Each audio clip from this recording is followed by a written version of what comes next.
Within the training, what we have is, very specific targeted approach on the time tracking side, right? So we'll initially, at least in the session, we'll talk about a lot of basics and everything, but we can talk more once the intro part is over.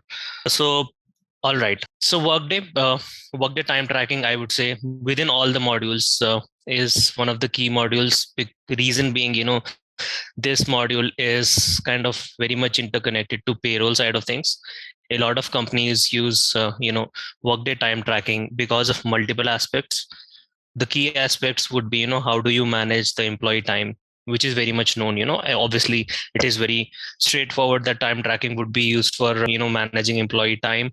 But within the time tracking side of things, there are other aspects as well, which are, assigning different schedules, tracking time, managing absences, and payroll side of things.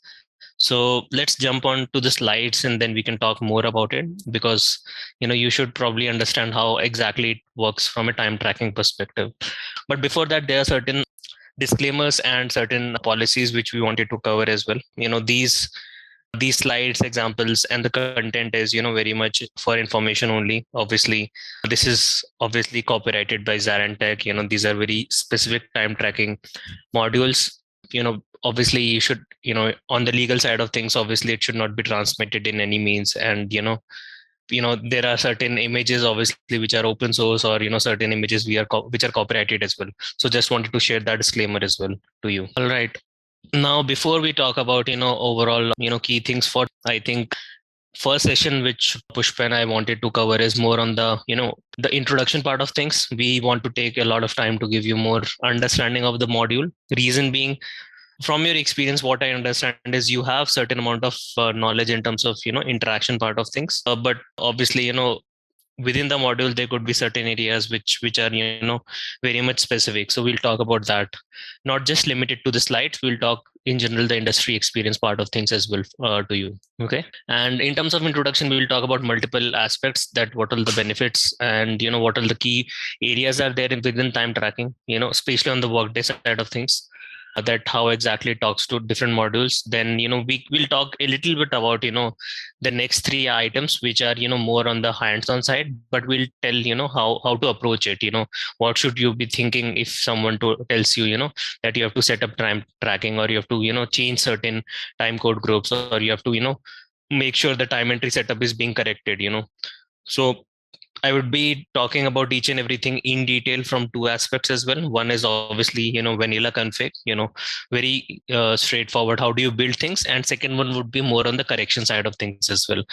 So in the upcoming sessions, we'll talk more about that. But the session would be more on the intro and, the basic side of things. All right. Hope you can see the next slide as well. And if you have any questions in between, Sirisha, you can jump in between. All right. Awesome. Yeah. Workday time tracking. Obviously, I think if you compare it with SAP, if you compare with a lot of, industry applications, I think the one of the key things which Workday time tracking is very strong in is, how it is very much focused towards end user, the UI part of things. Once we deep dive into things, you'll understand it is very much focused towards the ease of access, be it from the employee side of things, that how employee logs in, what all key features are there, the ease of doing access, those kind of areas.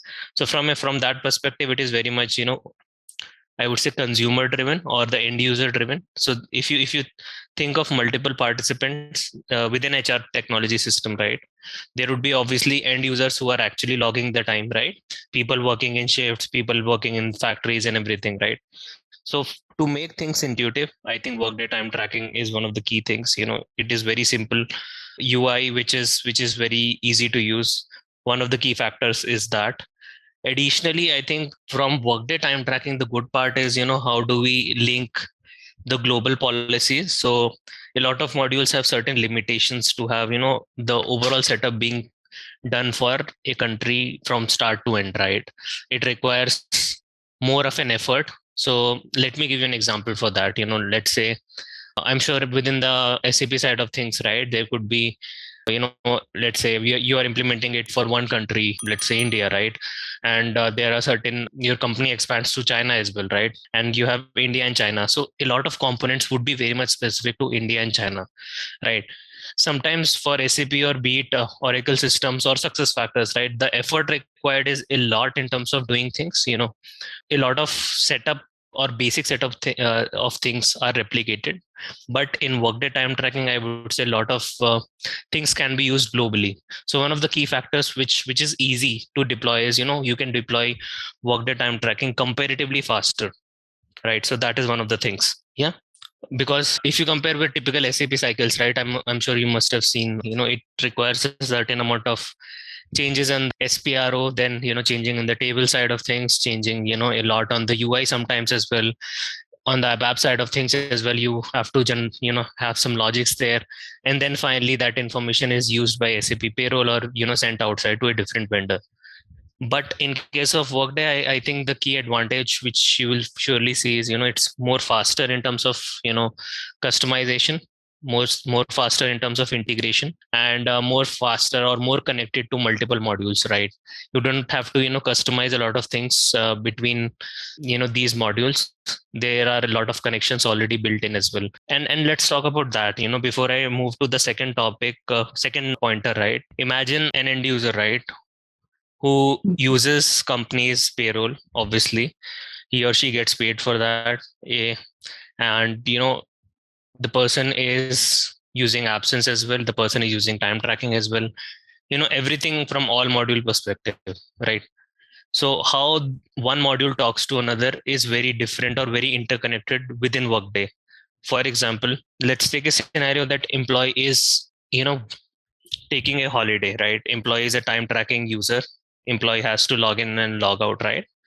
The person belongs to, the users who have to log in and log out, right? Then for them, how exactly these modules are connected, that matters a lot. So let's say the person's work schedule, right? The person is required to work from Monday to Friday, right? And let's say on a Friday, the person is, saying, okay, the person is, applying a sick leave, right? What is the impact on the time tracking side of things? How exactly he or she will be paid, right? That can be set at one time, and that will follow from that perspective. It won't be like that, absence has to send information separately to payroll. You can build things to, either be driven from time tracking side of things as well. So let me give you one more example of that. A person can technically apply their time offs or absence from the time tracking side of things, so that everything related to their presence and absence is sent from time tracking. Hope it is understandable, right, Sirisha?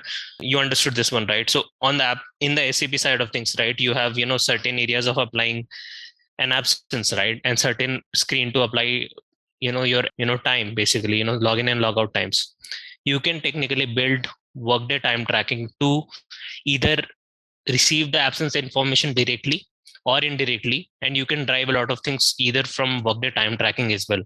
So person's absence information can be driven from time tracking side of things or from the absence module as well. So there are multiple ways of doing that. We'll talk more about it once we talk about in future modules. Okay. All right. So how about the landscape? Like, once you do customization, like similar to SAP, like we have like multiple landscapes for moving changes. Sure. So let me talk about more on the intro side of Workday as well. I think that would be important for you. Reason being, so within SAP, right, you have a, usually a gold system, right, which is, kind of the key config system. There is a production system, there is a quality system, and there are certain dev systems as well, right? From there you move your transport of the configuration from one tenant to another, right? On the SAP side of things, right, you use HTMS and underscore import, and these kind of activities which are which are falling under SAP basis. You perform a change and you move it between these areas, right? Right. But within Workday, so I'm deviating from the topic, but this is important for you. We can take more time on the foundation side of things. Within Workday, you have different instances, right? So SAP is different from Workday. Reason being, Workday is a SaaS application where everything, you just need a browser with a link with a login ID and password, and you can access. It is as good as Facebook or Instagram or any other website, right? As good as anything which can be run on an internet, right? That's it. So all the configuration side of things as well. So within SAP, you are using SAP application and using, SPRO, going to the going to the configuration, reaching out, going through that application, SAP application GUI, and then changing things within Workday. Everything, whatever you do, happens on the browser only. You would be able to access the configuration changes on the browser. You'd be able to work as an end user on the browser. You'd be able to do a lot of things, so everything is related to just the browser screen in terms of the functional part of things, Sirisha. If we talk Mm-hmm. about integrations as well, to a majority of the extent, falls under the browser. But there are certain integrations like studio integrations where you require a certain installation on top of the browser as well. So you have any questions on that? I'll explain more about it, but before that I want to know if you have any questions. No, I'm good. Thanks. Awesome. So there is in Workday, there is a production instance, which is the live system, right? Then there is something called a sandbox, which is just Mm-hmm. a copy of production, which refreshes with the production information on a weekly basis, right? And there is a sandbox preview as well, which is more of so these are different instances or the copies of the system, right? So sandbox preview again is very much specific to Workday releases. So Workday as a product provide two different releases every year, right? With the new features and everything. So that falls under sandbox preview tenant. So tenant is nothing but just a copy, something like a quality, right? So it's just a copy of the original system. Okay. And then there are different implementation tenants, and implementation tenants are nothing but your test environments where you develop the work and you move, you test it out, right? Within the Workday instances, right? Usually, as someone who is doing the configuration, everything is intact. All the modules are in the same area. It's nothing like that. That this instance is just for Workday absence, or this instance is just for Workday time tracking. No, everything would be interconnected. And as Mm-hmm. soon as you change things, you can move from one tenant to another, not using transport, but using certain areas, certain capabilities, which are object transporters and solutions and all those things. So we can talk more about that, how do we migrate. but Yeah. but but very high level, I think this was the key thing which I wanted to convey as well. So just imagine Workday being a browser system, having Mm-hmm. multiple instances, having different copies of it. But obviously anything moving to production, technically from a path perspective, should go via sandbox system. It should ideally go via quality, usually in SAP side of things. Same ways we are expecting that if you follow the standard approach, it will go through the sandbox. Okay. Okay. And sandbox is something which is very close to the production data, right? In the real world of things, let's say you are facing some issue, some user is unable to access something, and obviously in production data you don't have every access. So what is the closest system where you can check and troubleshoot, which is sandbox, right? It is refreshed on a weekly basis, and you can try out different things. So sandbox is very critical in terms of your Workday journey as well, Sirisha. So you Okay. have to make note of that how important sandbox is, right? All right, now moving ahead. So within I would say time tracking, right? Time tracking is very much interconnected to certain specific modules which are like really really close. You cannot think of time tracking without that, right? And the first one is Workday HCM. I think Workday HCM, again, it is simple as PA and OM on SAP. All the basic job profile data, all the basic eligibility information, all the basic organization information, cost centers, job profiles, anything on the basic level of things, company code, you know everything end to end falls under HCM, right? Mm-hmm. So HCM would be the core setup. So without HCM you cannot implement time tracking. Number one, HCM is the number one module which has to be implemented. you know so Mm-hmm. HCM would have all the HCM is primarily on the human capital management, about employee profile, employee address, employee details about different transactions and everything, like Mm-hmm. person applying, any hiring transaction, termination transaction, any change of transaction, anything related to usual HR stuff, it falls under HCM. So HCM is the key basic module, which is anyways required for all the modules. It is the mother of all modules actually. So firstly, HCM should be there, and within HCM and time tracking, right, it would be more on, interconnection, how exactly HCM and time tracking talk, right? So HCM as a module is, just think of it providing a lot of information about employee type, right? Me as an employee, as versus Pushpa versus you, right? We belong to different locations, different entities, different areas. Our employee type can vary, right? You can be full time, I can be part time, it can vary depending on depending on the job profiles as well. You can be someone, managing an operations team. I can be someone who doesn't require using time tracking. So all that information comes from HCM, right? The core information about an employee comes from HCM. The logic is built on the time tracking side, right? For example, if someone is eligible for time tracking, I know I'm going deep on, technicals, but this is important for you to understand. I can, skip these parts and directly jump on tenant, but I think this is really important for you to understand, Sirisha. Yes. How exactly, it module works, right? For time tracking to, have a good configuration or information, you can have, inputs from, HCM, right? It drives a lot of things. And from HCM side of things, in terms of eligibilities, you can think of time tracking as a module where it is more of a receiver of information, right? So imagine time tracking on one side of a room, and HCM sending a lot of information to that, to drive the eligibilities, to drive a lot of things. Okay. Now talking to payroll, because you were interested in that part of things, right? How payroll works specifically, right? With time tracking. So obviously payroll, from your journey of SAP as well, Sirisha, let me ask a question. How exactly, what would be the flow for an employee? Because I want it to be a dialogue so that I understand that how much you are grasping as well. Accordingly, I can tone down my, pace and, complexity as well. So let's talk about Workday payroll or SAP payroll, for example. How exactly would a person get paid, right? Let's talk about that. Can you probably share your input, thought process between SAP modules? How would the information would be flowing? So in general, certain like HR data needs to be needed for processing payroll, like employee details, and then time data. So for in few instances, time is already evaluated out of the system. So in that scenarios, the time integration need to be done with an external system. In some instances, we just get the raw data like absences and attendances, and the time needs to be evaluated in the system. So once we have the time information, then like all the basic earnings deductions or employee salary, those kind of components need to be set up. So then once the payroll is triggered, so obviously like all your gross net calculations done.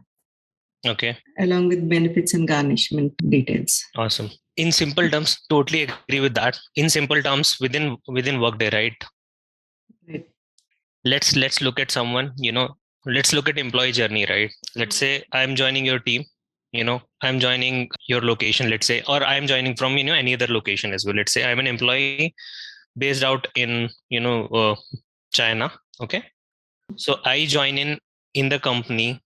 The first module where I'll be interacting indirectly or directly would be the HCM, where it will talk about my home location, it will talk about my office location, it will talk about my job profiles, it will talk about my address, it will talk about my emergency contacts, it will talk about, my overall manager name, it will talk about my unit name, it will talk about my co-workers, it will talk about my compensation, indirectly, right? It will talk about my job profile as well. Now, as an employee, as joining the China office, right? I am a time tracking employee. Okay. I need to log in and log out to drive my eligibility, to be eligible for that. The information would be flowing from HCM, right? My employee type is really important. My location would be really important, and my job profile would be important. It won't be like that, every China employee in that location would be logging time. There would be certain managers, certain directors, certain people who are not even logging, right? Obviously, they don't need to because of their job profiles. So time tracking is one. Now, I being an employee is, getting certain paid time offs or absences and certain unpaid ones as well. Let's say I get, for first year, I don't get anything from the company, right?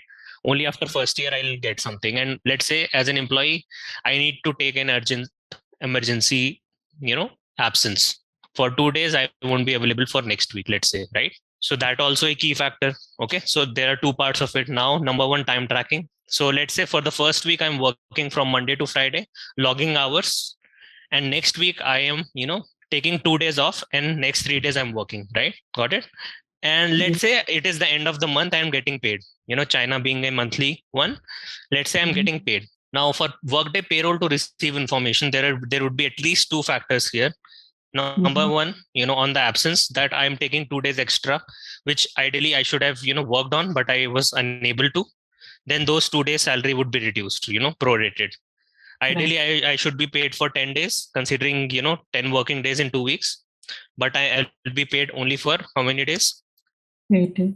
Awesome. Now, in 8 days, there would be certain times where, I'm required to work for 8 hours, within 8 hours, let's say on my first day, I was very excited as an employee, and I work for 12 hours. Right? Okay. Then you should have in logic, then as a time tracking configuration, if the employee works extra, how they will be paid? Will they be paid, certain dollars to it, or they are just expected to work for 8 hours, or there would be certain rules to it, all those things. All those things are handled within time tracking. If you are paid less as well, for example, if the employee is taking a half day, or employees working just for 6 hours, how exactly it will be paid? How about the employee meal breaks in between? How exactly employee would be paid? All that logic, all that information in the background is configured in time tracking module. Understood? Right. Again, like usually, like it depends upon the employee, like whether it's an exempt or non-exempt, right? So based Correct. on the employee, and also depends upon the work location. If it's a California, like it's a different time of type of time calculation. Exactly. California state law will come into the picture where certain meal breaks would be required. Let's say Germany has certain rules to it. Female employees need to take this much break. Certain employees need to take this much break as well. So all these things are kind of driven, but you should not look at exempt and non-exempt. That is very much US specific. That is true, and obviously that is a factor. But it could be as simple as someone working in China office of this location having this job profile are eligible for time tracking. So it is very much customizable. It can be driven based on as simple as someone working from this location altogether, or someone falling under this job profile, right? So all these things can be it is very, I would say, flexible in terms of driving that, right? Now finally, this employee getting paid for 10 days, coming to our example, right? So there are two contributing factors to it. Number one, obviously the absence part of things. Number two is time tracking. Number three, let's talk about number three now. Not about, you don't have to look at the slides. Number three would be, let's say the employee was, joining on a holiday, right? So for holiday, employee will be paid or not, right? That is also a consideration. Holiday, which is Workday, holidays and calendars, right? Depending on the location, it is also connected to time tracking. So now three things are surely connected to time tracking. One is HCM, one is absence, one is obviously payroll, and obviously one of the components which is there connected to all this is Workday calendars, holidays, public holidays, the overall calendar which you put in, right? Got it. Okay, perfect. Now there is something called period schedules as well, which we'll talk more about in the system. But there is something called period schedule and work schedule. Just imagine this as someone like a rotation system.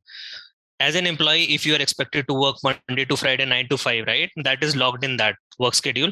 And if there is some pattern to it, every third Friday you'll be working for 1 hour late or on the night shift. All those things are logged in that as well.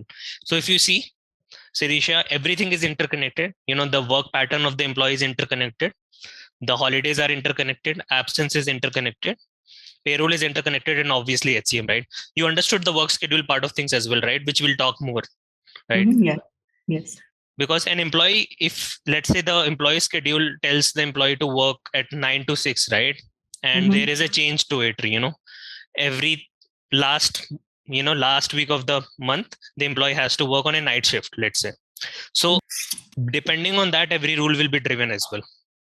Right. All your schedule, your day offs, your holidays, everything will be assigned to the work schedule. Correct. And as we talk more about it, I'll probably give you one thing to think about it. Someone working on a night schedule, right?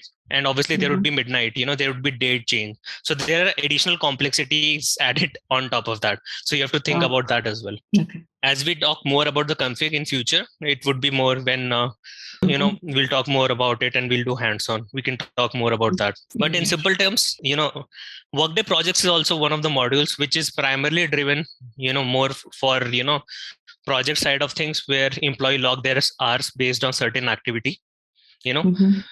Let's say there are a team of consultants in the team and they need to log hours based on certain activities. So they use Workday projects.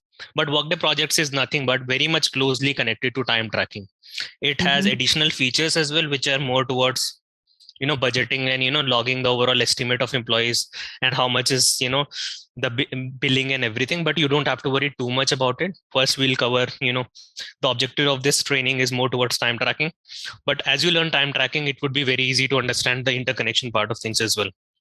So Workday projects is something similar to employee self-service? No. So Workday projects, if I tell you in simple terms, Workday projects is a capability where you can drive a project within Workday. For example, you can log hours, how this hour which is logged is linked to certain activity, those kind of things. As a manager, imagine you are driving a project. There are 20 employees who are working for a certain project, right? For each and every type of activity, they can log their hours in a day. So it is an enhancement on top of time tracking. Obviously, it would be an ESS capability, but it would be an MSS capability as well. So every capability has two parts of it, obviously, which is employee self-service and manager self-service. But there would be admin part of things as well. So Workday projects is more towards, even though employees can log data and log out, information based on certain activities, but this would be more on, how the admins look at the data and how admins, kind of drive, certain decisions on top of that. Right. And we can talk more. Workday projects in simple terms is just a way of capturing time in a more meaningful way, in a more, I would say, organized way and very direct way. Let me give you an example for that. Time tracking, you are just entering hour from 9 to 6. You don't have to worry that what all activity you did, right? You're just logging in an employee of, organization. Workday projects would have certain additional pointers to it where you have to log in hours based on certain activity, and that would be used for further reporting and tracking purposes. Okay, Sirisha, you understood this one? Sorry, yeah, yes, Raj. Sure. All right. Yeah. So like I said, right, it is more of an end-to-end experience, and this capability of time tracking, right? I'm sure you are aware that time tracking being a module can be used on obviously web browser. You can log in on the web browser as well. You can use your mobile phones as well to log your hours, if the mobile time tracking is enabled. And finally, a time clock, where, in your office gates, there will be swipe in, swipe out, and, it is indirectly logging the information and sending it to Workday. The last one from time tracking side of things, imagine, so first one and the second one is clear, right? Web and mobile, it is obviously Workday. It would be directly receiving the information, right? On the third one, which is physical clock, right, which is swipe in and swipe out in offices, right? Certain Kaba clocks are there, certain different type of clocks are there. But those are kind of, I would say in simple terms, storing that information and sending it to Workday system using a certain integration, which are time clock integrations, which are, basically all the information of swipe in and swipe out is given as input to Workday, and then the processing of that data happens. Okay. Yeah. Got it? Yes. Hope this, the basic overview is clear to you, Sirisha, right? Pushpa, anything to add on top of that? Just wanted your, your thoughts as well, so that it would be useful for Sirisha. It's a great explanation. So the basic is, it is very important to understand the basic. You have covered well on the Workday time tracking side. So Workday, how it works is Workday has a single user experience and single global platform. And there is a single source of truth where we are managing the employee data, we are collecting the employee data, and then the employee's schedule will be assigned automatically. Let's say the employee is working on any particular shift, like morning shift or evening shift or afternoon shift. So depending on the employee working schedule, so it will be auto scheduled in Workday, and also it track the time. So the employee will have the capability to go log in, like check in and check out. So the employee will have a very single user experience for the tracking of the data, for tracking of the data, like check in and check out time for the hourly employees. And also it manages the absence. Let's say if any employee has taken any paid time off, or employee has taken any sick time off. Okay, so the time tracking tool, it also track the absence for any employee. Okay, let's say in a week, the employee is schedule is, let's say, 8 hours in a particular shift time. Okay, and when the employee is taking any absence, so for that day, the employee will be getting paid, but the system will notice that, okay, the employee has taken the time off on a particular day. Okay, so it is also very easy in Workday to track the data, and they manage the absence, the schedule will be assigned, and then the final data will be sending over to the payroll for the processing. Okay. So why we are tracking the time? So ultimately, when we are tracking the employee working hours, so there is impact on the payroll. So employee will get paid accordingly based on the number of working hours. Let's say if employee is working on a overtime, or if employee is working on any of the premium shift hours, right? So for that, the data will be collected and then will be sending it over to the payroll, whether it is a Workday payroll or it is a third-party payroll. So there will be different system will be connected. So if it is a Workday payroll, within Workday, this data will, from the absence, the data will move over to the payroll. But consider we are not using Workday payroll, and there is a third party payroll, like we have the ADP or ENY or any other payroll vendor, right? So the Workday will be connected via our integrations, and from Workday, this data will be sending over via integrations to the outside of the payroll, which is our ADP system or any other vendor the organization is using for. So this is how is the Workday concept, like Workday time tracking concept is the Workday time tracking is managed from end to end entire system in a single platform where it is easy to collect the data and process the time tracking, time hours, the schedule hours, and then process it to payroll for further processing. Okay. Okay. Awesome.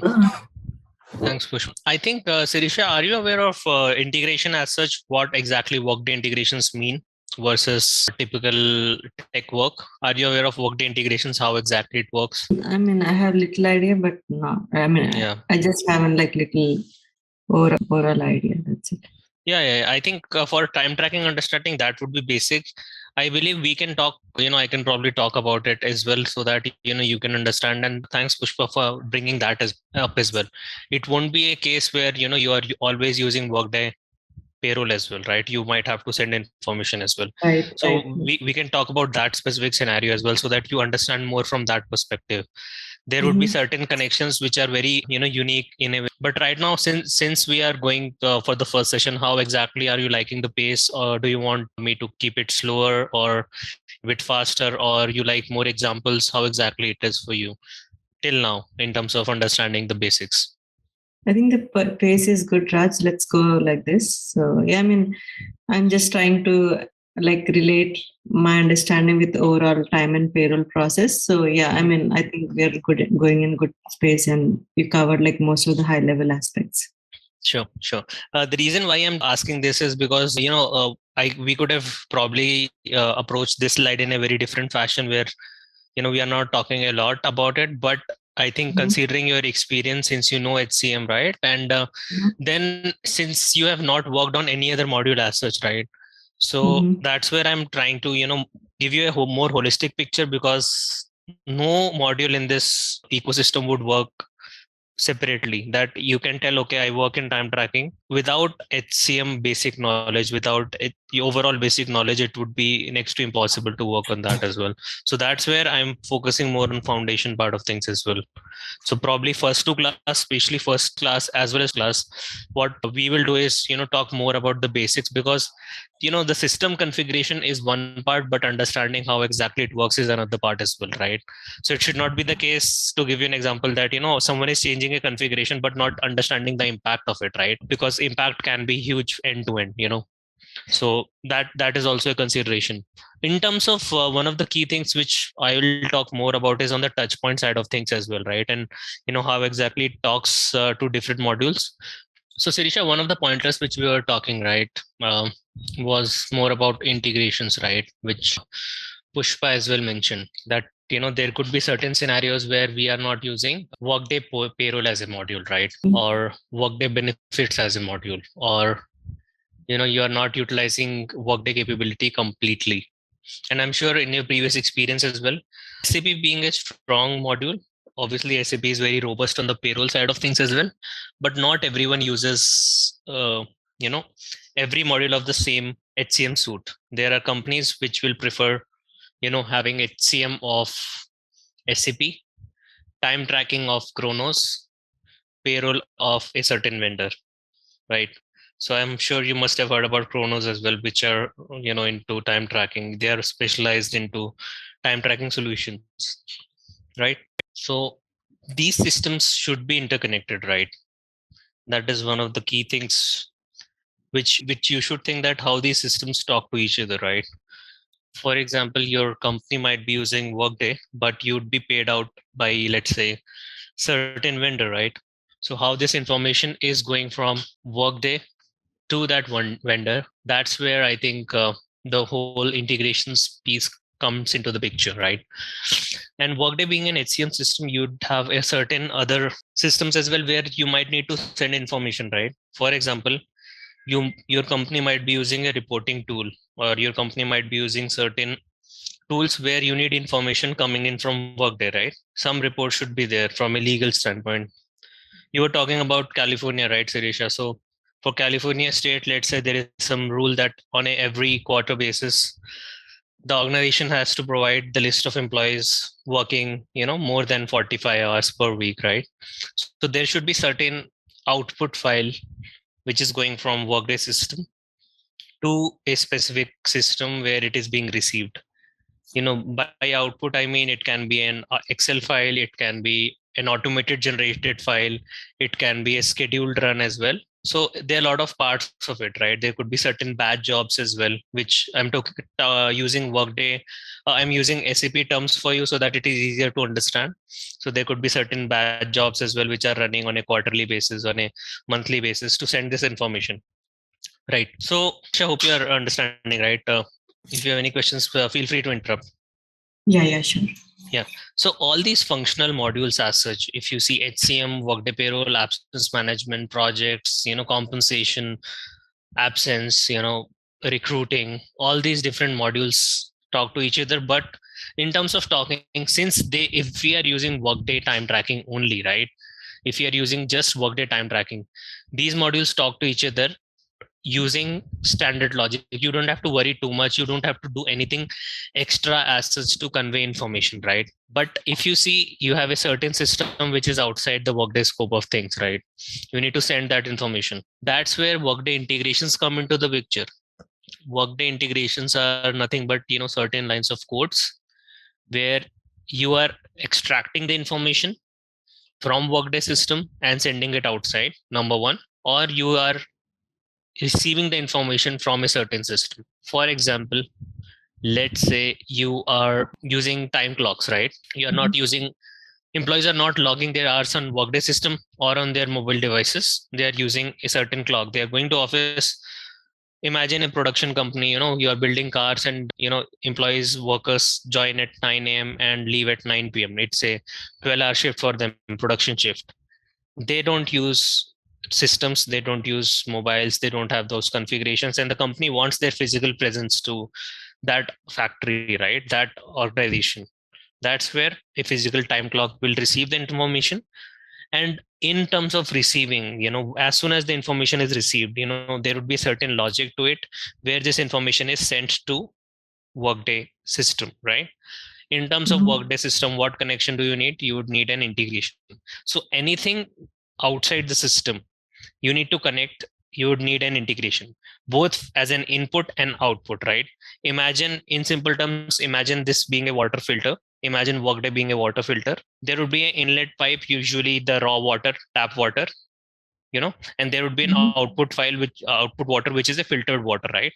So these two connections, which are typically the pipes and all this plumbics and all, right, in terms of receiving the water as well as releasing the water, right? Those are integrations, both input and output, right?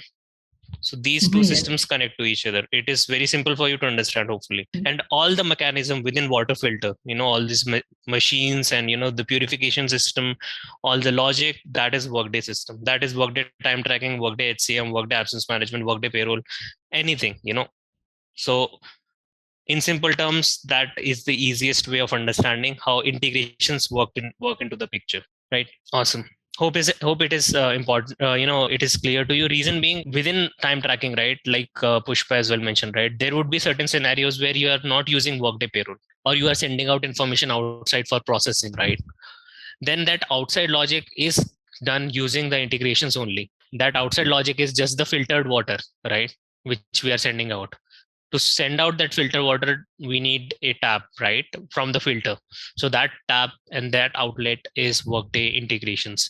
Receiving this Workday and processing this Workday time tracking information and sending out in the format which is accepted by the vendor or the third party system, right? Awesome. Let's move on, and I'll probably give this one, probably Pushpa can deep dive into it, first, and I can add on top of that. So Pushpa, over to you. You can talk about the overall self-service time entry, the different reasons of how exactly Workday consumer-driven user experience works.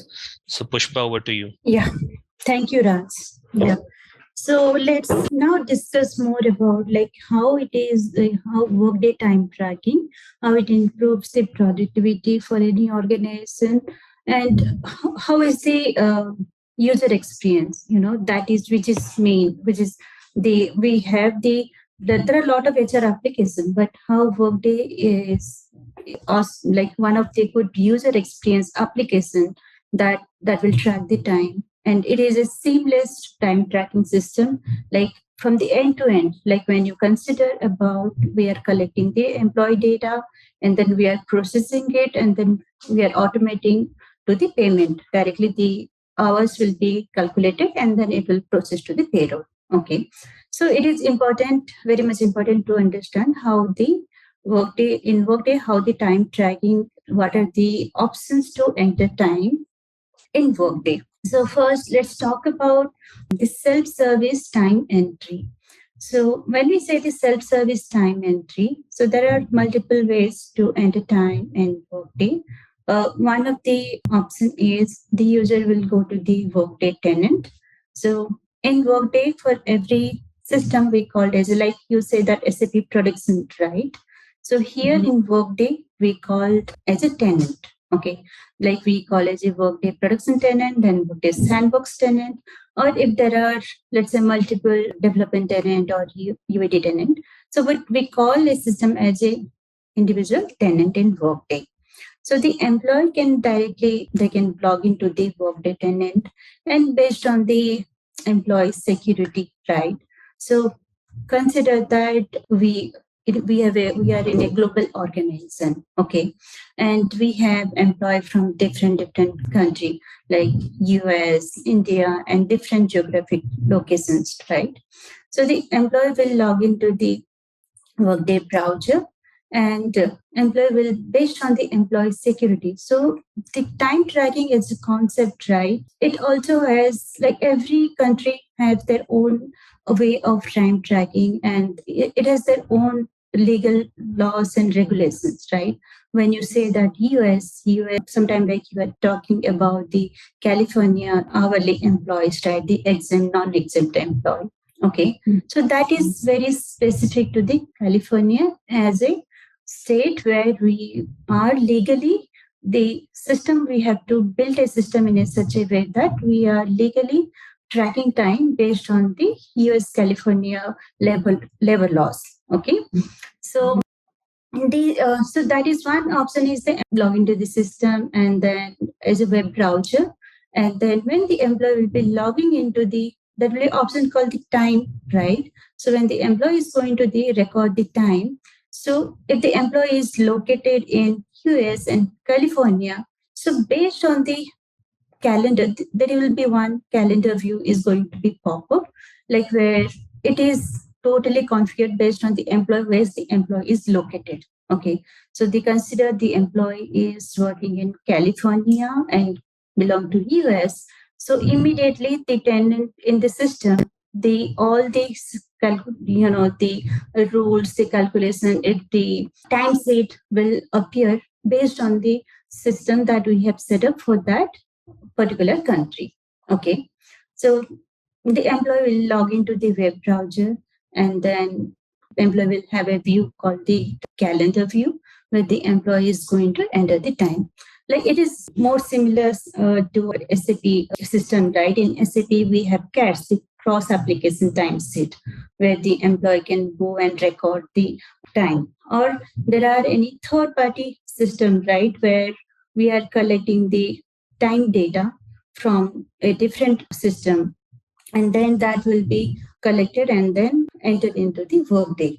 So similarly, here it is like in SAP, here in Workday also there are different ways to log in the time. Okay.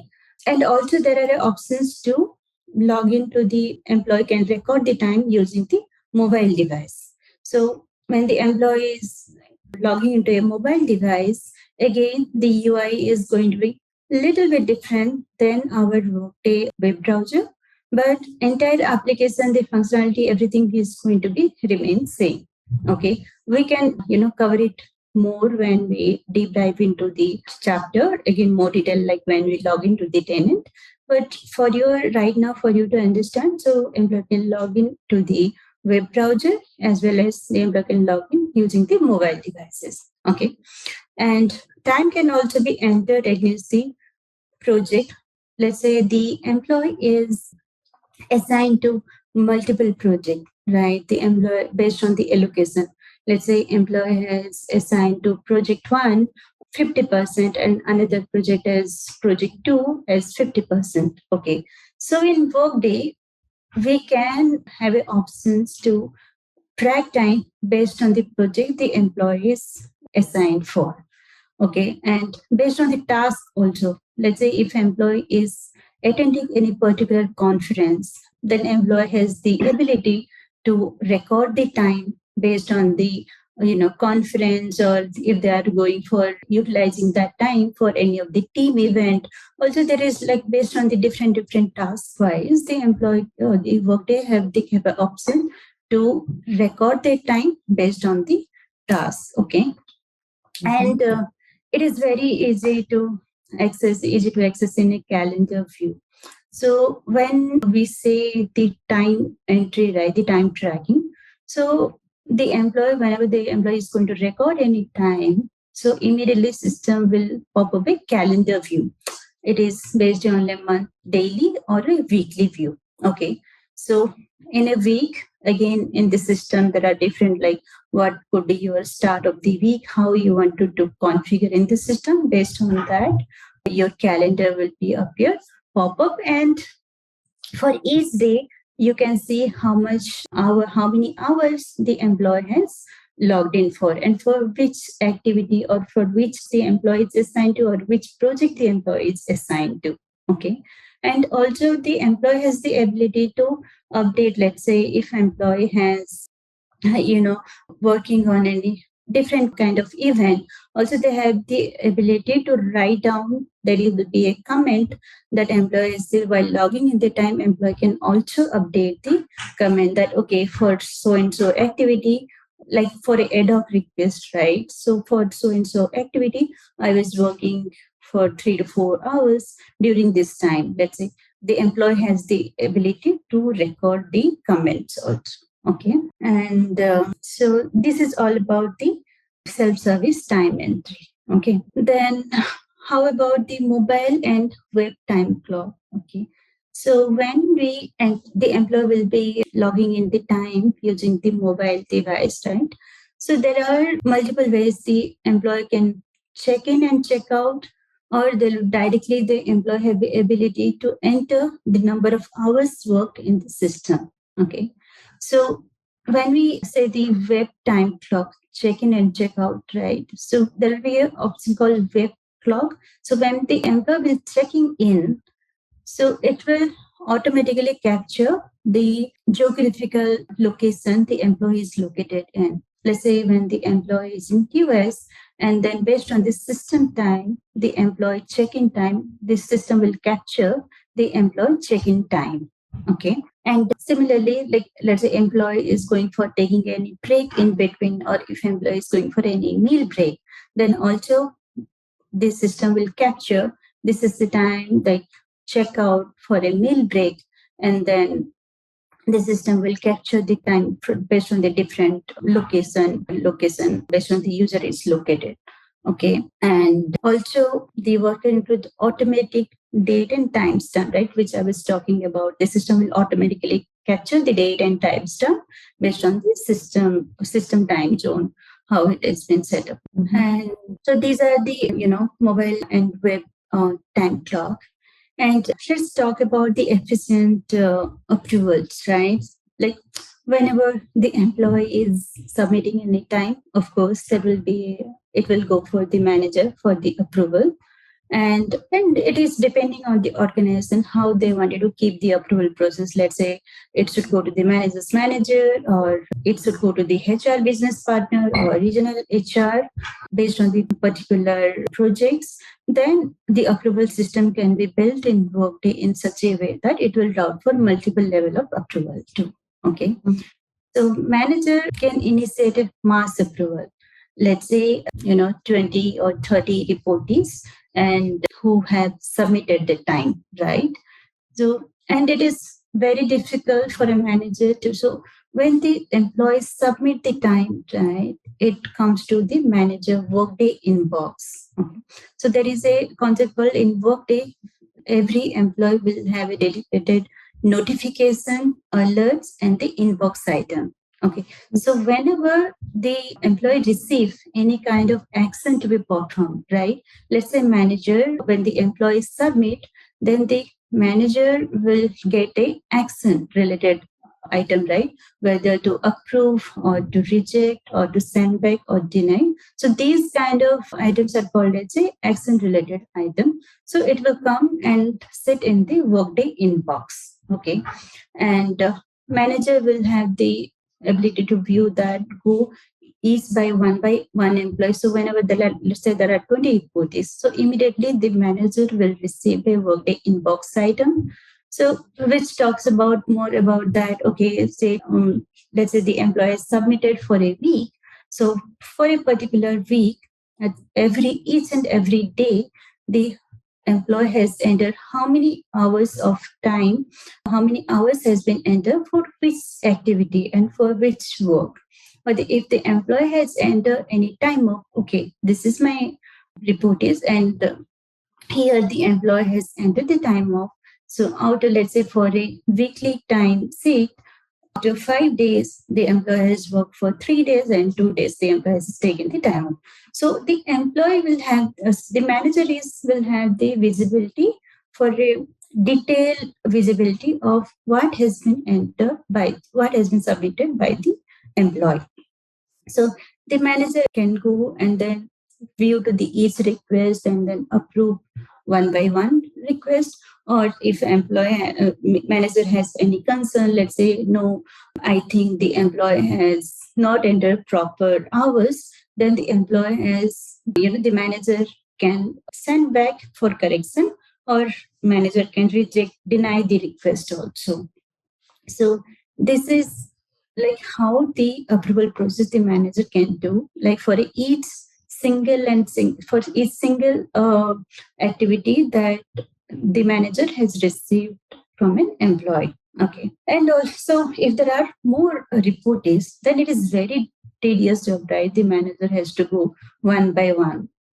click on one by one the inbox item, and then approve the request. So there is also something called the mass approvals, where the manager will perform certain tasks to access the mass approval, and where the managers can see, okay, here is my these many reportees for this is the time period. Let's say for 1st of March to the 15th of March, the employee has entered these many employees. This is the employee cost center, and these are the projects that employee has been, my reportees has been entered, and this is the volume. So directly the manager can easy way for the manager to mass approve all the entries, okay, which is a seamless process for a manager. So the Workday also support the mass approval in Workday, and also there are the exception approval. Let's say like in payroll, right? We have the pay periods. So period started, period ended, and to log the payroll. Let's say we have a particular payroll, period started, period ended, and we log the pay period. This is the day that we are going to log for a particular period. Okay, so that none of the employees can make any changes to their data for that particular period. Okay, and then the payment will be processed. So similarly, here also there is a time, there is a concept for the time block period. Okay, so when the employee, there is a particular period is defined, let's say if it is a monthly or bi-weekly pay period. So if the system based on the system configurations, the after the time lock-in period, the employee cannot go and enter, make any changes to the time entry. Okay, within that period, when the time period is open, the employee can go ahead and then make any changes, how many times they can go ahead and then submit the time. But once it is logged, then system will not allow to enter any time. But let's say in case of any exception, let's say, okay, the employee has forgot to enter and submit any time, forgot to enter and submit any time, then the employee has gone ahead with the manager approval, like manually, no, here due to my some reason that I have not entered. Then there is also an exception that during that period, for that employee, the time lock-in period can be changed, and then also the employee can go and enter the time which is outside of your the time lock-in period, and then it will go once the employee submit, it goes for the approval, right? So this is how work the self-service time entry, and the employee can enter to the mobile and web time clock, and how it is, how the approval system happens in time tracking. Yeah, you wanted awesome. to. Yes, that's great actually. So do you have any questions? I wanted to add on a couple of pointers, but before that, I think it was very detailed explained. Do you have any questions in terms of self-service time entry, how exactly mobile and clock, web time clock work, and what about the approvals and the thing about retro approvals, exceptions, and all that? Do you have any questions? So it says like they can enter on the mobile also, sir. So setting up for mobile, is there any special needs need to be done for mobile? Yeah, exactly. So that's a good question actually. So for mobile, obviously you have to enable certain things, but everything, the logic which you created on the web version, right, will work on the mobile.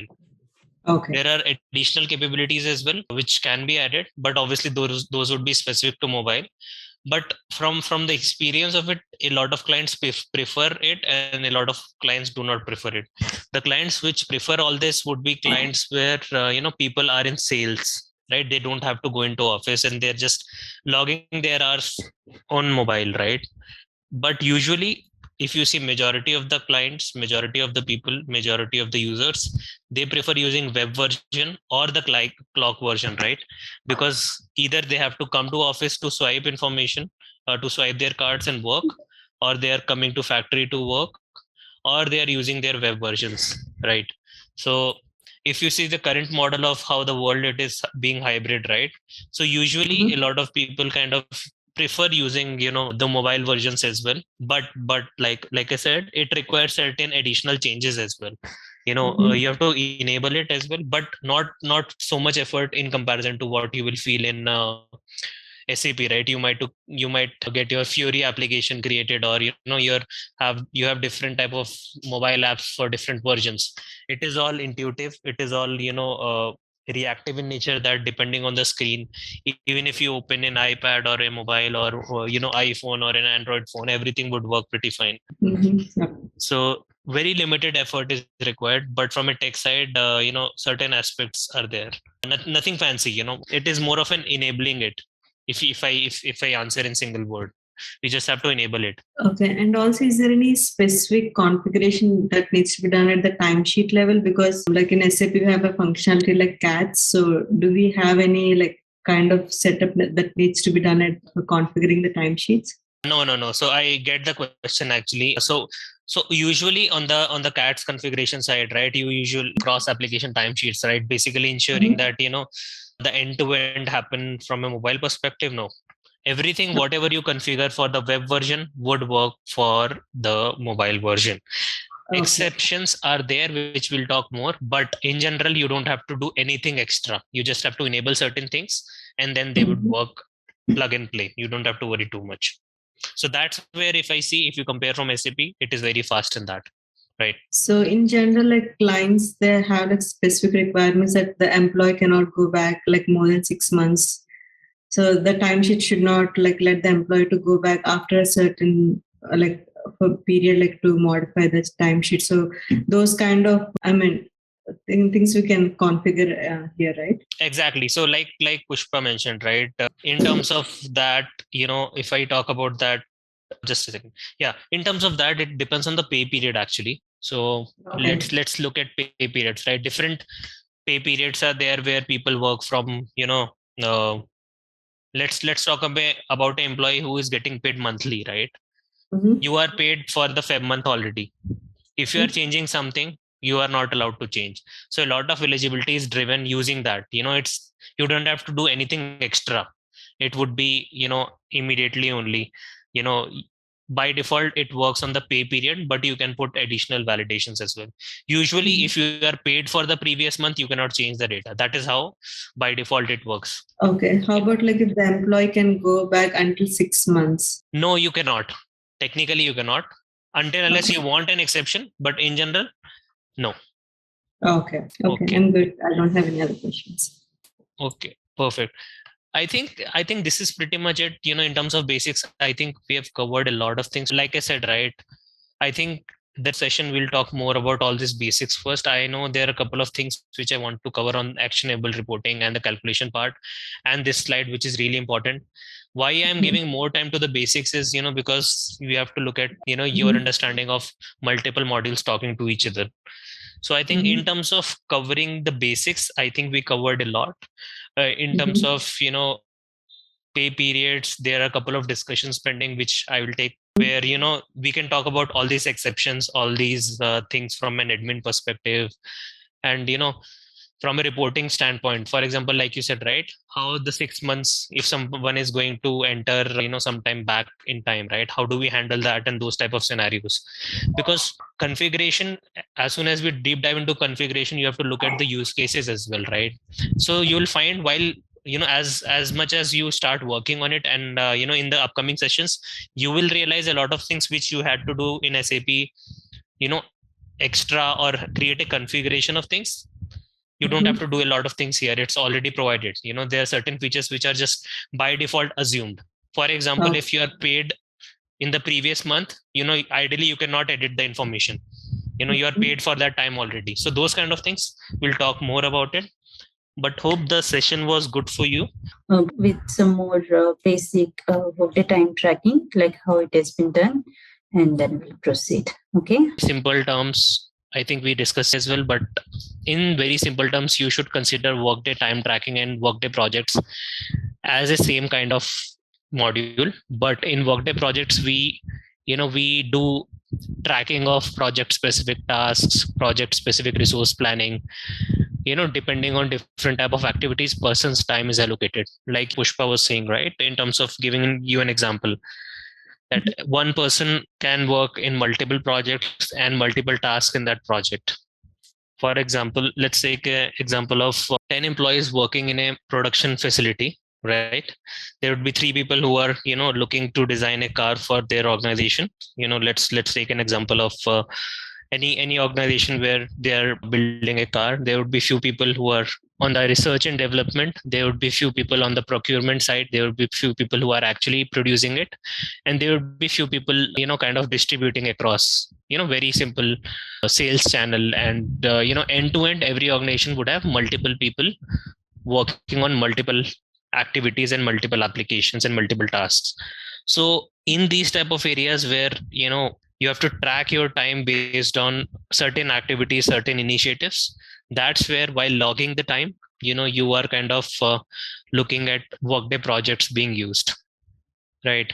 So let me give you one more example so that it is clearer for you as well. Take an example of Volvo as an organization, right? Volvo is building trucks and cars and a lot of automobile equipments, right? So there would be a certain set of people who are just coming to the factory, to the organization, just building that the trucks and supervising everything and going back. But there would be certain people who are tagged to a specific project for Volvo, right? They might be looking at electric buses, they might be looking at new designs of different type of cars and everything, right? So if we are looking to tag and manage that specific activity, right, in terms of the costing, at the end the time is linked to payroll, right? So that's where, in terms of project tracking, in terms of project resource planning, all these activities come into the picture. So Workday projects and Workday time tracking in a way is very similar and very close to each other, right? For every project, it would be more of a budgeting kind of an input, to be used across. So we talked about all these modules in terms of how it is closely linked to each other. And then we talked a lot about, different type of ways in which the time is being logged into the system, right? So obviously self-service time entry would be using, as an employee, you are logging hours, using the calendar views and using different dates and as per your period schedules. You can use obviously mobile devices, which would be directly linked to Workday system as well. We can also log time using different clocks and swipe in, swipe out. One of the discussion points which we had was how Workday, for Workday mobile, you don't have to do anything extra in terms of setup. There would be certain minor checklists that you need to perform, but apart from that, no additional system level initiative or configuration is required for you. So it is very seamless in that way that all the rules would be kind of similar to that of Workday screen, which you configure in general. Any questions before I move ahead, Sirisha? When employee is using Workday project, like during its time, does that like automatically integrated with Workday time tracking? Okay, so Workday projects is technically a separate module as that of Workday time tracking. Okay, so consider Workday projects as HCM core. Consider Workday projects as absence management. So it is very much different from time tracking. But like you said, right, if you enable Workday projects, in terms of integration, you can vary in terms of connection between these two. It would not require you to do an additional setup. Just a minor setup would be required on the project side of things. So let's take an example that you have Workday time tracking already being used in your organization, right? And they are planning to use Workday projects. On the Workday project side, there will be minor level of enhancements to link Workday time tracking. So no extra effort as such, but very minor checklist kind of activities are need to be performed. In terms of configuration, you don't have to do anything extra. Simple as that. It is just the linkage between the two, initiating certain switches, initiating certain configuration changes, and we'll talk more about it, right, once we talk that how exactly it can be done, right? In simple terms, there would be certain minor changes on the talking SAP language, but it won't be applicable here. Certain changes on the SPRO side, which will link these two modules together. Got it? Awesome.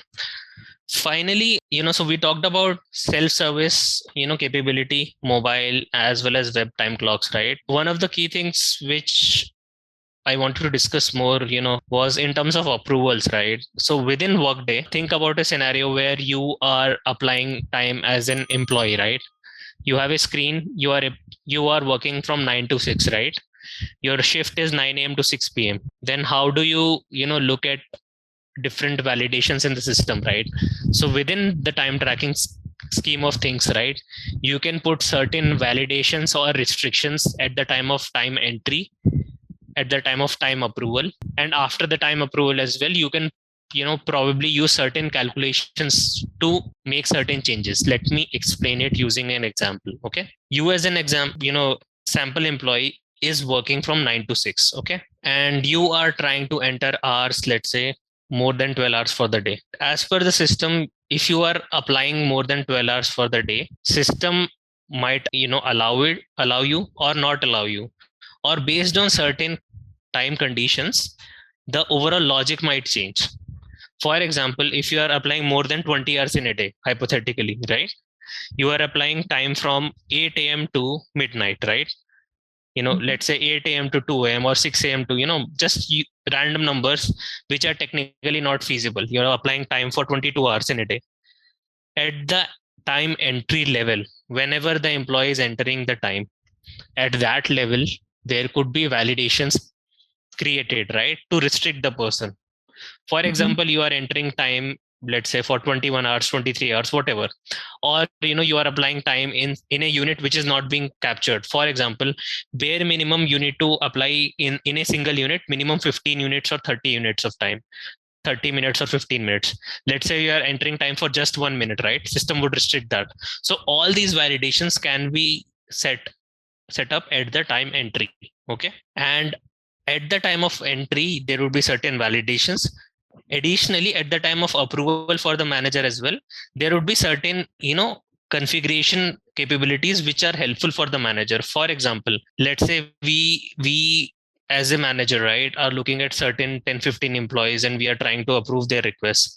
There could be certain deviations to it, that for example one employee has requested a lot of time for the week, right? Then we can see how exactly it works, right? There could be certain validation triggering to the manager. Okay, this employee is overworking, or there is a lot of extra time, or there is a lot of meal break, or there is a lot of gaps in the time, right?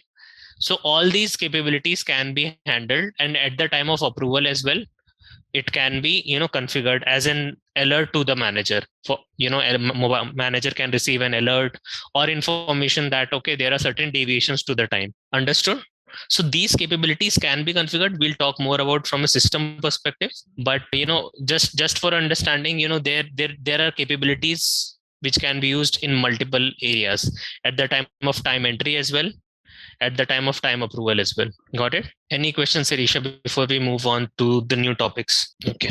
Anything to add here before we move ahead? Yes, Raj, we have covered it's a good recap. Like whatever we have discussed, we can go ahead with the new topic. Awesome. In terms of couple of new topics, or a couple of key foundation areas, I think one of the key things which, as Workday configuration, right, one of the key things for you, Sirisha, especially to understand is Workday time tracking, Workday absence, Workday payroll. A lot of modules have real-time calculations, number one. And by real time, I'll talk about that in more detail. Additionally, there are a lot of by default provided reports to you. So there are two parts of things which are very easy or very intuitive in comparison to traditional SAP or Oracle systems, right? One is by default there are a lot of reporting capabilities provided by Workday which can be used by employees, employee as self reports, manager reports, admin reports. Those reports are there which are called Workday delivered reports. Okay, and by those reports you can get as latest or as immediate data as possible. Additionally, in terms of using that, you can look at as old and as complicated data as well using multiple capabilities. So you can have Workday delivered reports which are provided by Workday directly. So as soon as you enable time tracking, these reports would be available for you, for the manager, for the employee, for the admins. And additionally, you can create custom reports as well, which would be edited reports very much specific to your needs, right? Very much specific to your organization needs and your capabilities and all that. The good part about these reports is, remember we talked about Workday integrations, right? Let's say we are not using Workday payroll. and we want to send the information of the employees who are working for the week or for the month, how many hours they worked, and if there is some deviation, accordingly they will pay it. So they'll be paid based on multiple factors. Number one, obviously, how much is their job profile and how much is their salary. But additionally, they'll be paid based on two other key factors. Number one, how many leaves or time offs or absences they have taken. And number two, how many hours they have logged in for if they are hourly employees, right? So these two factors are important. And if you are not using Workday Payroll, then these reports can be pretty useful, because you can utilize these reports, customize these reports to work in a very different fashion. For example, for a lot of countries where there is a monthly payroll, you can run these reports on a monthly basis and send the information. So Workday integration would be able to pick these reports, pick this information, and share it with your payroll vendor if you are not using Workday Payroll. And if you are using Workday Payroll, then it is seamless. It is directly linked to each other. And we'll talk more about it, how exactly Workday Payroll is linked to Workday Time Tracking. Okay. There is a minor configuration effort required, but in terms of linkage, that's it. It is as seamless as possible. Okay. So in terms of reporting, if we see multiple areas, obviously end-to-end inside on the HR side of things, payroll side of things, time tracking purposes. For example, from a time tracking process purpose, let's say you want to check how many employees are working for, let's say, more than 12 hours on a continuous basis. Their shift is more than nine hours only, but in general they are logging in late and logging out late. So more on the audit reports and all those things that can be created very easily. So in terms of reporting, very straightforward capability is also there. Additionally, there are good reports which are very much linked to the dollar side of things as well. You can create a report which is linked to payroll, which is linked to absence, which is linked to HR system as well. So all these reports can be linked to each other. So a single report might have information from multiple areas. A single report might have the information about how much they are paid per hour and how many hours they have logged in as well. So very detailed and robust reports can be created. And this is not just with Workday time tracking.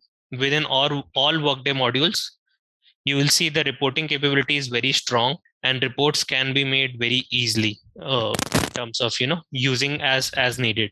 So one of the key things from reporting standpoint is how do you look at which kind of data source you are taking, which kind of module you are looking at and what kind of information you are looking at it, right? So that is a key factor, and we'll talk more about it as we look at the tenant as well, that how exactly the reporting comes into the picture. Okay, now one of the other key aspects is real-time calculation. By real-time calculation, Workday tells you that whatever you are entering, obviously as a functional consultant, as a Workday person, you have configured certain logic, certain calculations to map those hours to a certain dollar amount or to a certain type, right? For example, again giving you scenario where someone is working from 9 to 6. If they're working total 9 to 6, they are paid as per their dollar salary, but if they are going beyond that, if they're working after their shift, then for each minute, for each and every 15-minute block, 30-minute block, how much they are paid, right? So if someone is doing an overtime, how much money they will be paid. If someone is working on a holiday, will they get paid on a double rate basis or not, right? So all these calculations can be looked on the Workday time tracking side of things. You will configure that if the person is, if the total hours for the day is more than 9 hours, then whatever is the hours left, those hours will be tagged to a certain different type of time. Correct? Mm-hmm. All that happens real time. As soon as you enter, immediately it is on the background, everything is calculated from the system. So You don't have to perform any action as such. In the background, system is taking care of it. So as soon as you submit your time, all the validations will kick in, and if you are entering something which system won't allow, it will immediately trigger that. You don't have to run a process as such to calculate these hours. A lot of systems have certain processes, right? For example, on the SAP side of things, if you see, for payroll processing, you are running certain reports to process the payroll, right? I'm sure you must have seen that. So, but on the time tracking side of things, everything is real time. You don't have to run a separate report. Whatever you enter, based on the logic, whatever you have entered and whatever you have configured, based on all that, it will calculate those hours. That's it. And it would be immediately available for the reporting purposes as well. But for you as an admin or as a person, it totally depends on you that when do you want to share this information with payroll. In general, if Workday payroll is being used, the information is being sent directly. But obviously for payroll, there would be certain cutoff dates. By that, all the changes would be absorbed. If after that anything happens, then obviously it won't be taken care of, and that would be falling under exception. But if you're using a Workday, if you're not using a Workday payroll module and you're using external one, then you have the capability to run that Workday time tracking file on a specific date to be sent out, right? So all these capabilities are there. One of the key capabilities as well from a real-time calculation perspective is all the retro transactions, right? How do you take care of those? For example, you have joined as an employee in the month of, and you are paid on end of the month, you're paid, and currently it's March, and you realized, okay, on the Feb month you missed out on one day. You worked on that day, but your ID badge, or you were unable to log time. So how do we allow that? Will that fall under exception? Will that fall under certain changes? And all these changes, how the system will recognize and take it forward for payroll processing? Because the reason why you are logging those hours is exactly to get paid for those hours, right? So how exactly the information is being flown, that also is really important. And in terms of actionable reporting as well as real-time calculation, these two work in very close connection to each other, and this information is sent across depending on the logic which you create. So if you create that, okay, no retro transactions will be handled, you cannot enter older hours. If the payroll processing is being done, you cannot change that by default. That is the rule of your organization, right? Then that would be followed. Some organizations, what they do is, I'm sure you must have seen this. If someone worked in the previous pay cycle and this time they want to claim those hours, some people say that, okay, next week take 1 day holiday, don't log hours, but we will take care of it. So there are certain exceptions or the way of handling as well from each organization, but we can talk more about it. But in general, from Workday standpoint, in terms of kind of summarizing this slide for you, Workday capabilities, especially with time tracking, revolves around the calculations, how exactly those hours are taken care of, how exactly these hours are picked up as well by the system. The good part about Workday time tracking and Workday absence is, there is a calculation engine behind. And by calculation engine, it is nothing but, the lines of code which is being written. And those lines of code run based on your configuration. So automatically, as soon as on the web browser you enter your hours, your configuration will kick in the place, but those calculations will be driven by the actual Workday coding things, right? So your configuration will kick in as immediate as possible as soon as you click on enter on that screen, right? So it won't be like that you are processing it later and there are exceptions coming in. Whatever validation, whatever process, whatever rules you have built in, all those are handled there only at the time of entry. If there are rules created at the time of approval, then obviously they'll kick in at the time of approval only. For example, for a manager to alert the manager that, certain employees have requested a lot of time or certain employees have requested very less time, all these information can be created as an alert for the manager at the time of approval, right? These all capabilities are there. Multiple capabilities are there from a manager perspective as well, and we'll talk more about it in the upcoming sessions as well. But from a reporting standpoint and calculation standpoint, in terms of this slide, Sarisha, do you have any questions or anything which you want to understand more?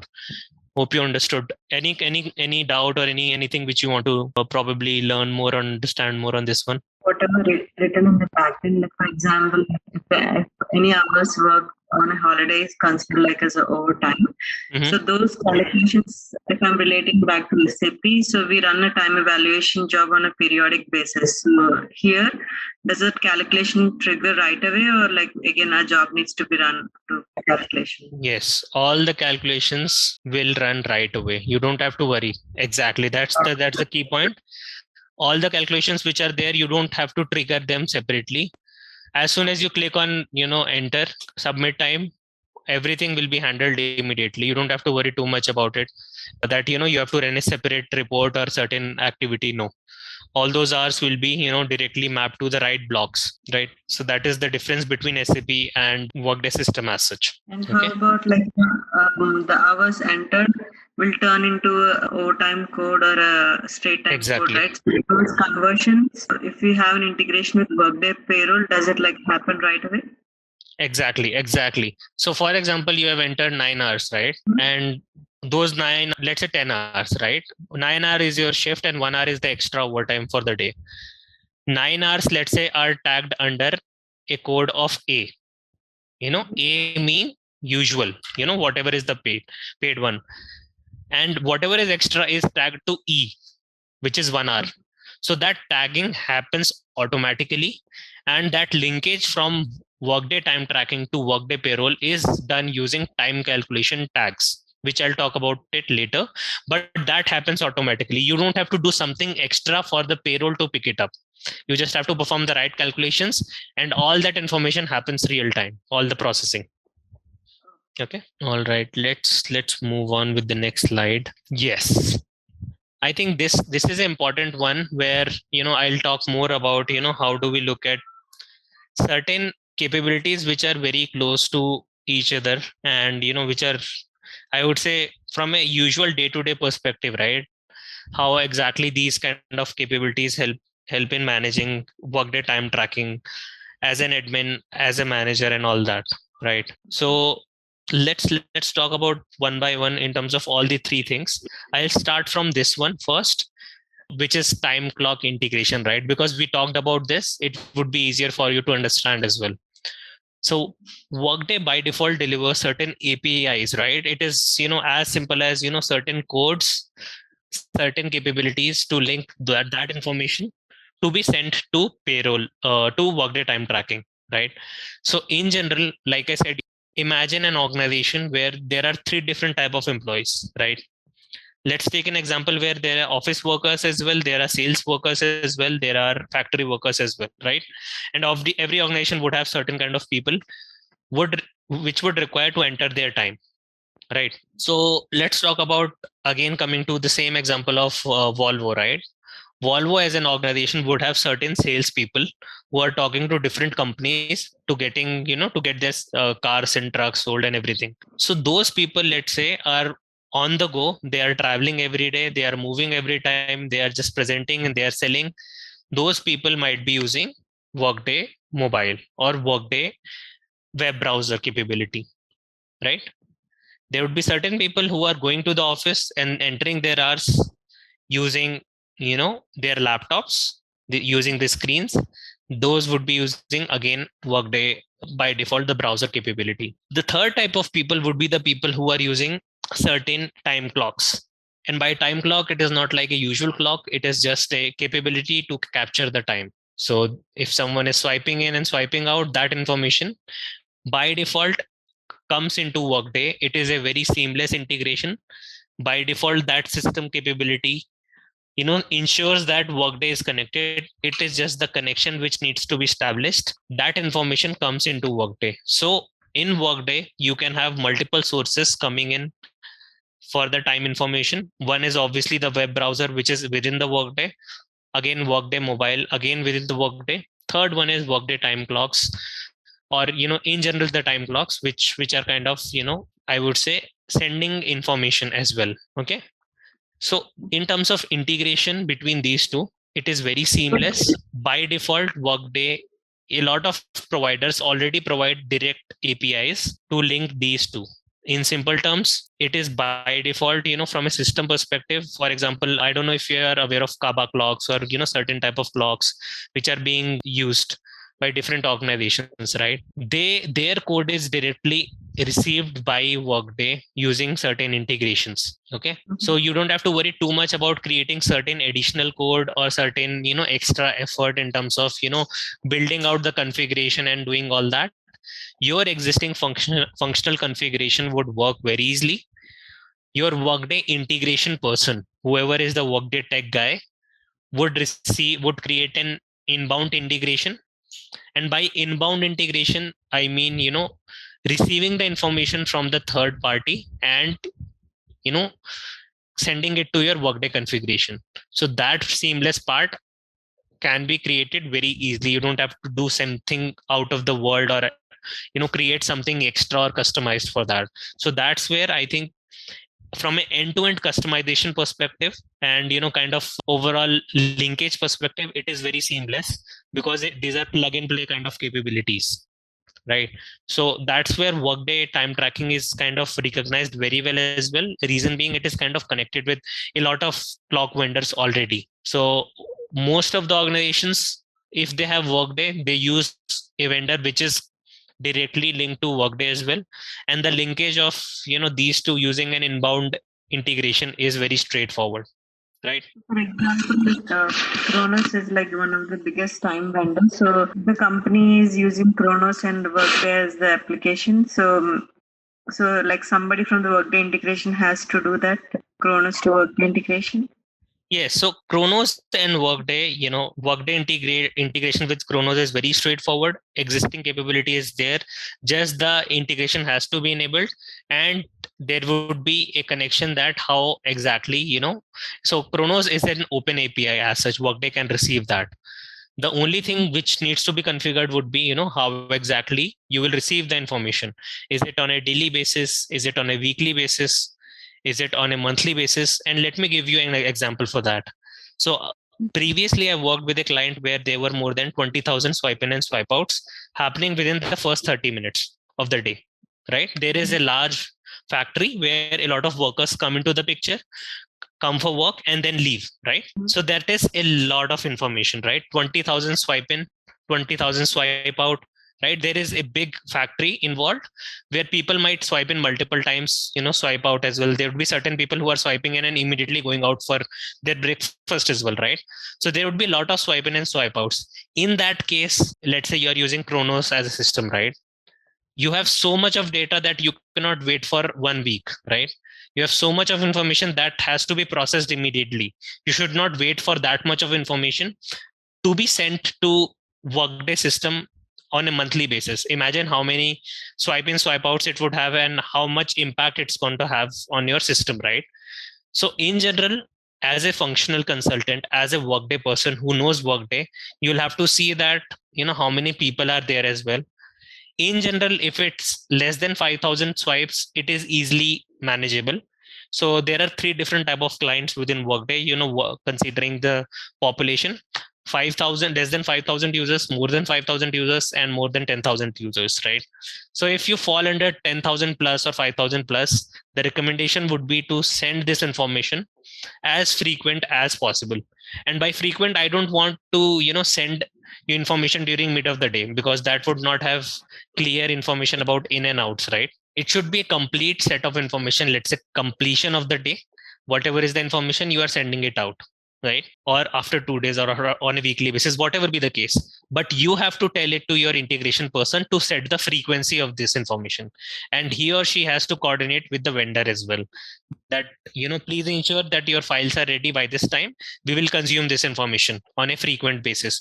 There would be a set frequency which is continued forever.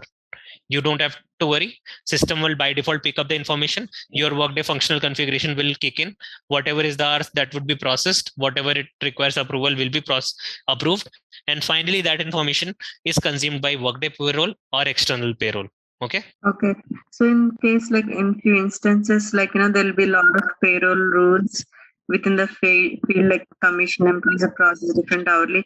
So in case we could not capture all those kind of rules, and Kronos itself has to evaluate the data and send it to Workday.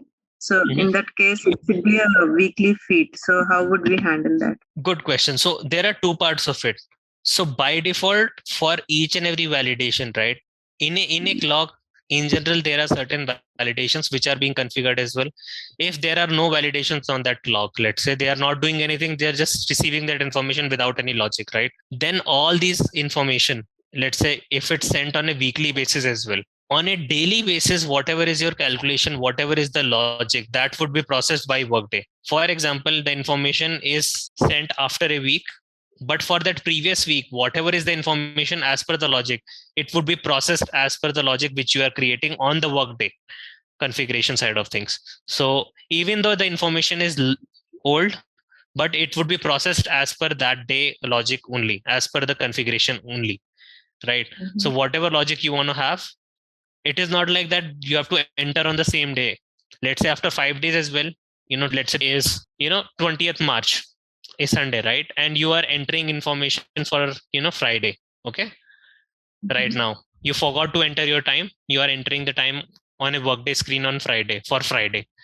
Whatever is the logic for your Friday shift, whatever is the logic as per the Workday calendar, whatever is the logic as per their work schedule, that all will kick in. Simple as that. You don't have to worry whenever you are entering, with an exception that you cannot go for the backdated one. So right now, if you try to do for 20th of Feb, then system might restrict because payroll is being processed. But if you are doing within your time frame, then you are allowed to do. Whatever logic you are creating in terms of that will be processed at that moment only. So it won't be like that, that you are sending a weekly information to Workday. Workday is unable to process that. Workday will process that for each and every day, whatever is that time block, whatever is the time information, based on the logic that will process that. Okay. One last question. So like sometimes like in a company, like it will have multiple time systems, right? So in few cases, like for example, like if I'm relating back to SAP, in few cases, like if the Kronos is already evaluating the time, it's directly integrated to payroll. But if you need like all the time evaluations or time calculation, then it will go through time, then it will be sent to payroll. In the same here, like if it's already evaluated, it just like directly goes to payroll. Yes, that's again a very good question. So a lot of clients do not use time tracking fully as well. Considering the logic, let's say a lot of talk about, just a second. A lot of clients, if I give you an example, right? Again, talking about the example which I have, which I wanted to give as well. An organization, let's say they are using Kronos. They are heavily built on Kronos. Kronos logic is being configured at the clock level also, right? So whatever is the time from a Kronos logic perspective, they are sending it to Kronos system. Just a second. Yeah, they are sending that information to the Kronos system and processing that. Okay. So let's say someone worked for 10 hours in place of 9-hour shift. Kronos system is able to calculate that within their setup of things, and they are just sending the final processed information to us. That 9 hours is just the normal information, 1 hour is the overtime information. Okay, so if that information is being sent from a processing point of view, still it has to go through Workday time tracking only.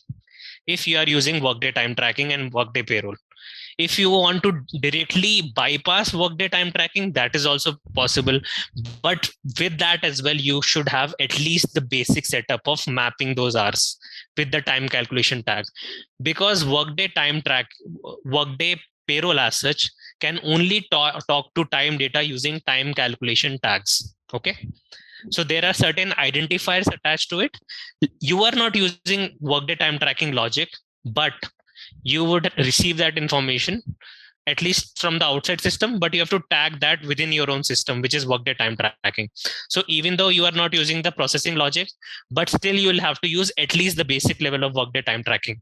You cannot directly bypass that information. But in that, if you are using Workday payroll, okay. But if you are using external vendor altogether, that you are using Kronos and you are sending data to ADP, then it is not required for you to use Workday time tracking totally as well.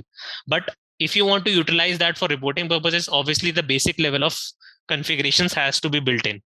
Not the logic, but the basic level of container configuration. Okay. All right. So we have talked about the time clock integration, which is a key component. Those are very good questions in terms of how do we look at multiple vendors as well. And if there are multiple vendors as well, let's say you are using multiple vendors using, you are a global organization having, different set of vendors used in different locations. For Workday to consume that information, you have a set standard of information. You need a data in a certain format. So it is the onus on the vendor to provide that based on the format. It can be 10 different time clocks or 10 different vendors. You just need the information as per your format. Okay. That's it. So you will be able to utilize this time clock integration. Now, one of the key things which any questions, Sirisha? In case, in some instances, we based on the employee time activity, it needs to be posted to a different GL. So any overhead GLs or costs, can that be integrated with time tracking system? Yes. So by default, everything is linked to that only. That's where projects will come into the picture. Like I said, anything related to cost centers, anything related to, budgeting and all that. But in simple terms, if you're using Workday time tracking and Workday projects as well as Workday finance, right, then all this company code and GL logic will come into the picture. But if you're using just the Workday time tracking, obviously you'll be able to link that person to a cost center, but exactly in terms of consumption and all that, in terms of dollars, you would have to use Workday projects as well as Workday finance. Like if you're just getting override, so the job he worked in the location, in the field, for example, a certain job code needs certain GL. So those kind of override GLs, can it be integrated from Kronos to Workday time tracking? Yes, from Workday time. Yes, it can be linked, but if you see from a payroll perspective, just the linkage won't help, because see, your overall configuration would happen at the HCM side of things as well. So for example, if the person belongs to a certain cost center, that information should ideally be there in HCM configuration of your Workday. It should not be coming from that information, because that is the foundational information, right? All those information should be in the Workday system only. So Kronos is just, an additional system. Ideally, it should be only providing the data, which is the time data to you. About the cost centers, about the logic and everything, if you see, that logic has to be configured within Workday only, then only it will be able to consume that or use that. Otherwise, if you are sending that information from Kronos, no, it won't be able to utilize that. Then you'll have to link, Kronos system to your project system as well as HCM core, because time tracking as a system can only receive the information about employees' time only. Rest of the things are connected between these two modules internally, not from external one. Okay, so that's a good question again. But to answer in simple lines, if you look at the logic of things, if you want to have a certain business logic driven, you should have that complete capability within Workday to handle that. Otherwise, you won't be able to kind of consume that as well from a time tracking perspective, because time tracking as a module can only consume the information about the time only. That's it. All the rest of the logic should be handled within Workday. Okay. All right. The next one, which is, very specific to the managers, right? So at the time of, managers approving the time, right? The good part about Workday business processes and the logic is that, it can be, utilized to be customized. For example, if someone is, some people work on a double job within the organization as well. For example, someone can be a manager of the team as well, and someone can be a salesperson as well. There could be a possibility. Then someone can be, if someone is working from a different location, their managers can vary depending on the location for the time being. Let's say you as an employee is working from a different location, different country for 2 weeks in a different organization, right? Within your same company, but a different limited organization, right? So in that case, whatever is the logic being customized, right? Depending on your location, depending on the logic, all that can be customized. That if you are in this location, your manager would be this one. If you are applying for more than X hours, your approval would be required to be, gone for, manager's manager as well. So all that customization in terms of controlling that, who will approve that, who will deny that, all this capability are handled using the business process logic.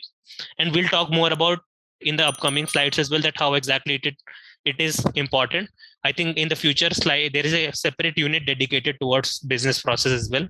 But in general, if I tell you, in terms of controlling the overall flow, the overall workflow which we used to create in the SAP side of things, here as well, you can create a lot of customization and you utilize a lot of things as well.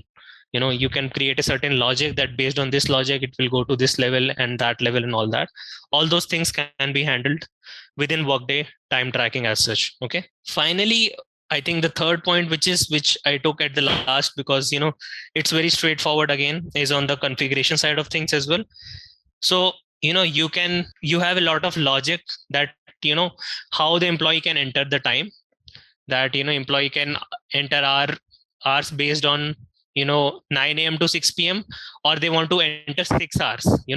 So either you can enter the time using the 24-hour format, or AM PM, or you can directly enter the numbers as well, like 6 hours or 8 hours. And you can enter the time based on the type of the time as well. If you're using the screen, that if you are entering at 9 a.m, is it in time or out time and all that. So a lot of capabilities are there. A lot of work tags are also there. Work tags are nothing but just an identification that this time is being processed for what purpose. So all that capability is there.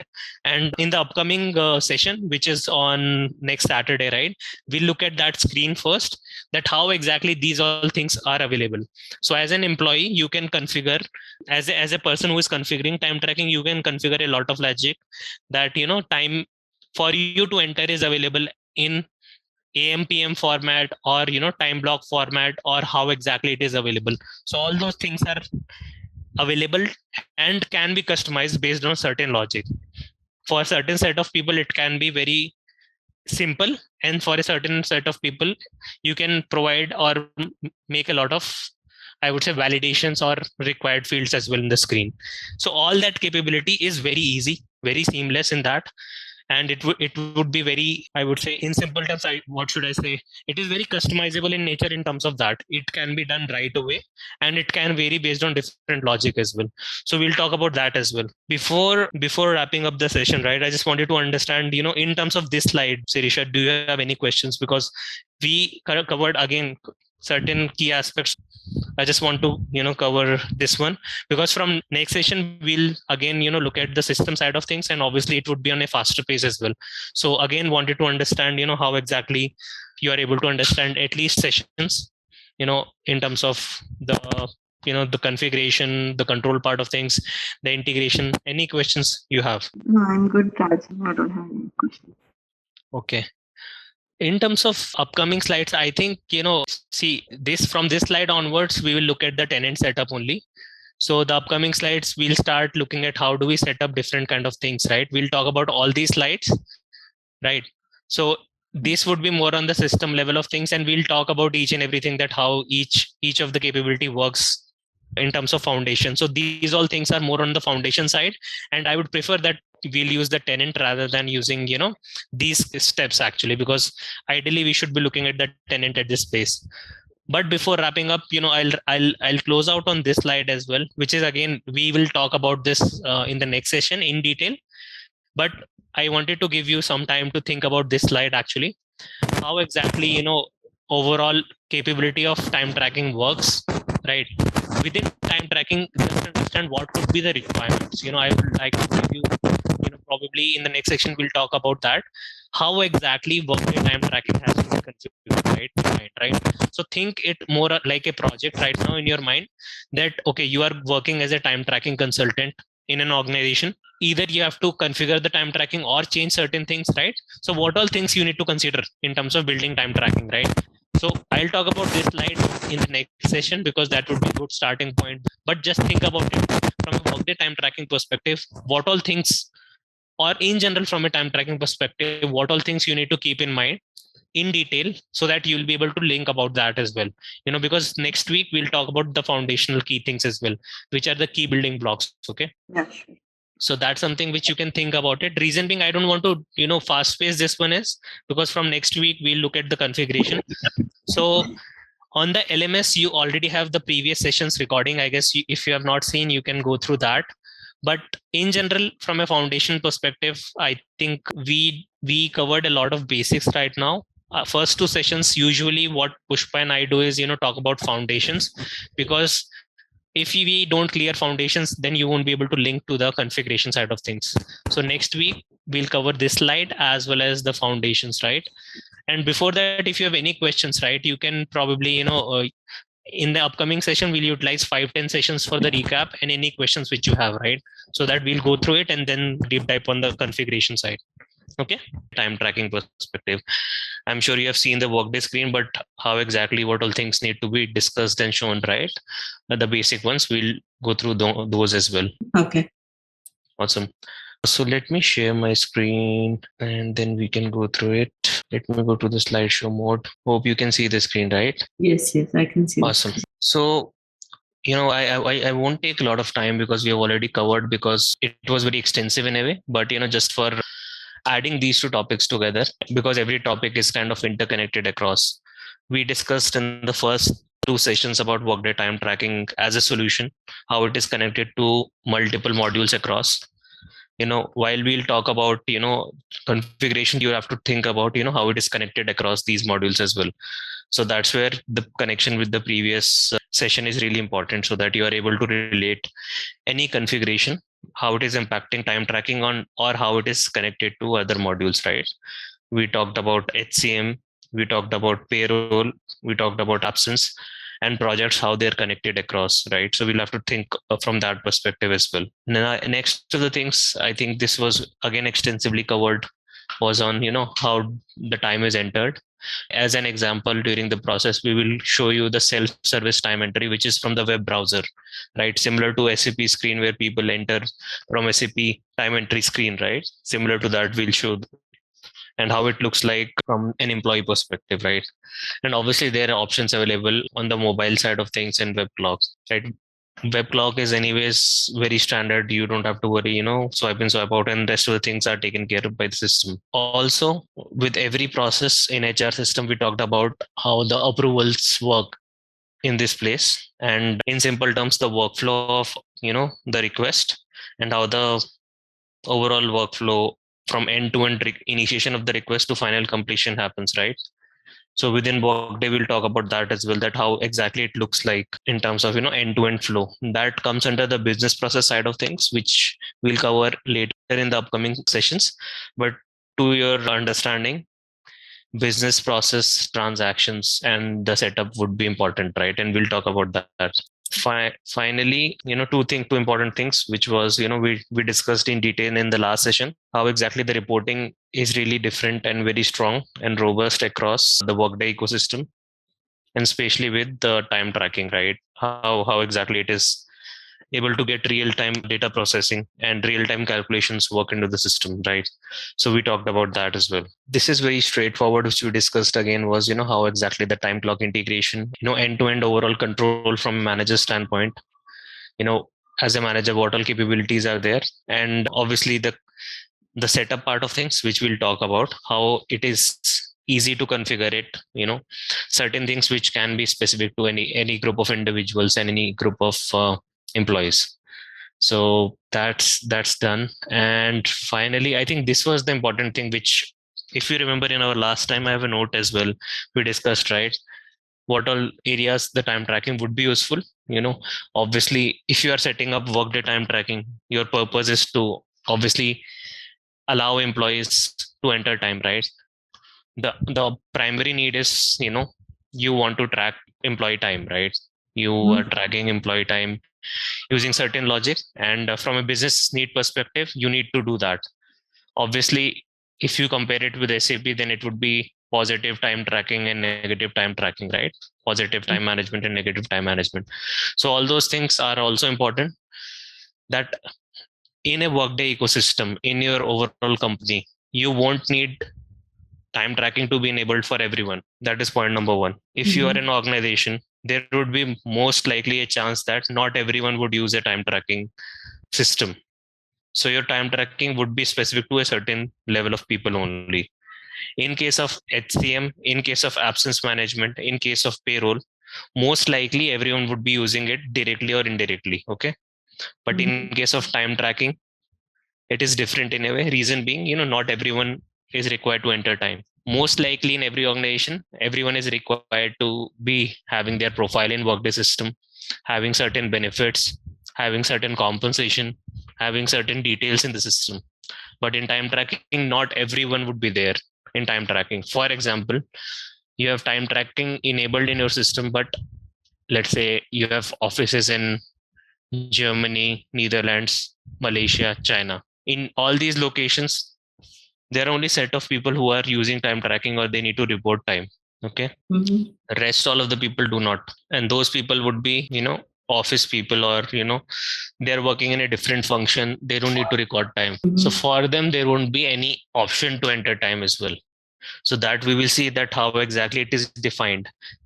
Right. And while showing all that, I'll tell you, while Pushpa would be sharing the screen later, right, during the session, we will see that how exactly we define the. Yeah, someone is getting a call, something. Yeah, no worries. How it is linked to HCM as a module as well, right? Because if you define eligibility, right, if you define certain people to be eligible, how exactly you derive that logic, right? That is also important. Okay. Yeah. For example, in SAP, you might be using certain logic of pay code group, or certain employees in certain country code or personal area, and all those logics. Similarly, here as well, you'll have to define a logic, right? Based on that, the eligibility will be defined. Okay. Okay. So that's one. Secondly, if someone is entering 10 hours, right? How exactly those 10 hours will be treated? Are they getting some extra pay for that? Are they getting, a default rate for that? Or if someone is working for 14 hours on a weekend, are they getting some additional premium on top of that or not? Right. Usually in companies, if someone is working a night shift, right? If someone is getting, let's say, $10 per hour, let's say, or $20 per hour, $30 per hour. In the night shift or certain graveyard shifts, it might be a different rate. It might be 1.1 times, right? 1.2 times as well. So if someone is working for 10 hours in the night shift or 8 hours in the night shift, essentially it becomes more, right? Either we make those hours, multiplied by that number, or you might change the rate as well. So if we are talking about rate, then obviously payroll comes into the picture as well, right? That So again, two modules are already interconnected. If you see HCM and payroll from the logic perspective, right? So we'll have to see the rate part of things as well. And finally, the third line, which is there on the payroll, can compensate workers, right? Very straightforward. Finally, whatever is the area in the system, either you will use Workday payroll, or you'll use a certain third party vendor to send out those details across. So finally, payroll would be also coming to the picture across. Be it any Workday time tracking implementation, it won't be the case that you are not talking to payroll. By default, at the end, you want the payroll processing to be done. You would have payroll involved directly or indirectly. In case of absence management, you might find certain clients that they are not having a robust payroll integration across, because they might do certain things manually, or they might look at exceptions only, right? But in case of time tracking, it is very close, because every day, if they are not entering hours, they won't be paid. So again, the logic comes of positive and negative time management, and how time tracking looks at it. In case of absence, if you see, by default, if the assumption might be that if someone is taking something extra or an unpaid time off, then only they will be impacted by payroll, right? If someone is not having the holidays, and someone is taking some holiday which is not in their balance, then only their payroll will be impacted from absence point of view. But from time tracking point of view, if you are expected to log in and log out every day, and if you are not doing that for that day, you are not getting paid. So that's where the integration between payroll, absence, and time tracking is crucial, and especially between payroll and time tracking. Okay. Any questions? No, I'm good for now, Raj. Awesome. Reason being, again, talking about foundations, because that would help you. Because all right, I think now we are jumping into the configuration side of things. But before going to the configuration, right? Before looking at everything, I want to talk about that. Okay. So what we are talking essentially here is there are certain aspects of time tracking which need to be created, right, at the time of first setup. Okay, if you are going to a fresh client or fresh organization where you are working as time tracking implementer, right, then these topics are more important. But if you are someone who's working in a system where already time tracking is established, right, these systems or these things are important, but not to an extent. Similar to SAP, right? For example, you define personal sub area, personal areas, company code, different transactions, right? Different reasons available, different fields available, different info types usages. You are doing it initially at the start of the project. Once that is done, once you are already live, it is more on the operational side of things. So these topics which we are covering right now are more towards the foundation side of things. Okay, that you are doing it for the first time, right? Company is setting up time tracking for the first time. In the later part of the training, our focus would be shifted toward the operational side of things, and we'll talk about how do we look at different transactions, different issues, and all those things, right? Reason being, you won't find any client right now, if they are on Workday, 99% they are already on Workday time tracking, if they are using it or they plan to use it. There won't be a case that there would be very limited cases where someone is implementing time tracking from the start as well. There could be certain exceptions, there could be certain smaller organizations, but if I see from an industry standpoint, you'll most likely be working in a company or a client where you would be supporting an existing setup. Okay, there could be a certain scenario where you are expanding your geographies, or your company acquires something, or you are moving to a new country where time tracking needs to be established, and those kind of things, or certain type of population is becoming eligible of time tracking, right? Then all these things would be important. Okay, so one of the key things is, if we talk about time tracking as such, right, there are key things such as time entry, setting up time entry.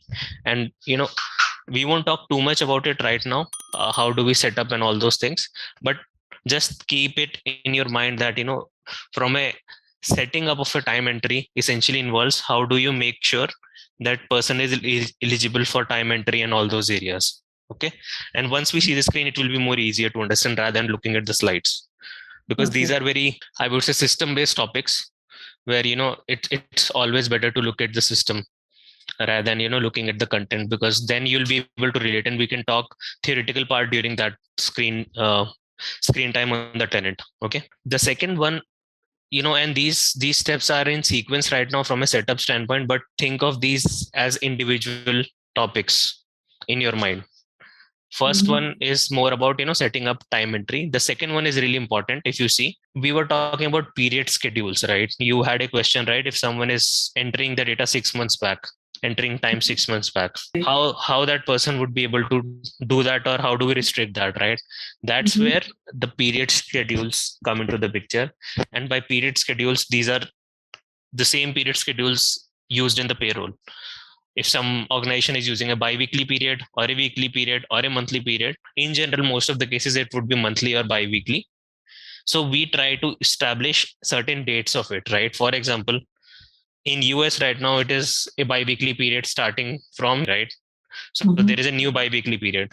For time tracking as well, you would use the same bi-weekly period for your time tracking calculations, time tracking configuration. Reason being, you want to be in sync with payroll to send out the data. And by data, I mean time information, so that it is paid accordingly. Imagine a case where your time tracking period schedule is different from payroll's period schedule, right? Technically, you can have multiple different schedules, but here it is always advised to have the same ones, because it is easier to manage all these things, and for your integration runs as well, for your if you're using an external vendor as well, you would have a certain specific date to run all these, right? So that's where it should be similar and coincided. And if it is Workday payroll, then obviously it is recommended, and it's more of a system mandate. Actually, I have not seen anyone using a different date for the purpose. So if I relay back to SAP, so we're like talking about work schedules and payroll area, right? Yeah. And we'll talk about this. So period schedules are more about your monthly payroll dates, but there is work schedule as well, employee work schedule, and we'll talk about that. That work schedule is more about what is the shift of that person and all those things. Okay. So there are 2 or 3 different aspects. Number one, since you raised that point, right? Number one is obviously the period schedule, which is important from a payroll standpoint. Then there is something called work schedule, which defines individuals' work schedule from, if I'm working from Monday to Friday or Saturday, Sundays off, or, if I'm working on a different time zone or time shift, right? So that's number two, work schedule. And number three, because that is, see, period schedule is not defining anything about my work, that how I'm working on a daily basis. Period schedule is just telling me, okay, this is my payroll date, this is the payroll range, and we will collect the data of time tracking from these dates to these dates and send it across. Okay. So, but the work schedule defines, okay, you are expected to work on Monday to Friday, not on Saturday and Sunday. So all the things are defined at work schedule. Okay. So two things, once in the later part of session, right, after we come back from a break later, right, we'll look at all these things, right, of period schedule, work schedule. Now, next important thing is worker eligibility rules for time tracking. Okay. This is similar to what we were talking about, right? Not everyone would be eligible for time tracking. That you have to define a logic. You have to define it, based on certain logic, that all Malaysia employees working in these locations having this job profile are eligible, right? So, or all US employees working from California are eligible. So those kind of logics we will define at that time tracking eligibility rules. So these are called worker eligibility rules. The same rules are used in multiple areas, and we'll talk about it later, that how exactly these rules are used across. There is a concept called time entry template as well, where these rules are added to define the eligibility. And once we look at the session tenant from that perspective, we'll talk about that. So there are multiple topics coming in, and their names are very similar to each other, right? So you have to be a little bit careful here.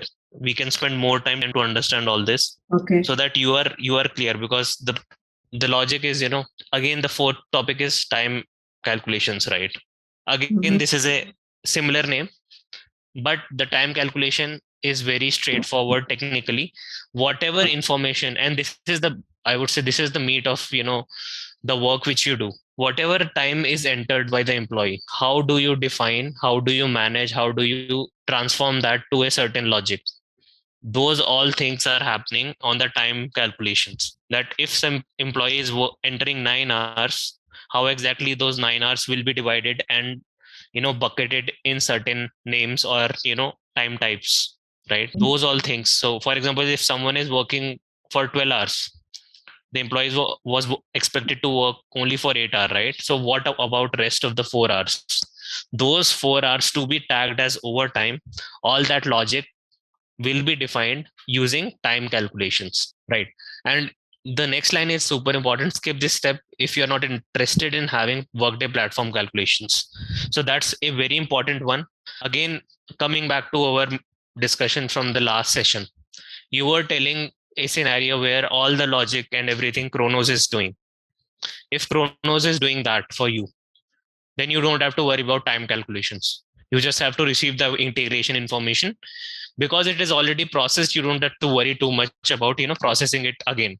So that's where your time calculations would be utilized to a bare minimum level, or not even utilized as well. Okay, if you want to process the data, the time into certain logic, then only you are using time calculations. Otherwise, there are two cases, Sirisha. Just think from end-to-end perspective here. If the clock person or the vendor, if they are sending you already processed information, okay, if you are getting a already processed information from the time clock, right, then you don't have to do anything on the Workday time tracking. Point number one. This is clear, right? Sirisha, you there on the call? Yes. So it's already processed. It's just integration directly to the Workday payroll. Correct. Okay. Now look at the second scenario. Second scenario is you are just taking this information in time tracking, and let's say your payroll vendor is aware of all this logic, and that is how it is being configured there, that they are able to handle it, they are able to consume it, they are able to decide that how much payout should be done. So you can also send a non-processed data in certain exception cases that you are not creating time calculations. You are just sending the raw data to that payroll vendor. Okay. So that can be a case as well, where you are not utilizing time calculations fully. Okay. Okay. And fifth one is really important, time entry validations. Now, time entry validations are nothing but just look at the name, time entry validations. So whatever validation you want to put in at the time of time entry, and by time entry, it is employee entering time. Whatever you want to put a validation or a logic or a restriction or an error or a notification, all these things you can put in time entry validations. Okay. So if you as an employee or a time entry user or a time clock user, if you are entering a certain time, system should restrict that or not. All these things should, for example, for Monday you are entering 25 hours. Obviously this is not a logical entry where you are entering more than 24 hours in a day. System would restrict that. If you are entering something which is beyond certain logic, certain standard logics, all these things can be created from your side. But in most of the cases, it should be already there in the system where time tracking is already, implemented already. So you don't have to worry. But these are very basic, I would say, the setup part of things. Okay. So we have covered all these 1, 2, 3, 4, 5. We'll talk about these in system, but just think of it again from your perspective. If you have any understanding, you have clear understanding on these or not. All clear on this one? Yeah, I'm good. Awesome. Now we were talking about two things here. I think we have already covered these two, the work schedule part and the holiday schedule part. Think of holiday schedules as holiday calendars, because in Workday, even though holiday schedule is being used, but look at holiday calendar in your mind, because it is initially, a lot of companies now use holiday calendars, and so the name would be holiday calendar in the system when you configure it. But obviously two schedules which are really important are work schedule and holiday schedules. And obviously the first one, which was this one, which was period schedules, right? So three different schedules technically are there which are important. Okay. And these are to be defined. Usually, again, it is not on the time tracking to define everything. Holiday schedules come under absence as well, right? Absence as a module. So usually the absence person, whoever is the absence person handling absence management as a module in your organization, creates that. Okay. Okay. In general, if Workday and time tracking are there, then the onus lies on. So period schedules are usually owned by payroll. Okay. Just for a knowledge. If all three modules are there. Okay. Work schedules are more majorly owned by time tracking, and holiday schedules are majorly owned by absence management team in general, because these three are interconnected in these three modules. But from your perspective, obviously if you are creating time tracking module or establishing time tracking module from the start, then these three things should be there in the system. Then only you can think of it. Okay. Seventh step is configure payroll to pay time. Obviously this is the same step if you are using Workday payroll, or if you are using an external one. And we'll talk about this in detail as well. There are multiple ways of doing it, but you don't have to worry too much about it, because you should look at foundation right now. And eighth and ninth step, obviously, like I said earlier as well.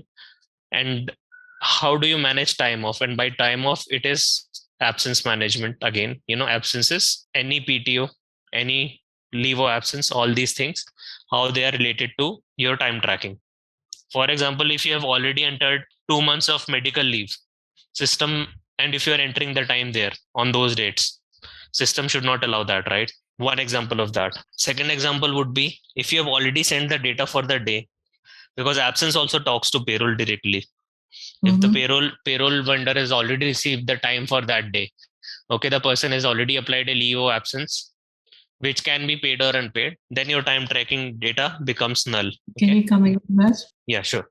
If you again think of this scenario again, if you have already, if the vendor or if absence has already shared the number of hours for that day to the payroll vendor, then your time information doesn't matter, frankly. If you see, ideally should not be there actually, right? If the person has already applied a time off there or leave of absence for that day, let's say 26th March was a working day, but as an end user, the end user has already applied a sick leave, sick time off. Okay. Then the expectation is that the person is not working on that day. If the person is working on that day and these two, then he should cancel the time off, right? Sick time off. Let's say, right? If the system is sending two different information, ideally it should not happen at the first place. But if that happens, obviously the precedence would be given to absence management, because it is more of a time entry, non-time entry. It is more of an absence recorded by the employee himself or herself. Okay. So basically, like when you're recording the time, it checks the employee status. If he's on a leave, it does not, it will not able to record the time. Yeah, you have to set up that. There could, but again, see, if you look at that scenario, if person takes a half day, then system should allow for the other half to be applied. So that's where multiple scenarios would come into the picture. That is according to each and every, country or company or, different type of rules. These vary, in all form, shape and sizes across. Every organization will use time tracking very differently as well. It can be extremely complex. I mean, I think it is one of the most complex modules, if you really ask me, time tracking, from that perspective, that how complex it can become, right? Because it can be a lot of calculations in terms of managing, or it can be managed in a different decent way, which is the recommended way. Because time tracking as a module is anyways, I think if you see from all the areas, right, payroll and time tracking is considered to be the toughest modules across, where a lot of, calculations and a lot of effort is required in terms of maintaining, right? So that's where it totally depends how exactly it is, being configured as well. For example, if it's straightforward request where, we just need to ensure the time is being recorded and sent to payroll, that's it. Any deviations by default are tagged as overtime, irrespective of the day. Then it becomes a straightforward kind of an approach where, okay, that if within that day, if it's crossing a threshold, then it is tagged as overtime. For overtime, the person is getting, $1 more per hour or $2 more per hour, whatever. But that logic is defined at payroll. Okay. Finally, coming to our topic again, how do you manage time off? This obviously comes on the absence side of things. And the last one is, time tracking for mobile. Again, how do we enable that? We'll talk about it later. But all the logic which you have created on your main configuration page, the same would apply on the mobile as well.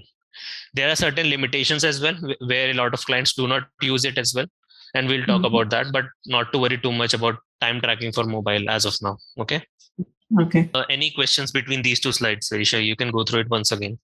Let me give you 30 seconds to pause and make a picture in your mind. Take 30 seconds in this slide and next one as well before we move ahead. Okay. Yeah, take your time. Are you clear, Sirisha? Yes, one quick question. Sure. So regarding worker eligibility rules, suppose an employee moves from non-exempt to exempt, where like exempt you don't have to record any timesheet. Does it automatically, the eligibility rules, will be removed when the employee moves from a non-exempt to exempt position? Good question. So two things to note here. The rules which are defined, worker eligibility rules, are not defined for individual person. For example, if you, me, and are in the system as time entry users, I'm not defining rules for Sirisha. What I'm defining is, if someone is working from this office or having this job profile and this employee type, then the person will get time tracking as an option to enter time. Number one. So you are not defining at an individual, you are defining at employee type. Point number one. But you told employee type in this location, if this employee type, then eligibility rules are applied. So that is what you're saying, right? Employee type, exempt and non-exempt. Now look at this one, real-time calculations again. If someone is moving their status, if someone becomes exempt, non-exempt, whatever, right? Promotion to a different job profile, transfer to a different country, as soon as that is effective, based on your worker logic, based on the condition logic which you created, worker eligibility rule, if the person is eligible, he or she will be able to enter time. If the person is not eligible, he or she won't be able to, enter time. That's it. So look at it from that perspective. Within PA and OM, coming to SAP, for your better understanding, whatever transactions are being handled there, if someone is getting a transfer, promotion, whatever, if by that action the person becomes eligible or non-eligible on time tracking side of things, then that happens automatically. You don't have to worry that, okay, someone got promoted, someone got transferred, I have to change the time entry calculations, time calculations, eligibility calculations. No, you define it one time. If you hire a new person as well, if the new person is eligible for your time entry, by default that person would be eligible. If you define a certain logic, it would follow that depending on employee type, whatever is the data. Think of it from a data perspective. Your time tracking is connected to HCM. Okay. HCM is feeding you the information about the person is exempt, non-exempt, manager, senior manager, any other country, location, whatever. That logic we will define that logic based on the company, right? Company will tell us, okay, we need these type of people to be eligible. They won't tell, okay, is eligible or Sirisha is eligible. No, they'll tell these type of people are eligible, working in this organization or that organization, whatever. We will follow that. Whatever happens within after that rule is created based on employee type. For example, employee gets terminated or moves out, right? Employee gets a promotion and moves to a different country. If your logic, according to your logic, the person is eligible, then person would be eligible. If the person is not eligible, then you don't have to worry as per your logic. Okay. And this is all day driven, right? Like once every day, like once you change that group or thing, like it automatically impacts your eligibility rules. Exactly similar to, let's say, 31st of the month, 31st of the March, the person belongs to a certain group where he or she is eligible. After 31st, on 1st, the person moves to a different organization, different country. Okay. Let's say the person moves from Singapore to Switzerland. In Singapore, employees were required to enter time, but from 1st of April, the person is moving to Switzerland, and the company rules there are, you don't have to worry about all this. So from 1st onwards, you don't have to worry, your rule would kick in, and then you'll be able to, then the rules will be applicable as such for Switzerland. Okay. Any follow-up questions you have? No, I'm good. Thanks. Perfect. Now in the next slide as well, these are very straightforward, but again, take just 10-15 seconds. All clear on this one, Sirisha? Yes, Raj. Okay. Awesome. Right. All clear on these two, right? No issues on this one? Yes. Perfect. Now this is again really important. Now this talks about really, really basic step, or the first step, which is like the core of the configuration. If you see time tracking, you have to define how exactly the time is being entered, how exactly different groups are there, how exactly the different time entry templates are there. All these things are really like these 1 to 6, even though it looks like 6 steps, these are the big ones. Okay. Just read through these first, so that probably you should also think that what exactly these are meaning. I want you to think as well right now, because I think you have enough foundation. Just think of these steps and try to understand first from your side. Okay. So if you see these steps, right, these steps define time entry method, that how exactly time, what is the entry mode of time, right? Are you entering as an in-out, in time and out time, or you are entering it based on certain hours, right? And once we look at the screen, it will be easier to understand. The rest of the steps are also really important. If you see time entry codes, we define all these codes and groups to a certain logic, and these would be beneficial when we look at the screen to talk. But if you see the first 1, 2, 3, 4 are kind of defining how exactly a person is entering time. Okay. So you define, okay, what would be the logic, what would be, different time entry code groups, time entry codes, time entry templates. And by time entry template, it is essentially, a logic or, a basic configuration for one person or for one type of person to be eligible. For example, you can have one time entry template for your organization that everything remains the same across the organization, right? But there could be certain, go ahead. So is it something like, from time perspective, they'll be using time codes, but when the system is evaluated and it sends to the Workday payroll, it will be turning to pay code. Can you repeat that question again? So, for example, like when you're entering something into the time okay, on the screen, it will be like, you'll be using time code. But when the data is integrated to Workday payroll, when you're sending to Workday payroll, will be turned to pay code? There is a name to that. So pay code is very different technically in Workday terms. Okay. There is a time calculation tag. You define a tag for those hours. That is picked up by payroll. So for example, your 9 hours are there as entered time, right? To link it to Workday payroll, there should be a time entry tag, and we'll talk about that. I think we have one slide for that. To talk to each other, there would be a tag required. It is just an identifier between these two modules to identify certain data.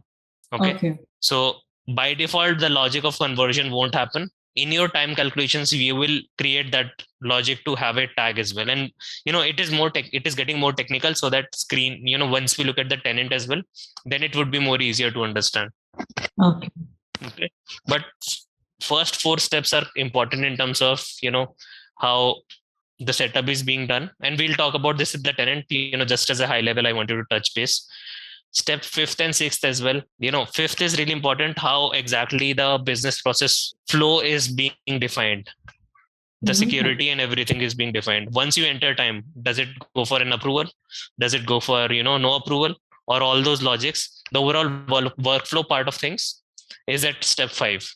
Okay. And the 6th one is more about reporting, that how do we look at the data when a person is entering the time for him or her, what exactly is the dashboard, and how exactly that is represented for the week for that person, right? We'll see that. And one of the key things or a starking difference would be, in general in Workday, it is by default a weekly based submission. In general, on a weekly basis, the expectation would be to enter time, to close out time. As an employee, you can enter time for 1 day and stop, 2 days or stop. But in general, you enter for 5 days and then click on submit, so that 6 days, 5 days, 7 days, whatever. On a weekly basis, you define that. And once we see the screen, we will think about it again and talk again. So this is covered from a time entry setup. I think from this slide perspective, one of the key things, again, this is more about eligibility roles. We have covered these time entry codes as well. So time entry codes are nothing but when you are entering time, for what purpose you are entering those time and everything, those are defined there. And once we look at the configuration, we can look at that. Third one is security. Security one we'll talk about in the next class, considering the sequence of things. But in general, you have to set up a security so that you as an admin can edit that. But by default, that ownership lies on your security person, the person who manages your end-to-end security. To compare it with SAP, it is more on SAP basis guys, or someone handling the security end-to-end. GRC guys, usually they handle all these things. But from Workday standpoint, that setup is provided and given to you by default. So that you are able to create worker eligibility rules and time entry codes. Okay. Okay. I think this should be, and this is more on the steps. How do we create time code group and all those things? This is more on the tenant side of things. How do we create that? Access the create time code group task, on time entry to use the different logic. You don't have to look at it. Frankly, if you really ask me, how do we configure? You can go through it once again, during the class or, later as well. But in general, how do we create the time entry code task? Once you look at the screen, so slowly you will understand that what all things you need to be entering to ensure the right logic is being driven, right? If you don't fulfill or enter any information which is a mandatory information, then system won't allow you to go ahead and close it, the configuration. For example, you are defining certain things and which are not correct, system would restrict that as well. So in the time code group task, you do multiple things in terms of time entry and all those areas. Again, this is very from a system driven. We'll talk about this on the system side of things. So if you see, these 4 things which we have covered are more on the system, which we will cover right away after taking a break. Just think of these topics, and once we come back, what I'll do is Pushpa would be sharing the screen in helping certain things about all this, and in parallel we can discuss everything. right? That how do we look at period schedule? How do we look at holiday calendar? How exactly the screen looks, first of all. See, you should look at, right now you can configure without worrying to, because since you are new in the ecosystem, probably we'll talk about the basic stuff as well, that how exactly the screen looks. I don't know if you have seen the Workday time tracking screen or not. No, I didn't see it. So yeah, so our logic, I don't want to directly jump into something which you are not aware. You should know that what you are, if you are creating something, how exactly it will look at it, right? How exactly the front of the screen looks. So that is important, right? I cannot tell you to, create a custom info type without telling you about basic info types and basic actions, right? So similarly, I'm not jumping on the calculations right away. What I'm doing is, look and feel, and the basics should be clear to you. That's the plan. Let's take a break because it was a highly, I would say, detailed tech class, initial first 45 minutes or 1 hour, which we had. What we'll do is take a 10-minute break, and after that we will go through the basics which we covered on the Workday tenant, and then after that we'll go to the slide 2. We'll go through the content and then again come back to the tenant again to look at those aspects. Okay, so that's the plan. Let's take a break and let's meet in 10 minutes from now. Okay, sure. Thanks. Okay, thanks guys. Hey Sirisha, are you back? Hey Pushpa. I'm back. Sirisha, I think she is coming back. 1 minute, Raj. I'll wait. Yeah, take your time. Yeah. Okay, I'm back. All right. Okay. What we'll do is, we have covered a lot of basic topics right now. If you see multiple areas, multiple things. So next, I would say next 1 hour or so, what we will do is to help you with the overall basics on the tenant and tell you basics about Workday tenant as well. Okay. Right. But while I was sharing the screen on Workday tenant, right, I had one question to understand how much should we tell, right? Can you tell us about what all do you know about Workday tenant as of now? Because that will help me and help us to understand how deep in a topic we need to go. Because I don't want to give a generic kind of, information to you. So that it won't be useful. So the approach would be to understand how much do you know about Workday in general. I don't have any hands-on, Raj. Just like I'm little familiar with some HCM screens. Okay, so you have seen those screens, but not anything. Right. That is perfect. All right, so we'll have to probably give more time on the basics, and that would be good in a way. I don't want to give you access without giving you knowledge as well, right? Otherwise, it's not a point to to do something which is not important. Are you ready with the tenant so that we can talk about basics? You can go through these basics which we discussed, right? Yes. Yeah. Let me just share my screen. Are you able to see my screen? Yep, we can. Can you? Yes. Okay. Awesome. Sure. So yes, it is to start with the Workday tenant, right? This is how the Workday tenant home screen looks like for any kind of Workday tenant. Okay. So to start with the basic, like whenever you log into the Workday tenant, you will be able to see this home screen where you will be having the very basic information about that particular organization, how it has been set up in the tenant. So all the screen that what you have been seeing here, right? The announcement or the timely suggestions or recommended for you. These are basically the organization-wide configurations. So how you wanted to view your employee, like, okay, the kind of picture or any specific message that you want the employee to view when they log into the Workday tenant, then you can configure here. Okay. And there is a specific view all app is there, right? When you click over here, you will be able to see all the applications that the employees are having the access to. Okay. So this view all app, it is like, first let's understand, okay, let's say it is a personal information, right? Okay. So here, when you click on the personal information, the employee will be able to view the very basic detail, like the employee personal information means what it contains: your date of birth, your gender, your legal name, the employee name, first name, last name, and all, right? So those kind of information you can come and view over here. And here, different, like if you have the time tracking module, in this this application, you will be able to view when the particular module that is enabled in the tenant. Okay.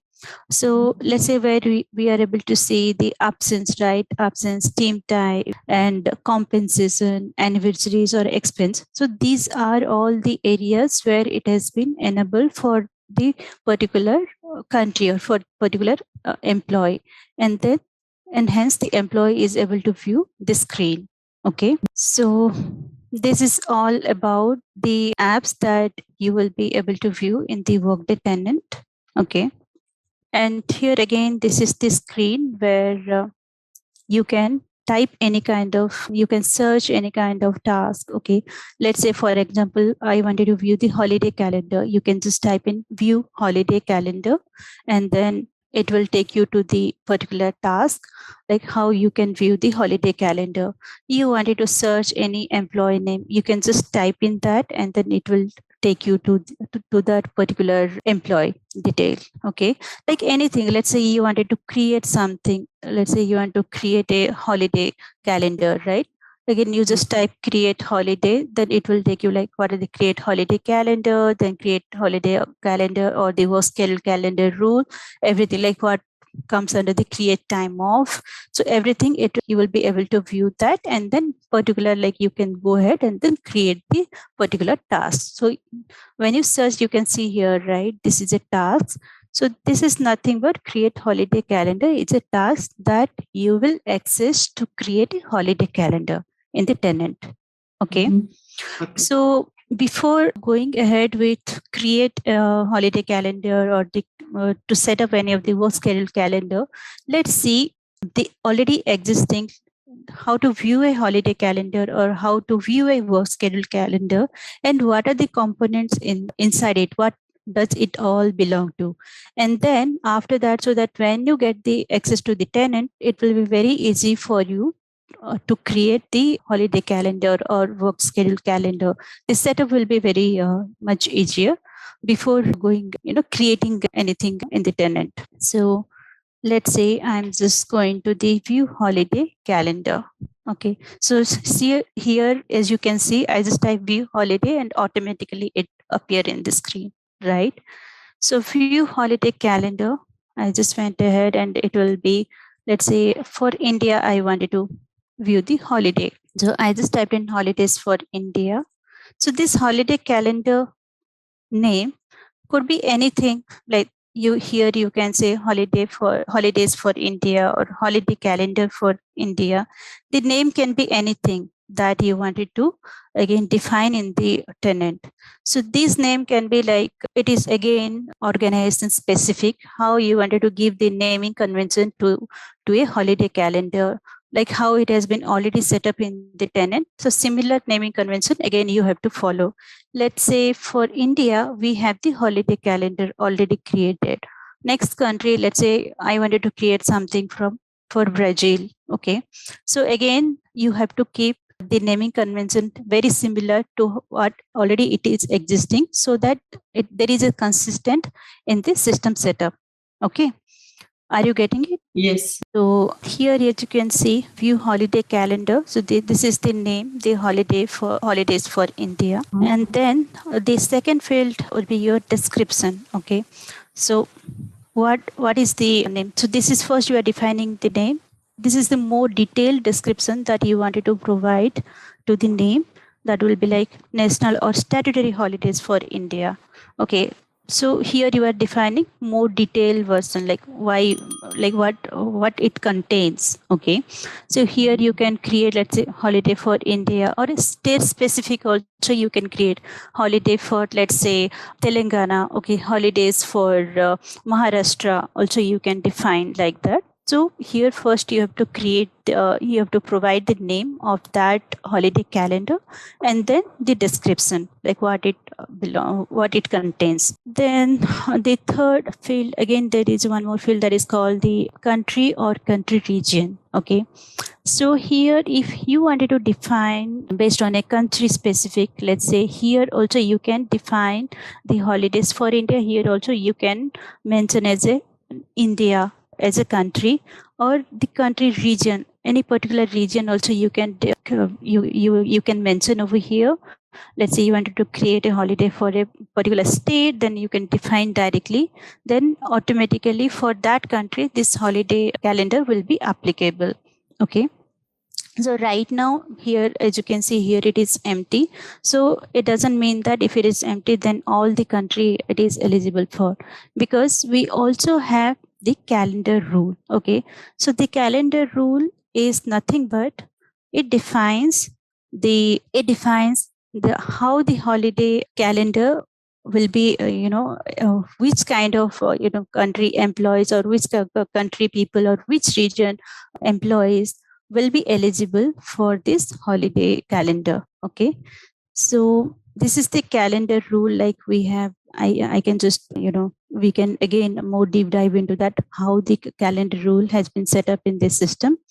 So this is the calendar rule. Again, you wanted to, let's say you wanted to define something, holiday worker located in India. Also, all the full-time employees, those will be applicable for this holiday calendar. Again, you can set up a calendar rule also based on the worker located in India, as well as the full-time workers also. Okay. So for anything, okay, one more thing I'm thinking, that I just forgot to mention you from the beginning is, whenever you see anything, right, three dots, wherever we have this three dot, this is called the related action. So once you can click into that, you will have many options, like here all the possible options, like what are the actions that you can perform for this particular task. Let's say here, this is the holidays for India. This is the holiday calendar. And then when I clicked over here, I can view that. I can see here it is a edit option, and there is an option for delete. Okay. I can go ahead and edit this holiday calendar, as well as I can delete this holiday calendar from the tenant. Okay. So usually this is given access only to like who is supporting this, because we just like searched on the search option, right? So this is not given access to everyone. This access will be only given to the who will be here, the time administrator, who will be the configuring all this information in all this setup in the particular tenant. Okay. So for employee specific, no, they will not have this kind of access to the tenant. Only who are doing the setup in the system, who are implementing, who are defining all this configuration, they will get the access. Okay. Can the time admins get a view option of this? Yeah, they will be having the time administrator also will have the view options, because the time administrator, again, it is depend on the security, right? What kind of security has been given to the time administrator. If they wanted to view the employees more detail, like the employees holiday calendar, then the work schedule calendar, or the time tracking, how many hours the employee had already entered, then based on the security, they will be able to view or perform certain tasks. Okay. So again, everything is in Workday, it is based on the security, right? Like how it has been, what are the security that has been given to the particular group, to the implementers, or else the employees or the workers. Based on that, they will be able to access those tasks, and then they can configure, or they can edit or delete those tasks in the Workday tenant. Okay. So here we have the holiday calendar, we have the edit, and we have the delete option, as you can see here. And next is the audit, right? So here in Workday, we have the options to audit. Let's say once I have set up the holiday calendar, and I have created the holiday calendar, if someone want to know that who has created this holiday calendar, okay, in the tenant, because once you are created, it is all set up. Okay, but you want to know who has been created, then this is the view audit trail. You can just go and then click on the view audit trail. Then it will take you to the detail, like when the holiday calendar has been created, and it has been created by whom. Okay, let's say if it is by if it has been set up by me, or if it has been set up by some other person or a particular group that has been created, then they will be able to view the audit. In the audit trail, you will be able to view those details. Okay. And the next option is the calendar, right? So this is the calendar, the holiday calendar. This is where we are able to view the name, the description, and the calendar rule. So when you create a holiday calendar, so these are the very basic information. First, you have to define it in the system. Then it is all done that you have created a holiday calendar. But again, we have the calendar event. Okay. So unless until you don't create the calendar event, right, your holiday calendar is not completed. So first you are just creating a holiday calendar, and again you have to edit this calendar event. So calendar event is nothing but the holidays. Let's say the Republic Day is a holiday, it's a calendar event, right? It is a public holiday, or Independence Day is a public holiday. So these are the holidays we have to define in the system. We have to define in the tenant. Then unless until we don't add this event, then how the system will know that this holiday is applicable for which date, and like when it is applicable. Is it Republic Day? It is for 26th of January, right? So 26th of January, in which year this holiday calendar is applicable, then you can define based on that date. So that this holiday calendar will be applicable for 26th of January 2009. Okay, Sirsa, are you getting it? Yes, or yes. It is too much of technical? No, I'm good. So these holidays, do we need to set up every year? Yes, every year you need to set up in the tenant. Okay, because like if you determine like this holiday happens always on January 1st, does it always like automatically populate? So we have to go manually specify the date. You have to manually create the calendar event for that particular date. Okay.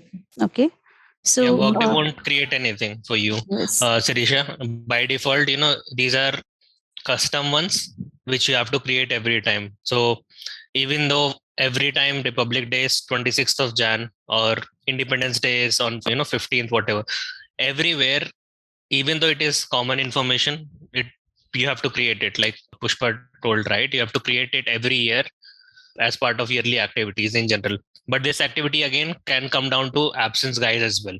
The person managing absence, usually it would be already there as well, but if required, this is how it is kind of set up in general.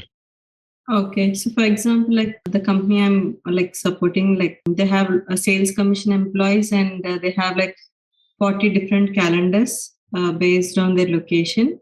So in that case, do they like have to go manually set up every year, or like if we have that list, can we directly upload on this? Is there an option so you are saying an automated way of doing it, right?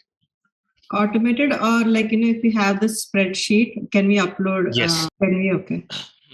So you are looking for something similar to BDC. Yes. BDC upload, right? So there is a concept of EIB here in Workday, which we can talk about in the later part of things, but that EIB in general is not falling under time tracking. But in the last sessions, if we are able to complete it within time, right, we can talk about that EIB logic as well, how that spreadsheet can be used to upload data or calendars or anything.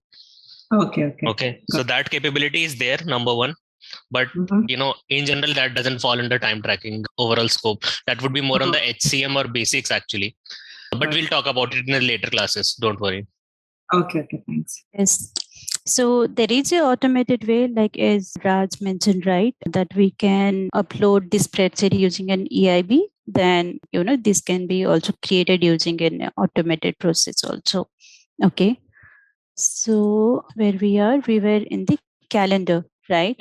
So the calendar is so once you create the holiday calendar, you can add the calendar event. You can, by adding the calendar event, right? You have created a calendar event called Republic Day for 26th of January. And for this particular year, for 2009, and then again you wanted to add one more calendar event called the Independence Day, then you can just come over here and add the calendar event. So you can create one by one calendar event based on the holiday that are being defined for that particular year. Okay, let's say like why we are just creating defining based on the date. So we know that Republic Day, Independence Day, or this Gandhi Jayanti, these are all the public holidays that which are defined based on the date. But let's say we have Diwali, we have Ugadi, okay, which differ every year. The holiday will be defined this year, it might be on the 1st of April, but for next year it could be in any other month, right? In month of May, or it can fall on any different month. So that is the reason that we are defining the holidays every year with a different date and then particular year. Okay, so for that year you will be able to view the calendar event has been set up for that holiday calendar. Is it clear, Sirisa? Yes. So again, there is a option called copy, okay, where this will take you to the copy the holiday calendar. So again, you wanted to create a holiday calendar for a different country, then you can just come over here, you can go to the copy. So you can use the same calendar rule, and then you can similar the description for that for the existing, and then you can copy to a different country name. You can just change the name of the country, and then again you can use a different calendar rule, and then the country or the region you can again mention that. But this is the way that you can copy a holiday calendar for a particular holidays. And the filter calendar event by date. Okay, let's say you wanted to view the calendar event by date, you wanted to view, right? So for example, we have the holiday calendar event starting from the 2009, okay, and we are currently in 2022. Okay, so you wanted to filter the calendar event based on the particular date, then you can just come over here. It will take you to the calendar. You can view the calendar event based on the date, and view calendar workers. Okay, so the view calendar workers is nothing but you will be able to view how many workers those are assigned with this holiday calendar. Okay, so one concept in the holiday calendar is when the holiday calendar is created, okay, we are not assigning this holiday calendar to any of the worker manually. Okay, then how it will be assigned to the worker? Based on this rule, this calendar rule. So when you define the calendar rule, let's say worker located in India, then all the workers who are who belong to India, they will be eligible for this holidays calendar. Okay, so we are not assigning to any worker one by one. Let's say in India, we have thousands of workers, right? We are not assigning any holiday calendar manually to any worker. So this is the calendar rule. Based on this rule, this holiday calendar will be assigned to the worker. Okay. So this option is nothing but you wanted to view the calendar for worker, then you can just again go ahead and then view like how many workers are assigned to this particular holiday calendar. Is this clear, Sirisa? Yes. Yeah, and these options which Pushpa shared, right? Obviously, there are multiple options available, but in general, Sarisha, for you, you'll have to just create it one time, or in general, someone from absence team is creating or maintaining it. There would be always multiple options available in the three dots which Pushpa mentioned, right, in related actions, but you don't have to worry about everything, right? It talks about multiple things. In general, majority of the people do not use all that. For example, editing and holiday calendar and all those things, right? It is a one time activity and that's it, right? Rest of the steps are there but not useful, right? So there are other ways of, for example, you can view, create and edit, right? View holiday calendar is there, create holiday calendar there is there, edit is also there, right? If you want to edit anything, why will you go to view and then select an edit option, right? You can directly go to edit holiday calendar. From here as well, you can go to edit, but why do you want to do that? So there would be obviously multiple ways of doing things. Like for example, Pushpa this time gave you very detailed option, but with everything in Workday, right? There would be certain things which probably you will have to click and see and learn, right? So it is more descriptive, which we are trying to do in the first ones, which Pushpa is helping you with, everything. But obviously within the Workday, within every configuration, there would be 1,000 other things as well, right? Which might be useful, might not be useful.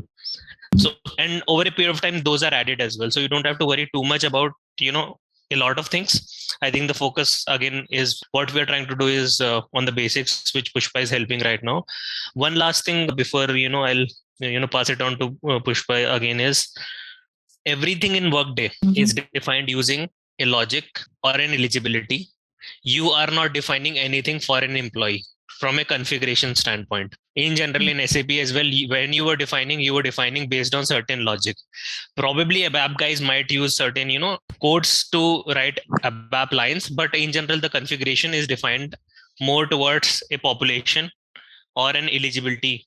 So here as well, if you see, calendar rule is there, which is telling you that everyone which is under India is falling under this calendar.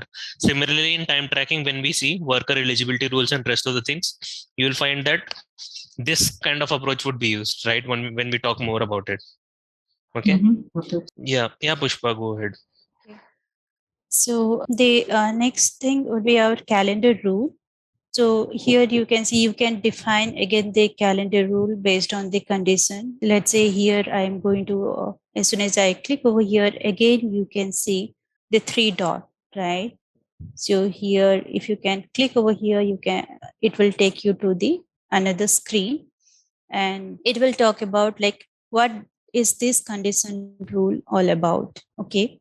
So we have just defined the calendar rule, the location, address, country belong to India, right? We are just defining the holiday calendar rule that within this location, address, country means for this country, is equal to India. So I'm not if shall we go ahead with the condition type or Yeah, go ahead. okay, sure, because it is again Just a second. Let me. Yeah, you were saying something, Pushpa? Yes. I was just defining the conditions rule, right? Where we have Hello? Raz, can you hear me? Can you hear me, Pushpa? Yes, I can hear you pretty clearly, Raz. Can you hear me? Yeah. I was thinking you were reaching out to my internet, just dropped in between. Any questions for me? No worries. I was just saying that shall we go ahead with the what are type of conditions or condition rule, what it contains, or we will take it in the later point of time? Yeah, I think we can take it in later point of time. Let's move to work schedule now.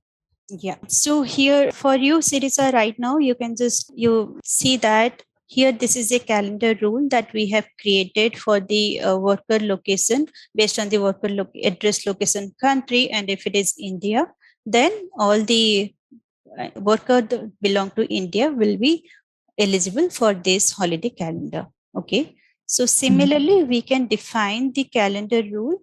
So why I was, taking a pause here is like when you create it, definitely you will be able to, you need to understand in more detail, like what are the options here, what is the condition look like. We will take you more deep dive into that when we go ahead and create the holiday calendar and the calendar rule.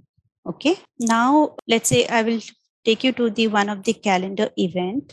So if I can open one calendar event, so these are the very basic information that we need to define the calendar event. Okay.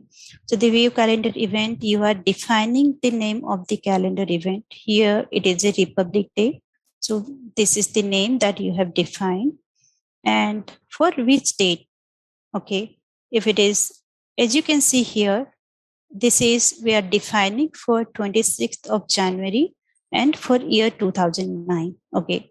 So for similarly, every year we need to define the holiday calendar event for Republic Day for that particular year. Okay. So in the calendar event, you have to define the name of the calendar event along with the start date and the end date. Okay.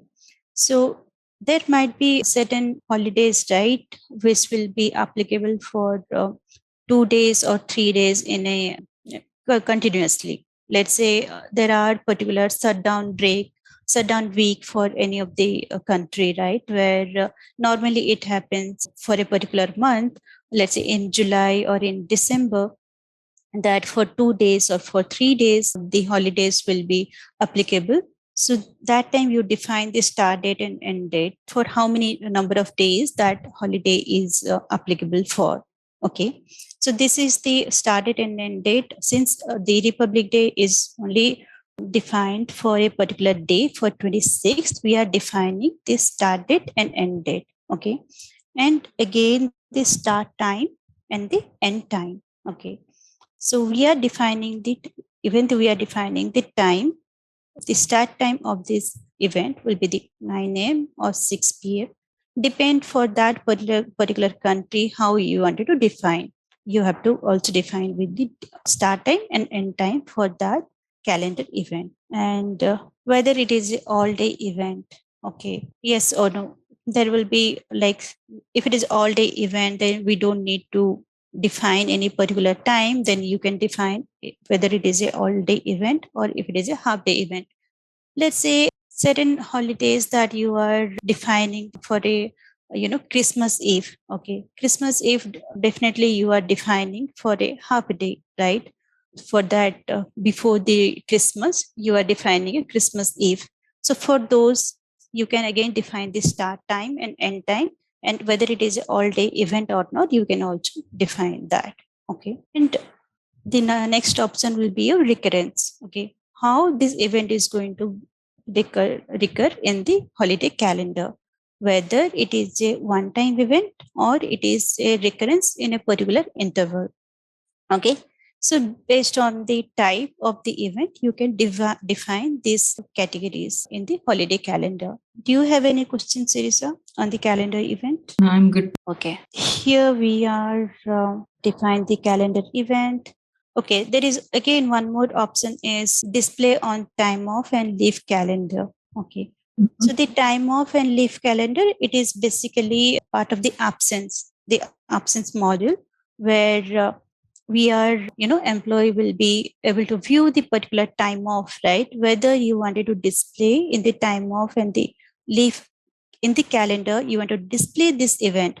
Let's say when the employee is going to request the time off on 26th, you wanted to display that, okay, hey, 26th of January, this is a Republic Day, it is a holiday. Okay, do you want to display that? So this is the option where you can define you wanted to display this on the time off and leave calendar. Okay, so this holiday calendar, basically we are defining for absence management, we define for time tracking. In time tracking, why do we need to define the holiday calendar? Definitely, let's say when the employee is scheduled for a particular day, right? Whether that day is a holiday or whether that day is there any holiday or half a day holiday or full day holiday, is there any holiday for on that particular day, and then how the overtime for a holiday is calculated for. That is the reason that we are defining the holiday calendar in time tracking. Is that clear, Sirisa? So display on time off. So if we update as no, so that is not visible. The calendar is not visible at the exactly the calendar. Yes, this holiday calendar will not be visible while requesting the time off in the absence calendar. Okay. Do you have any questions over here, Sirisa? Any more questions on holiday calendar? Regarding the eligibility rules for this calendars, so I think you were showing some other screen, right? Where this location, can you go back to that screen again? This is the screen. Okay. So here we can add more options, right? For this location, for this employee type. Yes. I think, okay. Correct. Yeah, Raj. Yeah, I was saying, once we look at time entry calculations, right? Everywhere we use these kind of logics, it would be exactly the same. You can add 5 more conditions here if required. How about rule usage on the other tab? Okay. It is just telling you about where exactly it is being used. Yes. Okay. And as someone who's learning, Sirisha, don't worry too much about additional factors as well, because for example, you configure something, there would be certain things where it might be used. So the approach, and again, I'll tell you the reason, because in general, the SAP consultants, if they try to move to Workday, right, their approach is always looking at multiple aspects of screen. But the approach should be, at least in configuring Workday, is you should look at, okay, you are defining something on that screen, there could be potential 10 different things which are there interconnected. The good part with Workday is you are able to see it right away. The bad part with SAP was you have to go through and then see, right? It required you to go through SPRO.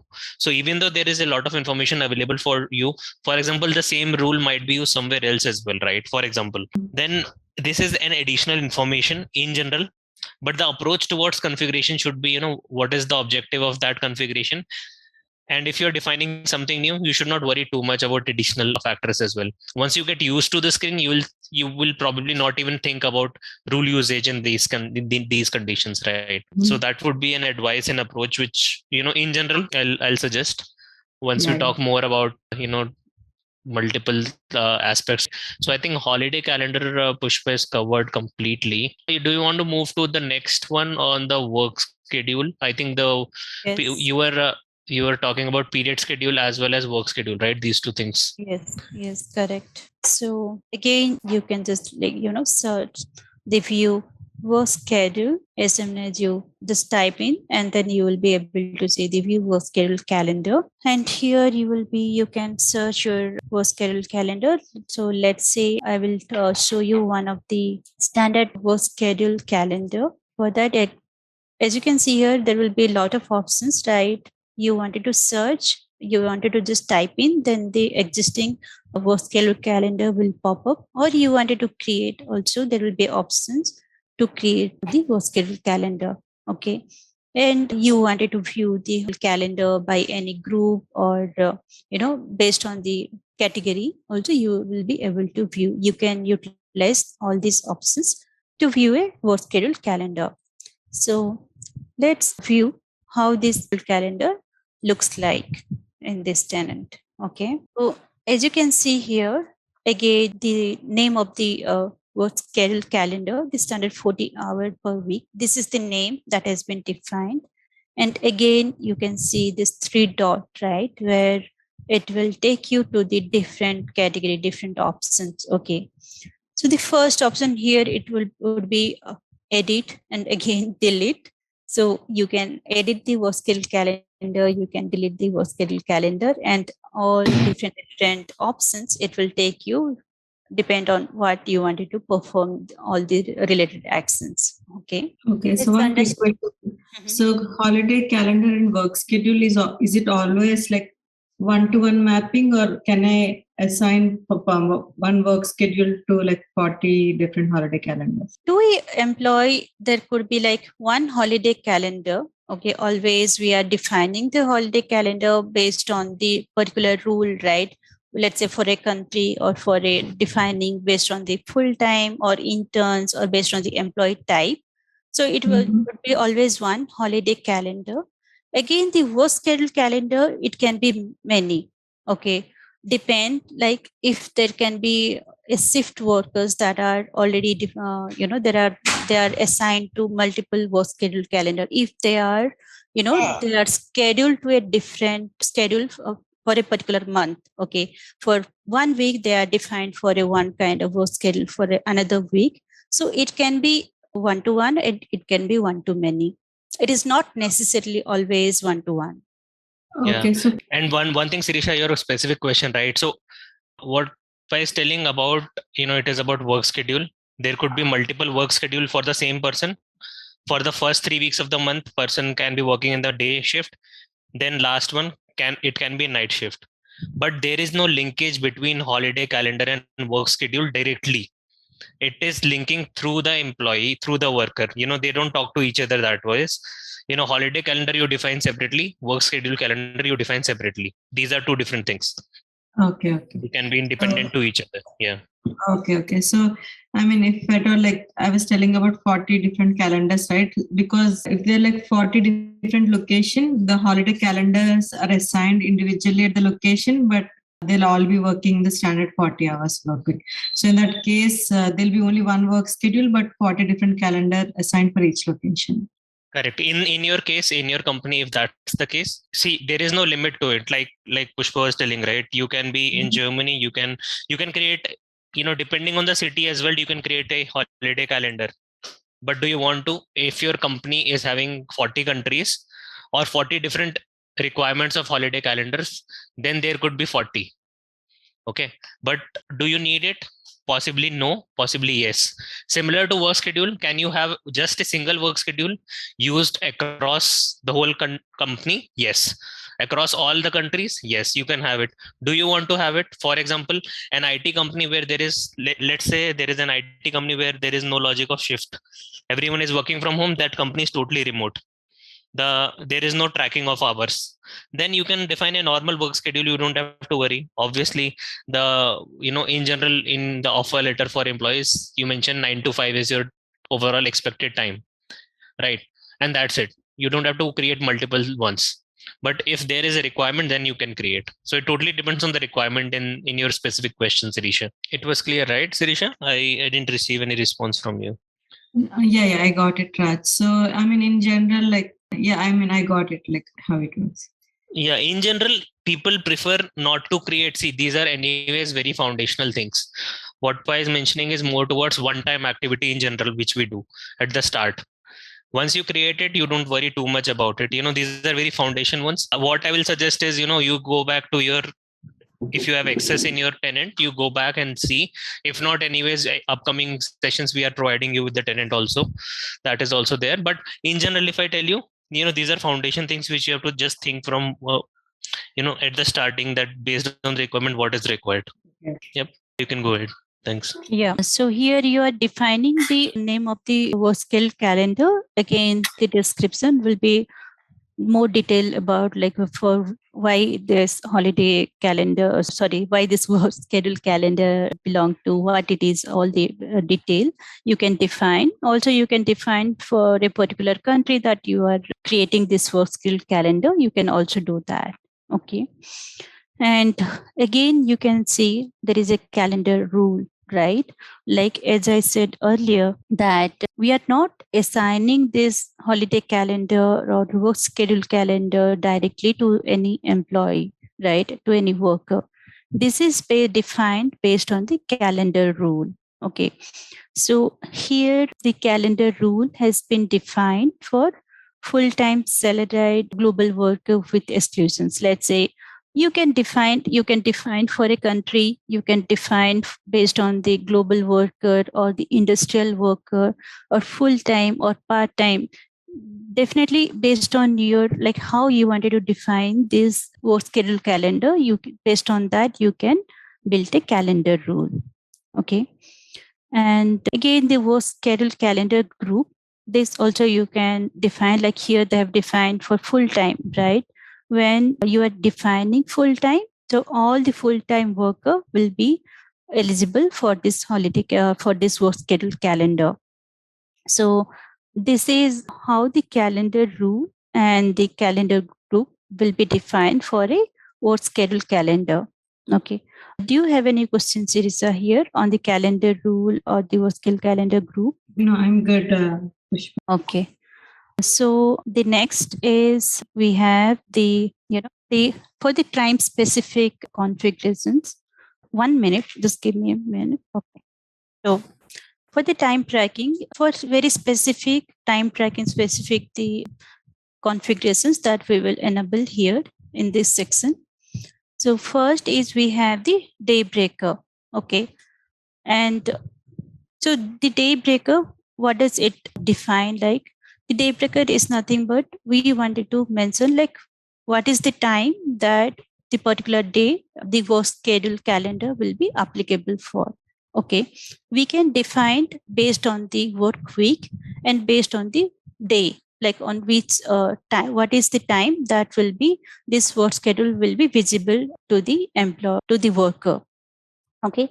Work week start day Monday. So when we define here Monday, right, in time tracking, your when the employees are entering the time sheet, you must have seen that even in SAP, right, the CATS tool, that they will be it will always start with a particular day, right, whether it is Sunday or Monday. So based on this setup, your calendar will be visible in the time tracking. Are you getting it, Sirisa? Yes. You are defining that particular day and the day breaker, the time that will be starting in the time sheet. Okay. And also we have the the pattern of this work schedule calendar, like how when the pattern or start date, and then like how it has been scheduled for, or how the work schedule calendar is scheduled from throughout the week. Okay. So here, as you can see, this is the pattern that has been defined. Sunday is off and Saturday is off. And from Monday throughout Friday, they have defined 9 a.m. to 5 p.m. Okay. So Monday to Friday is your working, the employee is scheduled to work for 9 a.m. to 5 p.m., where we have the weekly off as Saturday and Sunday. Okay. And also we have the weekly hour. Okay. So when you have the options to define like how the work schedule calendar you wanted to define in the system.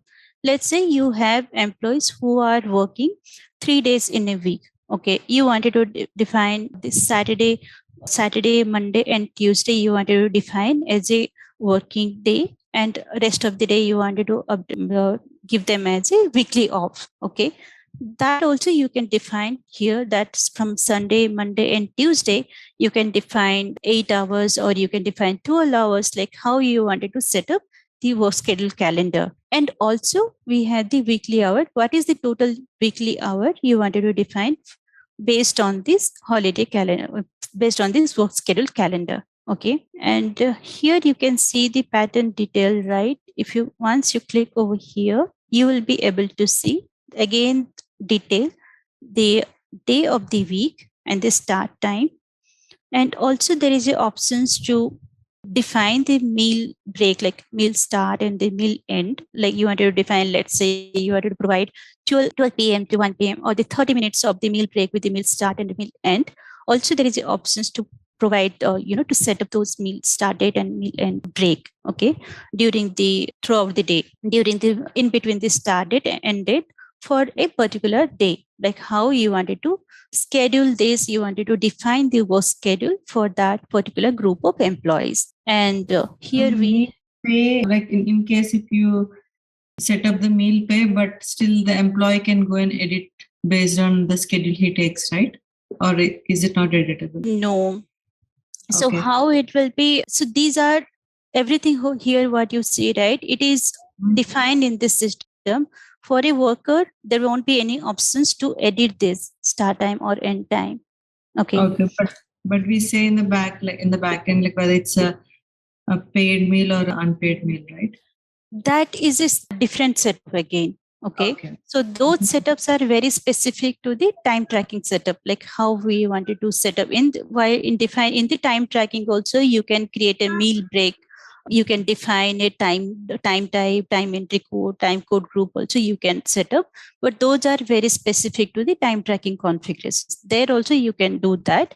But here it is just based on the work schedule calendar, where you are defining. In general, we are not defining any meal started or meal end here, but Workday has given this flexibility to configure in the work schedule calendar. Also, let's say you are in time tracking, right? You have built one rule stating that employee working beyond 8 hours, they will get some overtime. Okay. So how the system will understand that this employee is, has worked beyond than 8 hours, how the system will understand. So the system will look into what the employee is scheduled to work. What is the work schedule that has been defined for this employee?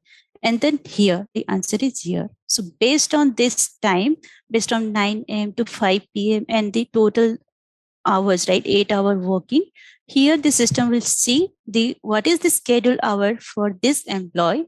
And then if the employee is working beyond that 8 hours, means in time tracking, if the employee has entered, let's say in and out time as 9 to 6 p.m. or 9 to 8 p.m., then the additional time will be considered as overtime.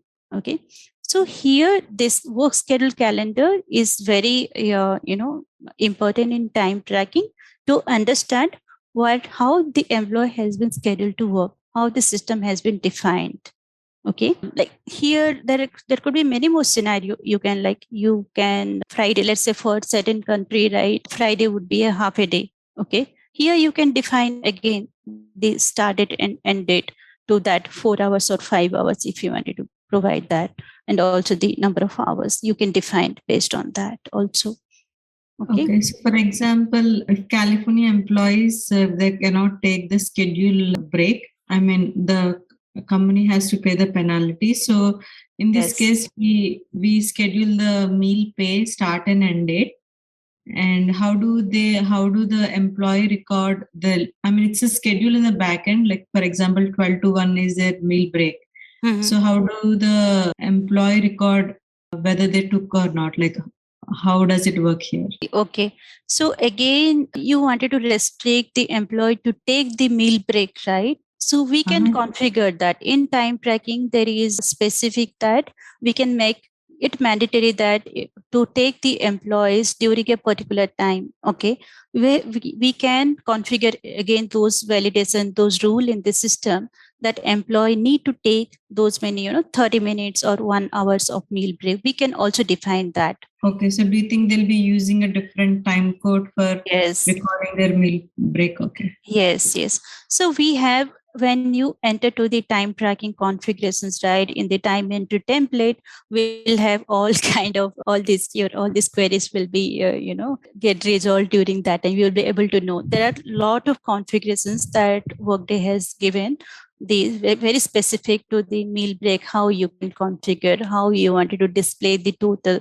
like how you wanted to display the working hours, the overtime hours, or any kind of shift you have configured in the system, how you wanted to display that in time tracking.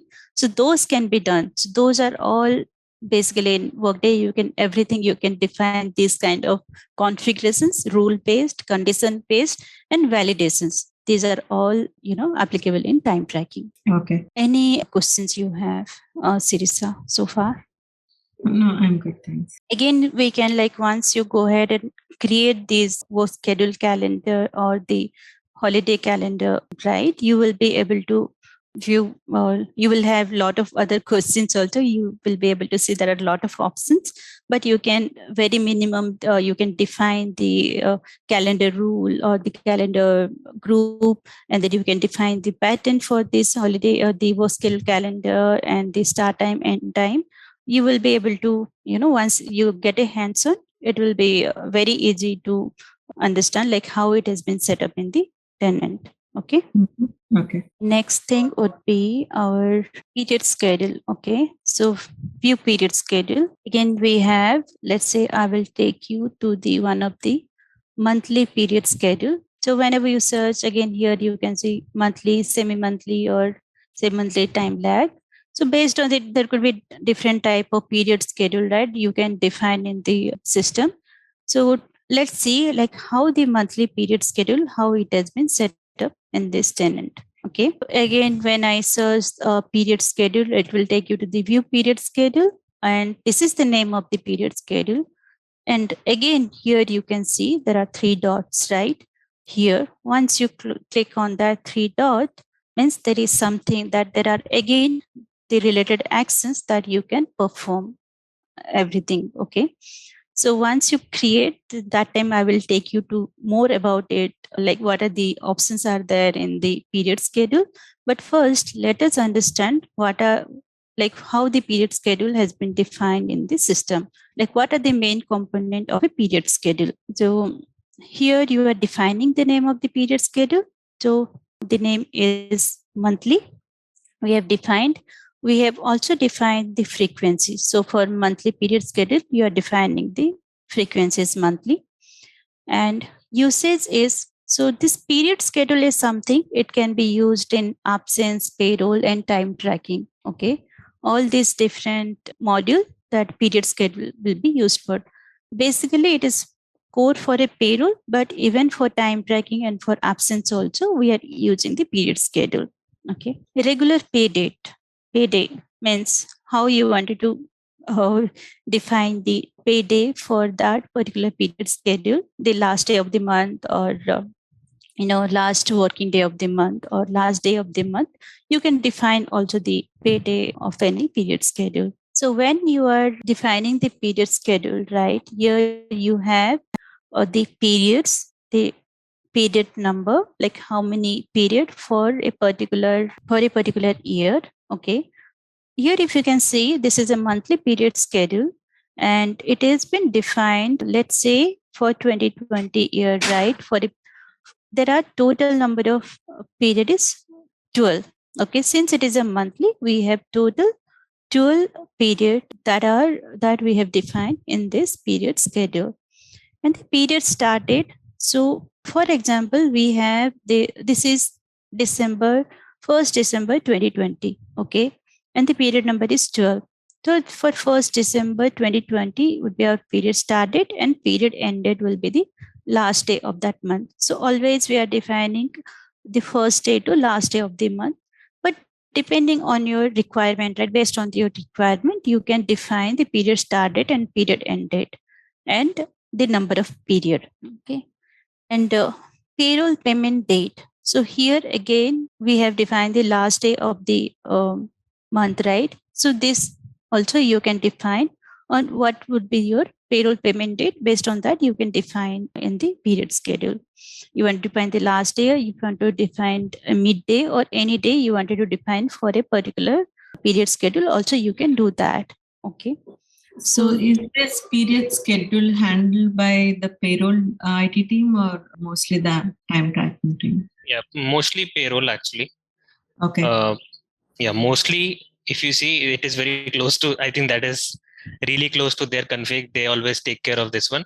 But what Pushpa was trying to tell, obviously it is being used in absence and time tracking as well, right?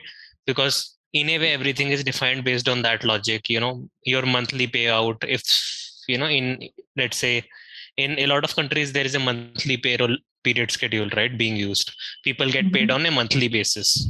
So in that case, payroll takes care of this one. Absence and time tracking kind of receive this information to use for them. So if you remember our slide, right, one of the things which I was telling you, HCM talks to time tracking, payroll talks to time tracking. So this is payroll talking to time tracking in a way. Whatever in general payroll guys define, you will follow that. Mostly that is the case, and they take care of in terms of maintenance and everything in general. Okay, even if the company doesn't use time tracking in their system, do those things still appear? Absence time tracking still appear? No. So you have to. No. That's a good question.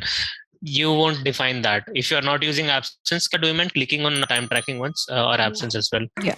So if you see, it is being used somewhere in time tracking. If you don't use absence, if you don't use time tracking, then it is just for payroll. For payroll, it is a bare minimum requirement to have. For payroll, it is foundation step number 1. That's where they need to use it. For absence and for time tracking, obviously they need it if you are completing and configuration. But in terms of ownership of this activity, in general, payroll is the main owner. You are there to assist and look at the impact for your module. Otherwise you don't have to worry, because payroll takes care of this development or maintenance in future as well. Okay, so time tracking, so let's assume like we have like 10 different attendance codes and 10 different absence codes. So like we need to specify all those available attendance and absence codes on the screen here, like under absence. Like it has more options, right? What does it mean? Which one? Here, yeah. These are right. Yeah. These are anyways. So let me tell you in simple words, because this is, you define on the absence configuration to use this thing. So if you are using absence, then for certain absence plans, you need to use this one. So whatever you use, the usage is reflecting here. In time tracking, if you see, we are using it in certain eligibility condition. So whatever is being created there, that is linked here. That's it. Okay. It's not So, manually set up, like it's automatically no, put by the system. Okay. it is automatically added by the system on AUS annual leave. You use this one, that's why it is coming up here. So it is interconnected. Okay. You are not defining it here that for absence plan, you are using it here. Indirectly, it is coming up, and this one as well. Okay. The same with work. If you have like 10 different work eligibility rules, so everything will be pulled up on the screen. Correct. Okay. So that is the logic. Usually work eligibility rules, it is by week. And if your payroll schedule is by bi-weekly, does that still pull up on the screen? You want to see how exact. Pushpa, do you mind sharing the bi-weekly one as well? So you create different ones on different needs. There is a monthly one, there is a bi-weekly one. There are ways of creating multiple. If you see, there would be bi-weekly as well, which is being created. So this works on a bi-weekly pattern. So the overall number of transactions, or overall thing would be more than that, more than 12 in a year, depending on number of weeks, right? It will be almost double, or in fact, in some cases 25, 26 as well, depending on the dates. So you create separate ones based on that. But again, this comes to payroll to create. If you are using it somewhere in time tracking, you will use it. Otherwise, you won't. Okay. So suppose, like we have multiple working weeks, like, employees work Sunday to Saturday and they're on bi-weekly schedule, but few employees, they are paid on 1 week lag. Few employees, their working week is the same, but they're paid on lag. So in that scenario, do we set up a different period schedule, or still it's the same? You use the same. See, at the end, you look at how exactly the payment is being processed. If the payment is processed on a bi-weekly basis, you will have to follow bi-weekly in general. Okay. So the driving force, employee might be entering time on a daily basis, weekly basis, whatever, right? At the end, what needs to be followed is why we are creating time tracking is for the payout on, or the final impact is payroll. So that's where we have to think, at the end, what do you want? You want the payroll to be processed, and your period schedule should kind of link to those time tracking areas, right? So that is the key thing. At the end, define. So this is again foundational thing. When you will be configuring it for the first time, where any client or company is not having this thing, right? You'll be sitting with payroll guys, you'll be sitting with absence guys, you'll be sitting with the integration guys, and defining. Payroll will say, okay, for India employees we run monthly, so your time tracking should work on a monthly basis. For let's say for US you have bi-weekly, obviously, so for everything should run on a bi-weekly basis to manage the payroll as well, right? To manage retro transactions. So everything in a way is defined from the payroll side of things, technically, if you see, because at the end you want the dollars to be matched, right? So that's where time tracking follows the payroll schedule indirectly, if you see. Yeah. Okay. So the only thing I'm not clear is, like, for example, like always the employee working week is Sunday to Saturday, regardless if he's like paid monthly, bi-weekly. Correct. But in this case, if he's a paid bi-weekly schedule, we need to have a time, a time schedule also should be set up bi-weekly. No, everything runs on a, see, your employee screen will be a weekly screen. Whatever are the dates, right? Those dates would be picked up by the system indirectly. You don't have to worry. For example, when we show that screen to you, right, how time entry happens, even though it is time entry based on, certain weeks. For example, monthly employees there are 4 weeks. The last day is the midweek, right? System will take care of those half dates only to process the payroll. For example, 31st falls on Wednesday, right? System will consider time till 31st to look at everything, even though everything is set up on a weekly basis in the Workday side of things. And by setup, I am telling the screen behind the period schedule would be a monthly period schedule. Obviously, the period schedule would be a monthly period schedule, but the screen where employee enters time, right? That shows a weekly kind of screen, and we'll show that, how exactly it looks. So even though on the screen it is showing you weekly screen, it in general, everyone works from Monday to Friday. Friday they enter time, right? Let's say they are India employees, right? Every Friday they enter the time for the whole week. But let's say the end of the month happens on the Wednesday, right? Then system will take care and look up to that date only to process the payroll by the logic of period schedule, even though the screen looks different, right? So a US employee will have a screen which shows a weekly, an Indian employee will have a screen which shows weekly, but in the background, everything is working according to the payroll, which is bi-weekly or a monthly cycle. Okay.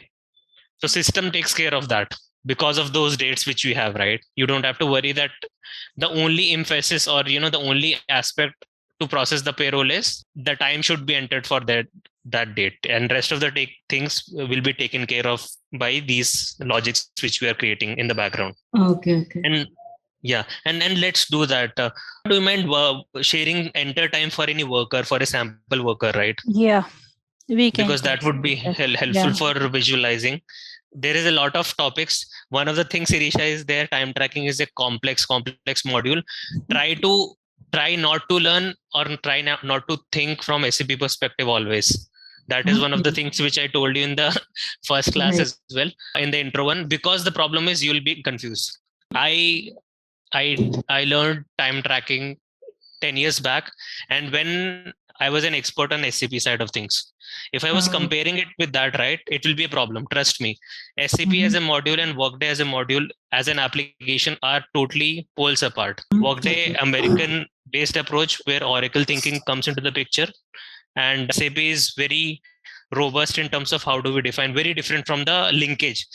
Not every ERP would have a same logic, right? So even though the business function would remain, don't try to link it. Otherwise, it will be difficult for you to think from that perspective, right? And we'll talk more about it, because right now, see, I'll tell you one thing.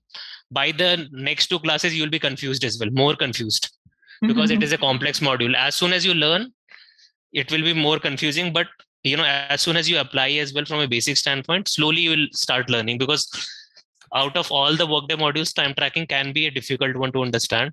If you were a fresh graduate or having no experience as well, or having just the business knowledge, it would have been easier. But since you have SAP knowledge as well, unlearn part is also required, right? If you were having pure HR experience and you were doing system for the first time, you don't know SAP, then it is easier. But now you know SAP as well, and your mind thinks from SAP thinking as well, because all the years you have thought things from an SAP perspective, right? So don't do that as well in a way. And these are good questions. But one of the recommendations from my side is not to compare with SAP as well in general. Wherever it is easier or logical, I'll try to. But on the configuration side, no, not at all, because it is very different. So what we are trying to do here is enter time for worker, right? Basically, we are trying to enter time as an admin for a sample employee, right? And we'll show you this screen, how exactly it looks like. And in general, everywhere in this world, people use this UI only for Workday. So it shows Monday to Sunday time, for a date range. This employee, Kevin Turner, might have, a weekly, bi-weekly, whatever be the period schedule, we don't have to worry. The thing is, the screen available is a weekly screen. And as an employee, the employee can enter time. He or she is not worried about his paycheck. As an end user, you are just entering time for the week. That's it. For that worker, he's not worried about, when exactly it is being processed and everything. So this is an end user screen. If a normal user logs in and enters time, this is the screen which comes up, right? Which shows different dates, and there is a time as well. If you see here, 7 a.m., 8 a.m., 9 a.m., 10 a.m., and everything is there. Though overall 24 hours are there, and there is an option, click to enter time as well, right? So here exactly the time entry happens, even though it is a weekly one. The payroll might be processed on a monthly basis. Okay, that is clear, right? Every time by default it's a weekly based approach in Workday, but in reality on the background it might run on a bi-weekly basis or a monthly basis. Okay. Yeah. So the enter time screen here, you have the options to view by week, or also there is an option to view by day. Okay. You can display for a particular day also how many hours that has been entered by this employee. But by default, this is a weekly view. You can view in the tenant. Okay. So here you have the weeks. let's say like for a particular week you wanted to view, or you have this option to go back to the previous week, or particularly you wanted to select any of this week, right? You can also have these options to view that. When you view, it will take you to the calendar, and then you can go again to that respective week. Okay, this is, and also you wanted to, there is an option of, let's say we are in this week, right? 7th of March to the 13th of March. As soon as you click, it will take you to this current week. Okay, but as you can see here, 26th, it has been highlighted here. So it will take you to that particular week. Also, you can see here it is defined Monday to Sunday, and then also the hours is 0. So as soon as the employee has entered in particular number of hours, so that you will be able to see here for particular day, let's say Monday or Saturday, how many hours that has been entered by employee. Okay, so in this screen here, you also have view to view the summary of, let's say these are the time that has been defined in the system for this employee. So the summary would be like for the total week, how many hours the employee has entered for regular hours, and then overtime or the double time based on this different premium working hours. You will be able to have a summary view for that particular week. Okay, and there is One a of the, yeah. one more Raj? thing, Pushpa, yeah. One thing to relate to her, if you remember the holiday calendar, right? If you display it, it will show up as a holiday as well. We can show some example later, but that also trickles down here. Yes, and when you click here, that is, as you can see here, right? There is a accents, right? Like here, there will be a different related action that will be available for this employee. Again, these are also basically based on the configure, like how you have configured in the tenant. This would be applicable here. So this one you can review in the later point of time when we will define when we will take you to those topics. And as you can see here, we have I have just logged in as an admin, right? So I won't have any much options to enter the time for this employee. But when I log in as an employee, I will be able to view like how to enter the time and how I can submit. So here you can see, you won't be able to see any submit button or anything.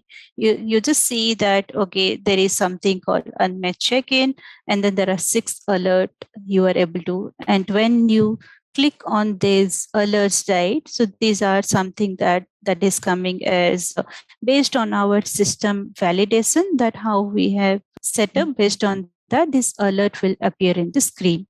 Okay, so for this employee had checked in, if you can see here, this employee had checked in 6:11 a.m. Okay, so in work schedule calendar, I was telling you, right? I was explaining you that we have defined the worker to working time will start at 9 a.m. Okay, so when the system see here that okay, employee has entered some time which is beyond that our scheduled working hours. Okay, that time here, as you can see here, need attention. Okay, and then based on this also you are able to see these alerts.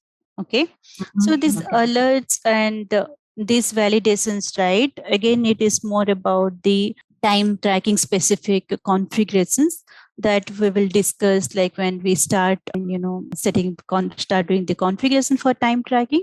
Those we will discuss, like how we can put a proper validation rule, the time entry validations, that how it will work. But this is the basic understanding that how does it looks like. Okay, in the system. Yeah, Sirisha, take 10. Just take 20 seconds to look at the screen and ask any questions what you have from your perspective, right? Just think of the screen as an end user, as someone who's entering time, not as a workday person, as someone who's entering time, right? This screen would come up for someone who's working as a shift person, right? So these all things would be available for him or her, right, to enter. Don't think from a admin or someone who's configuring, right? Just think from that perspective. Right. Yeah, just look at the screen and think of all the options. See, if you just on the dates, right? If you see Monday 321, right? Hours are there. It will show how many hours you enter, right? On 326 as well. If you see unmatched check-in, so all the things would be available on, and on the right hand side, if you entered, for example, on a weekly basis, how many hours you have put in as regular and overtime, all those things would also come up. Okay.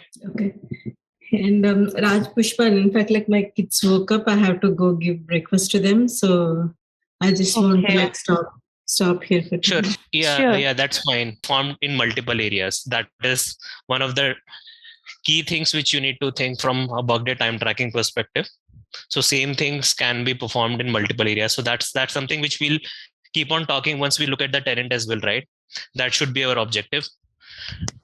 Because we can frankly speaking, we can give an assignment right away, and you can create a holiday calendar, and you can blindly create a holiday calendar. There's no value add for you. Anyone can create a holiday calendar, right? The key thing is how you look at holiday calendar while you're creating, you understand what is the impact of it, right? So that is the key part actually. Okay. Yeah. Let me share my screen first, and because understanding configuration part is, I believe, you can replicate the config very easily from looking at the existing configuration as well. But the key thing is understanding the key things, right? In future, if you want to clear or crack an interview, you should understand the key concepts. So that's the objective. Always, at least in my training between Pushpa and me, right? We believe in more of a value-based approach rather than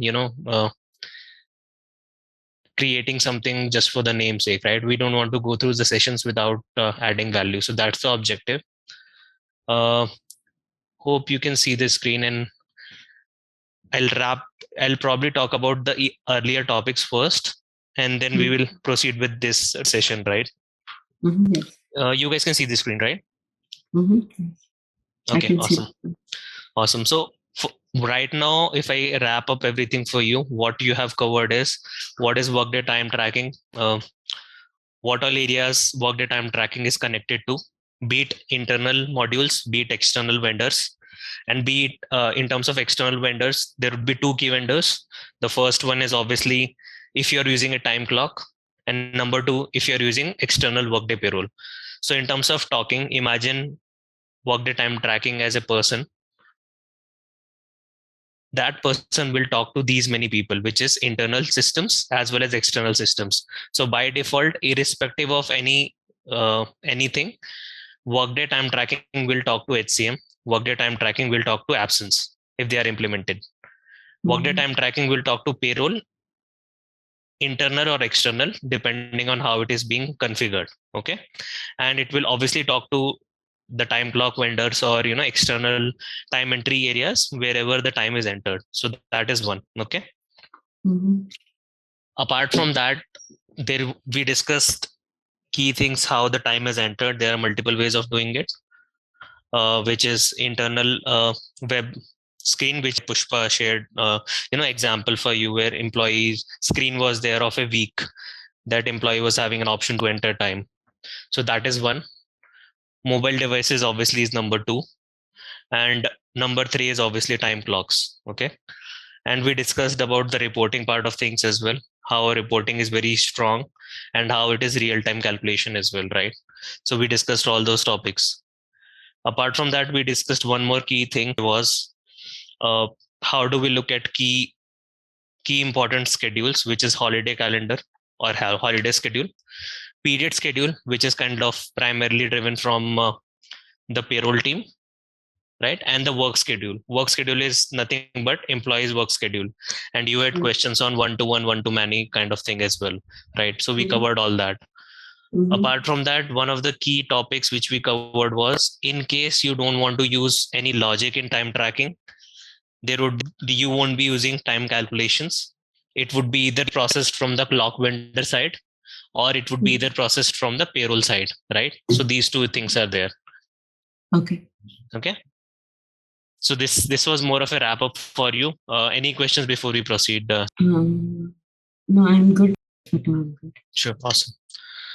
So what we'll cover is time calculation tag, time group, and overtime testing, and basics of overtime. How do we look at it? So this is again more towards the tenant side of things. This is more on the practical side of things, but it is essential to understand the basic concepts, right? So we'll obviously talk about each and everything in the tenant, but if you see the logic of time tracking in terms of calculations as well as time calculation tag, right? Mm-hmm. Just think of calculation, setting up a calculation in time tracking is obviously how do you want system to behave, and I'll show you what exactly I'm talking about. So before looking at setting up time calculation tag or creating time calculations, right, don't worry about the slide. Just think of an employee, a worker, anyone who is entering the time, hourly worker, right? If they are entering the time in this screen, what do you want to happen with that time, right? If someone is entering 8 hours, 9 hours, 10 hours, what logic do you want? How exactly you want them to be captured? That is number one. How exactly that would be captured and how exactly it will be shared across with the payroll, right? Because if someone is just following the work schedule, obviously they will be paid exactly as per the work schedule, exactly as per their overall paycheck as per the logic, right? That is number one. In addition to that, if someone does an overtime and all those things, right? So what exactly should happen? Based on that, we can create certain calculations there as well, right? And this is more on the I would say tenant side of things, that how do we create and how do we talk about each and everything. But to answer specifically, we create time calculations to handle any logic, whatever logic you want to do. That if someone is entering 10 hours, how many hours should go into that bucket and how many hours should go into that bucket, or how exactly the premium would work if someone is working on a Saturday and Sunday, how exactly the overtime logic would work. All these things are handled using time calculations. Okay, there could be I'm just talking about scenarios, right? Time calculations can be created in 1,000 different ways, 1,000 different logics. It is as simple as normal calculated field, normal logic. Any logic which you want to create, you can create. But especially in general, if you see what would be the general cases, in a week you can enter maximum 50 hours. If you are going beyond 50 hours, system will take care of those numbers as a different overtime, a weekly overtime, right? Additionally, there would be logic of daily overtime as well. This logic is exactly same as any functional time tracking in SAP as well. If you see, or in any ERP, in any time tracking system, these kind of things which are overtime, shift premium, all those things are there. There are different logics based on different countries as well. There are certain regulations, like we were talking about California meal break. Depending on California meal break, there could be certain logic which we want to drive as well. In Canada, there are certain logics. In Europe, certain logics are there. Whatever it is, or in your company, for example, if someone works more than 10 hours in a day, they will get uh, whatever they enter after 10 hours, they will get 2.5x of dollars, right? 2.5 times of dollars. So all these logics are created using time calculations, right, inside. And if you are not using time calculations, then the reason might be that you are just capturing this information. Either the payroll is processing it, or your vendor is kind of sharing the process information.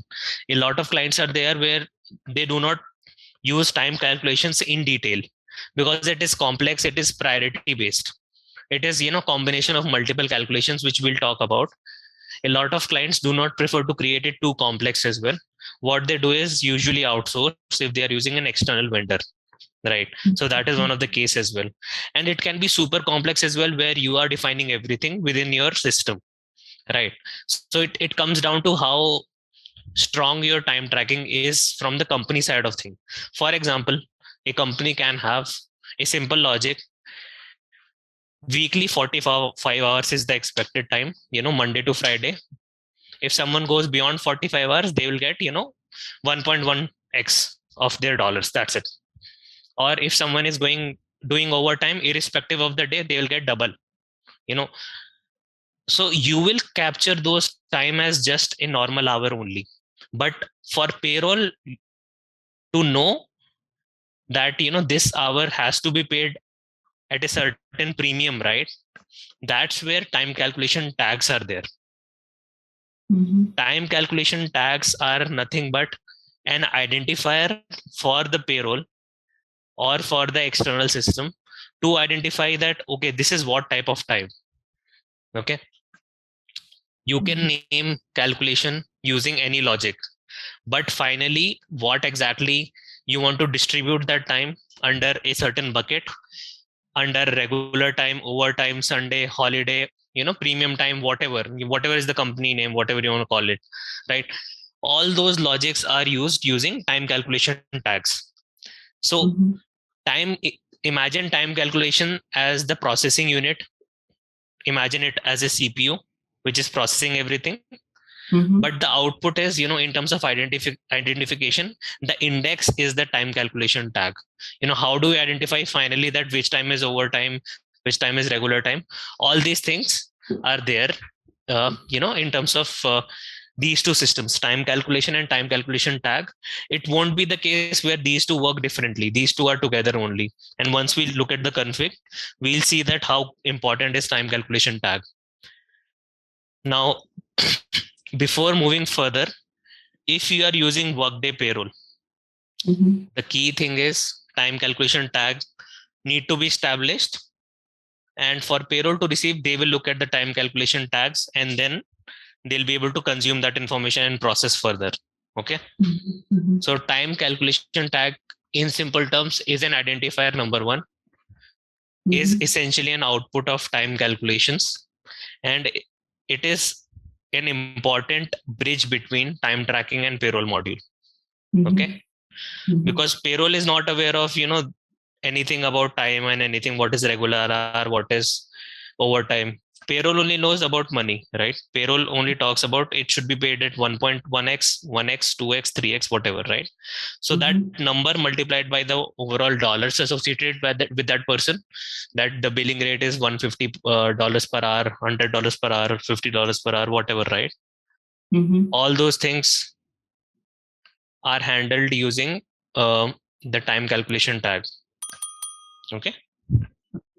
And we'll talk about all these calculations based on a certain logic, but there is no end to it. There are 5 or 10 listed here. You don't have to worry. Think of a logic that what do you need and what exactly is the purpose. Okay. Important thing is, obviously, these are, key steps in terms of building, the usual step is, create a time calculation tag in your mind. For example, let's talk a bit about a scenario, and I'll run through these slides with that, because that would be easier. Let's talk about a scenario where you want to capture regular hours. So you created a time calculation tag of regular. Okay. After that, you created a normal time calculation, which is capturing whatever hours are entered. If they are entered less than 45 hours, that one we are able to capture in the time calculation, right? So two things we have done, a tag and a calculation. After that, the important thing is you need to look at the time calculation priority. There would be multiple calculations created for the same type of people. Which one would run first, which one would run last? Because just visualize this thing. If you are calculating a daily overtime first versus a weekly overtime first, right? These are paid in a different way. So which calculation should run at first matters a lot, so that they are able to pick up the data. This is a critical one, and during the assignment we'll talk about it, that how do you think about that calculation priorities are really important, right? Finally, time calculation group, basically it is nothing but, we are just combining multiple calculations under one bucket. Think of it as a type of, personal area, and there are multiple personal sub areas. So these calculations are multiple sub areas which are tagged under time calculation group. Okay. Clear? Yeah. So I think I asked you this question earlier. So all this calculation setup, like when based on the employee data. So when this will be evaluated in the system, is it like right away or is it based on a job? No, so there is no job required. That's what I'm saying. And once we enter the time, right, as soon as the person enters the time and clicks on submit, right, all the calculations would run. In Workday, any validation or any calculation to kick in, you don't have to create additional job or any additional things. You can do it using your submit. Most of the processes which are employee facing, 99.99%, you have to, for example, let's take a different example. If you are entering, a time off, okay, if you are entering a time off, entering a leave, whatever you are entering, as soon as you click on submit, all the validations, all the system processing will happen. Similarly, here, once you enter the time, as soon as you click on submit for the week, everything would run. Okay. So for example, if an employee entered like 45 hours for a week, so 45 straight and 5 hours overtime tag will be generated right away. The employee submits. Correct. Okay. So after that, once all these calculations, so this is more on the setup, and your question was more towards behavior. Coming back to the setup, once these all things are created, if you see and read here, the bi-weekly calculation start date determines the bi-weekly periods for the calculations, right? So obviously these rest of the things can kick into the picture indirectly, that bi-weekly, if the person using a bi-weekly calculation, it is looking at the period schedule and looking at bi-weekly, and that's how the time is being processed, right? Now it totally depends on you. Even though the person can be using a bi-weekly period schedule, if you want to share the data every 3 weeks as well to external vendor, you can do that. No one is stopping you, but your calculation would technically run from a bi-weekly perspective, right? So there won't be any scenario where there is some deviation between payroll and time tracking, but in general, everything runs on a bi-weekly based on the period schedule, right? Okay. So that it is looks important. like what you're saying is the data is processed, but like we are sending the feed from the system, our system, to the external vendor on a bi-weekly basis. That is correct. Because for payroll to receive, in general, there is some cutoff. Usually the expected time is, after that 12 midnight, the data is being sent, or, 2 days earlier as well, depending on how the payroll setup is also there. Otherwise, usually what they do is, in a lot of companies where monthly payroll is there, and, if they have time tracking employees, they assume that person would follow the day, the time. For example, someone is getting paid on 20th in place of 30th, right? In case of a monthly cycle. Then whatever happens afterwards, that is being handled in the next payroll cycle. For example, there is an organization which pays everyone on 20th only, right? For the whole month, right? There could be a scenario. Then how do you handle all that depends on, you talk to the payroll, you understand what is required. Is it, a retro based approach, or is it, in the previous month, 10 days plus 20 days of current month will be paid in this month. So it totally depends on how do you look at it, right? It totally depends on how you want to frame things, because even though you have a bi-weekly or a weekly period, whatever it is there, right, at the end it depends on you how you want to send the data. In between, your calculations obviously are created from a weekly standpoint in general, right? For example, weekly maximum, weekly minimum, and all that. In general, that is the industry standard in general, because everyone works from a weekly fashion. Most of the calculations you create work on a daily or a weekly basis only. Most of the calculations, there won't be any case, where, there could be a certain exception where you are looking at, a monthly time entry, and then you are looking at certain things, but 99.9% everything works from a weekly fashion to kind of, create calculations. That is how system is set up. That is how your weekly schedules are, work schedules are set up. That is how your, everything from a logic perspective is driven as well. Because in work schedules as well, you define usually from a weekly standpoint only, 7 days together, right? It can recur, but in general, it would be 7 days always. And we saw in the screen as well how exactly it works, right? And once we talk and look at the screen, it would be more clearer to you as well that how exactly it is linked. Right now, we are talking about multiple topics, but the linkage would be from time tracking template, which we'll see works. How exactly the template works. How exactly everything from a time calculation, time code group, all these things link into the picture, right? So that is important. Once we look at the tenant, it will be more useful for you to understand. Okay. And how about, for example, if we're getting a feed, raw data feed from an external vendor to Workday time tracking, so they send all the regular hours, all kind of regular and absence hours. So when does that processed in Workday? Like, is it after directly loading the feed into the system, or is it in a process? So there are ways to handle that.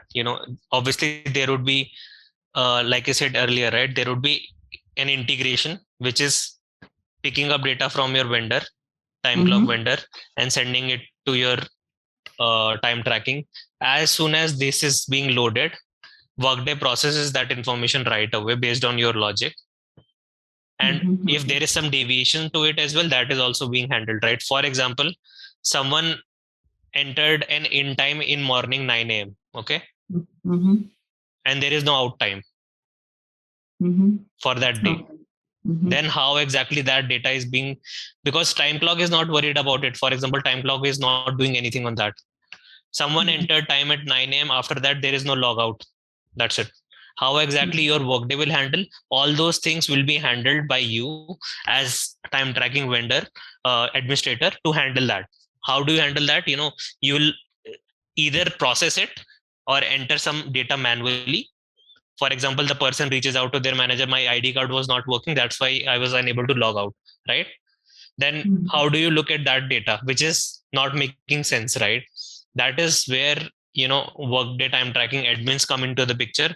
They look at the data, they talk to the manager, they review that, right? In general, you can set up a process where that information from the vendor comes as well, and then it goes to the manager for approval. Information comes up, the processing happens, and it goes to the manager for approval. For manager will see, okay, this data is not making sense to me, this is showing an error, what should I do? Either correct it as manager on behalf of employee, or ask the employee to correct it in the Workday screen, or reach out to an admin, right? So it totally depends on multiple use cases how it is being handled. There would be a certain scenario where the time clock vendor is kind of processing everything as well for you. They are sending and sharing very clean data with you, which is making sense, and you just have to receive it, right? And the reason would be to share that information in that case only where you are using Workday Payroll. If you are not using Workday Payroll, then there is no need to send data to Workday time tracking. The external vendor can directly reach out or share that information to vendor, and there you don't need to create Workday time tracking as well in that case, right?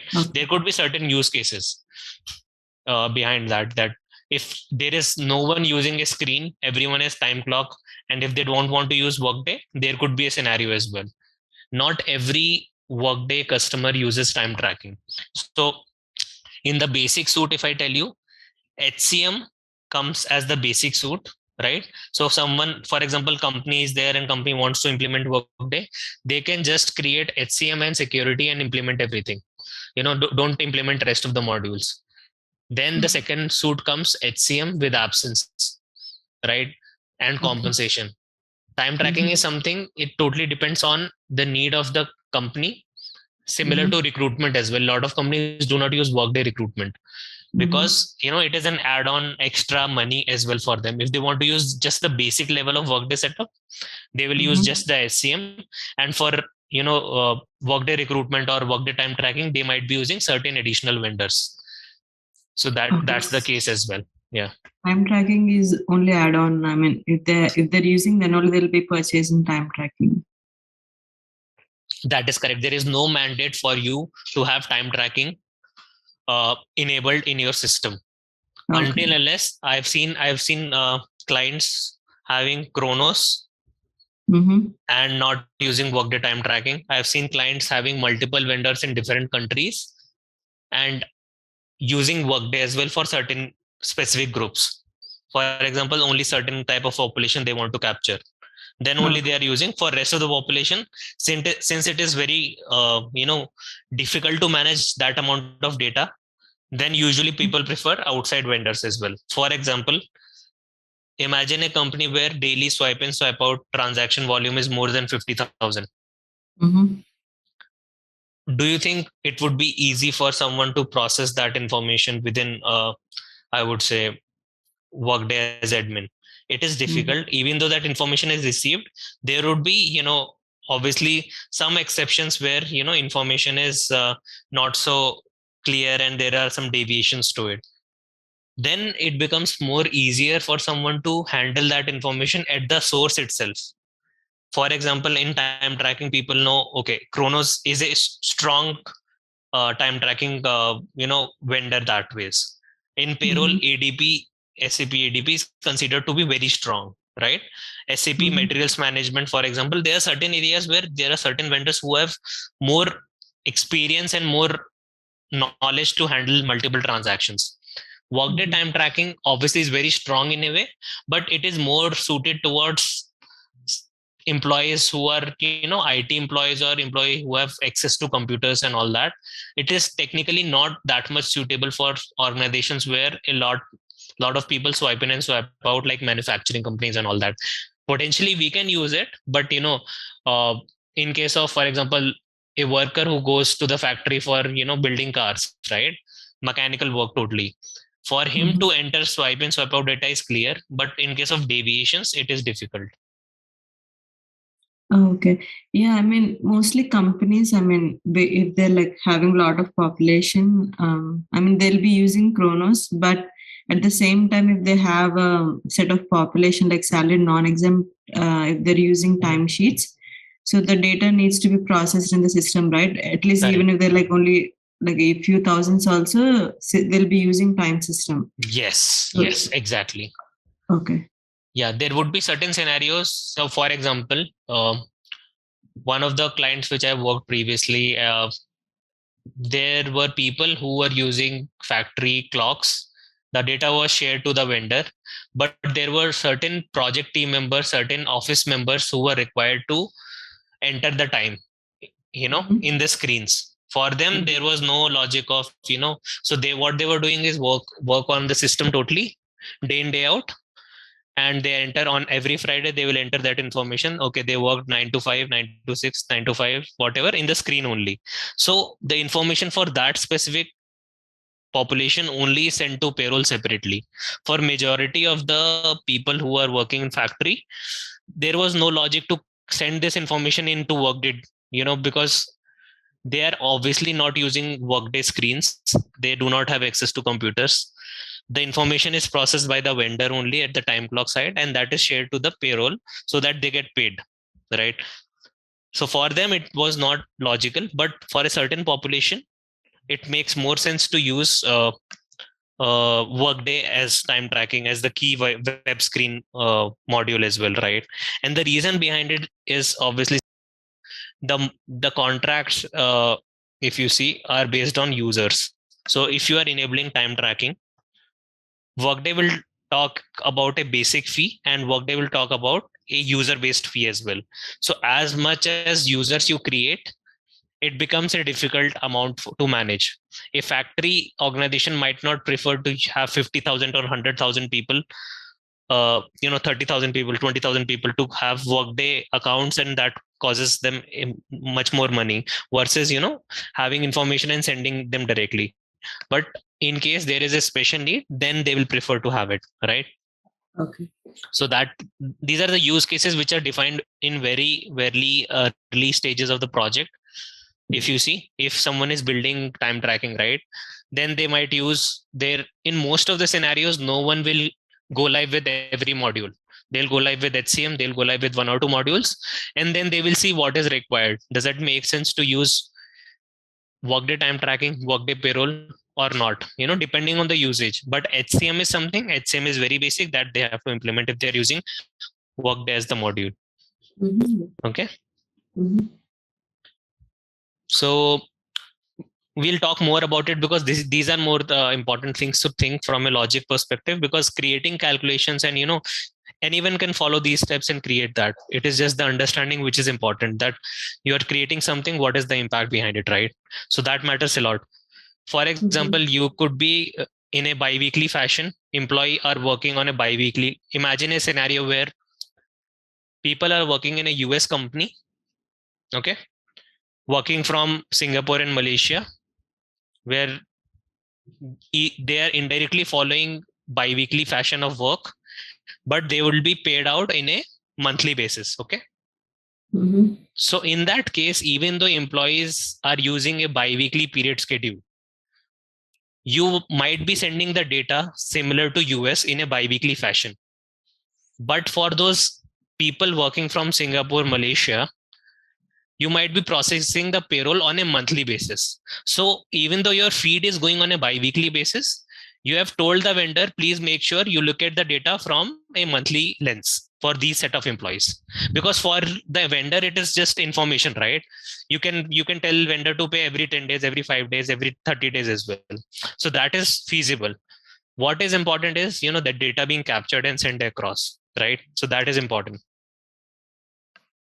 There could be certain cases where the data is being shared on a daily basis as well. In very exception cases as well, there might be a regulatory requirement or a legal requirement that people need to send the data somewhere in their key headquarter system as well, right?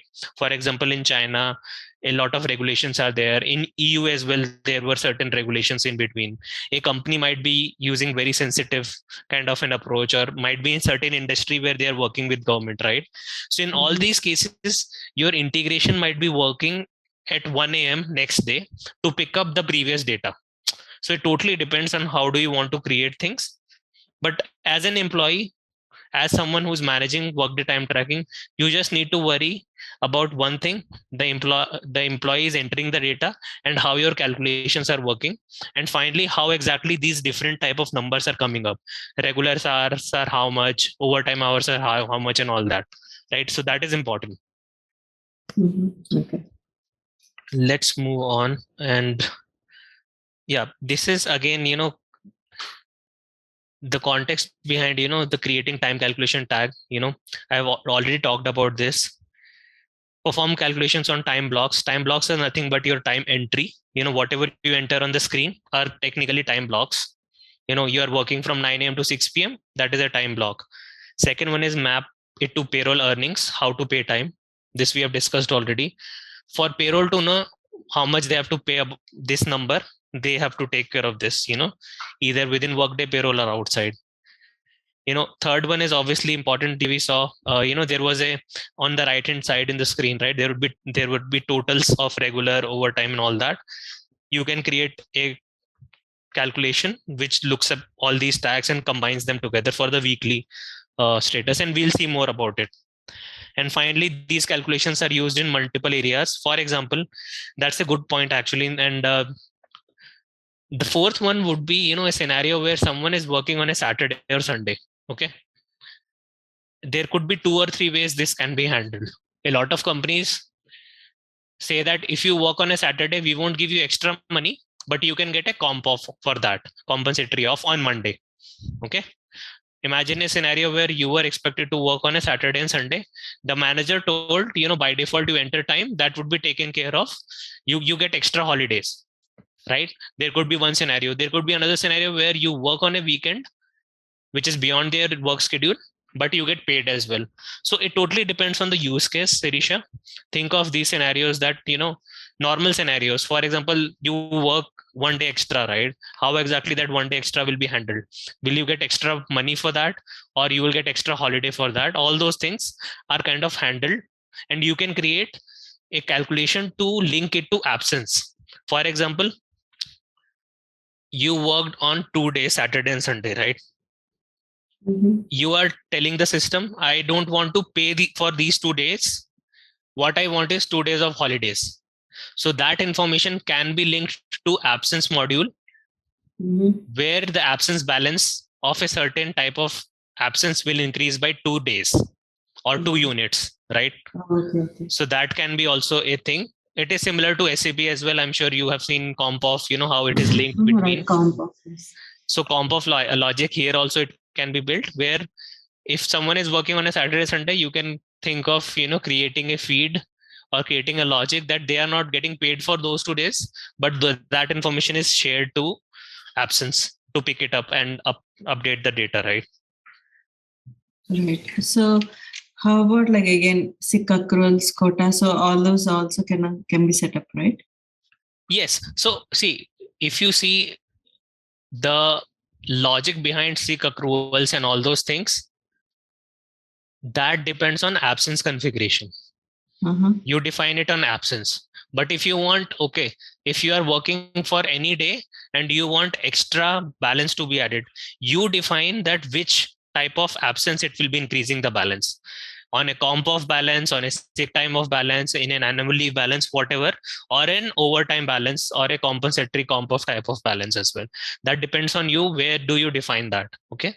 Okay. For example, if for every 30 hours worked by an employee, one sick quota can be generated, and that quota can be used whenever it is available to the employee. So it's all depends upon we need to have the regular code and the sick quota, as well as like Correct. using that quota Correct. as the leave. Correct. Usually, if you see, what people do is, considering this, every 30 hours they get 1 day, and whatever. People, what they do is they try to create these calculations not looking at the time.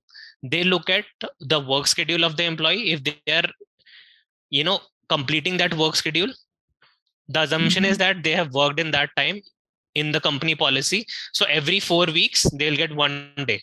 Every 5 weeks they'll do 1 day. So people do not in general create based on this logic. I know there can be a use case, but in general, if you see, for normal non-time tracking employees, in general you get, okay, every month, first of the month or end of the month, you'll get 1 day, because you're not entering time. You are obviously a normal salaried employee where you don't have to worry about your time entry. Okay. At that time it is working based on the months. For time tracking employees, even though you can create that logic, in general, what I have seen as a best practice is you create based on certain pay work schedules. For example, you have completed 4 weeks in the system, you will get 1 day. The assumption is that in between you are handling your shift. There could be a variation. For example, there could be a scenario where someone is not working for 2 weeks in that 4 weeks, right? Because of certain shifts and certain logic, right?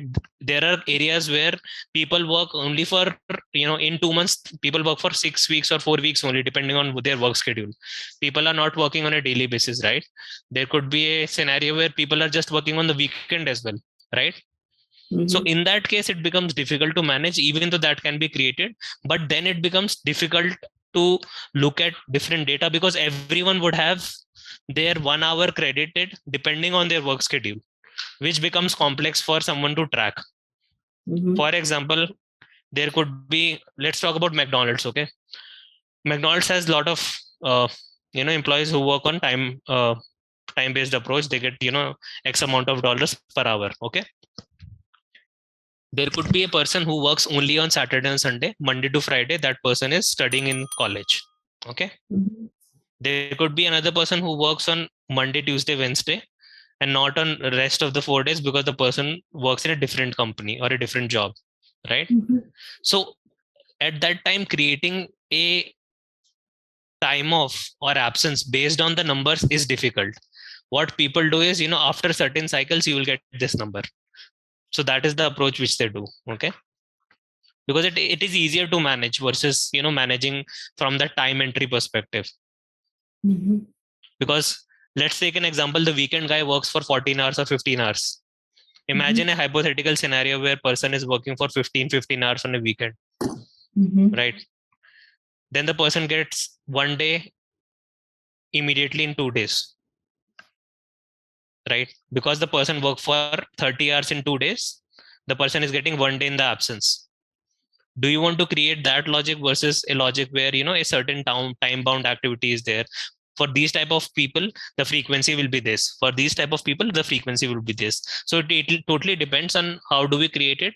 But in general, the recommendation would be to create absence calculations independent of time tracking, unless and until there is a need behind it. Mm-hmm. Because it becomes super complex if you see from that perspective. First your data is entered, then it is processed, then that information is being shared to absence. In case of any correction happening in the time tracking side, again the balance would be impacted on the absence side. For example, someone is correcting the data, right? You have created a calculation that every 30 hours 1 day balance would be there, 1 day time off would be there, right? But someone corrects that, okay, I entered 14 hours or 1 day and 15 hours or 1 day, then it becomes 29 hours. Then that 1 hour of time off should not be given. Then that should be corrected as well, right? So that becomes, then you have to create a logic to negate that balance which is already awarded. So it becomes super complex to manage that way. Okay. Mm-hmm. Mm-hmm. So that is because from time tracking, you can have a positive feed towards absence only. If you want to have a negative feed to reduce the balance, then you have to create a separate calculation on the absence and time tracking side. So it is not recommended. If you really ask me, if you get a business scenario in future as well, or of this kind of case, prefer to have apps, recommend that absence should be contained separately, time tracking should be contained separately. Okay. Okay. I hope you are understanding, right? The reason of logic, right? Of handling 1 hour here and there. Any correction happening on the time tracking, that same correction should flow down to absence as well. Those kind of logics. Mm-hmm. But in a whole, like time tracking and absence is the same, right? I mean, here absence and time tracking in Workday is totally different. So, I mean, if through, I mean, basic HCM package has absences but not time tracking? That is correct. Okay. That is correct. Imagine the use case. Majority of the companies would have HCM and absences provided, but the company might not have time tracking workers. There could be certain scenario. So this is more of an extra add-on module, which is sold with payroll in general. So what Workday tries to do is combine multiple modules together. Okay. Recruitment and compensation is sold together. HCM, absence, sometimes compensation and recruitment is sold together. Time tracking is totally separate. Workday projects is totally separate. Workday expenses, Workday finance is totally separate. Workday Prism Analytics is totally separate. So there is, a premium charge towards it as well. And that's where people try to use based on the usage only. For example, the logic which you shared right now, for every 30 hours, a person gets 1 hour on the absence side of things. On SAP, it might be easy to handle these two things in terms of maintaining an integration between these two modules. But in case of Workday, right, you have to have an action in between. For example, if I talk about PA and OM, I don't know if you remember, we used to run Rente, REHINTE reports, right? Rente 10, 20, 30, all those reports to manage between PA and OM, right? So that PA and OM are in sync together. Okay. Here, if you want to have a sync between these two, there is no report as such to manage absence and time tracking are sync. You have to have a calculation which looks at every data and kind of handles that. Okay. Mm-hmm. Okay. So that is the difficult part, or that is the different part if I see from SAP. Okay. Mm-hmm. Now this is very straightforward. We'll look at the tenant only, how to create time calculation tags. Nothing too complex or too crazy. You already know the logic behind it, and we'll see about it.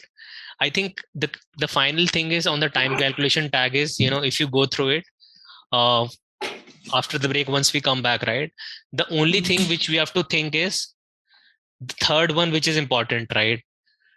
Sometimes you create certain tags just for the purpose, and once we look at the tenant, right, we will see that you might create a certain tag which is internal, which is hidden, which is not shared to payroll. You might use that information to create certain additional calculation. You are not sharing that one. That would be called a temporary tag. Right. So it depends on how do you create it. We'll see the options once you look at the maintain time calculation tag. So 3 things which you remember, Sirisha, is create, edit is always there. view is always there in most of the cases. View holiday calendar, view period schedule, view work schedule. Edit holiday calendar, edit work schedule calendar, edit period schedule would be there. You can go to the edit screen as well from the view screen. And in case of something which is, just think from that perspective that something is which requires multiple things, there would be maintain step required. Okay. So I think we have covered. Next thing is on the tenant side of things. Let me just share my screen. Are you able to see my screen? Yeah, I can see. Okay. So let's start with that. Okay. So we were discussing about the time calculation tag, right? So here first will be like when we have the option of view time calculation tag, like how we were viewing the holiday calendar, view holiday calendar, work schedule calendar. So here we have a task called view time calculation tag, and it will take you all the tags, whatever it is set up in the system in the tenant. And the time calculation tag would be anything, right, that you wanted to record by the worker, for example of regular or overtime, double time, right? So here you just create a tag that is called regular, and that will be your name of the tag. And the temporary, if it is used for a temporary purpose, then you just mark it as temporary. But normally if it is used in the payroll or absence, that we don't select this one. This is as a temporary time calculation tag. And we also have an option of hide from calendar view. So if you wanted to hide certain calculation tags from the time entry calendar, then you can select these options to be hide from the calendar view. Then it will not be visible to the worker. Okay. And also there is a options to the view the detail, right? So if I can, so this is the lens. If I go and then click over it, then it will tell you that what it is, the time calculation tag name, and the other two fields, whether it is a temporary or the hide from employee self-service, whether it is selected or not. Okay. So this is how you view the time calculation tag. So there is one more, like as you have seen in this slide, that maintain time calculation tag, right? So if you go ahead and create anything in the system,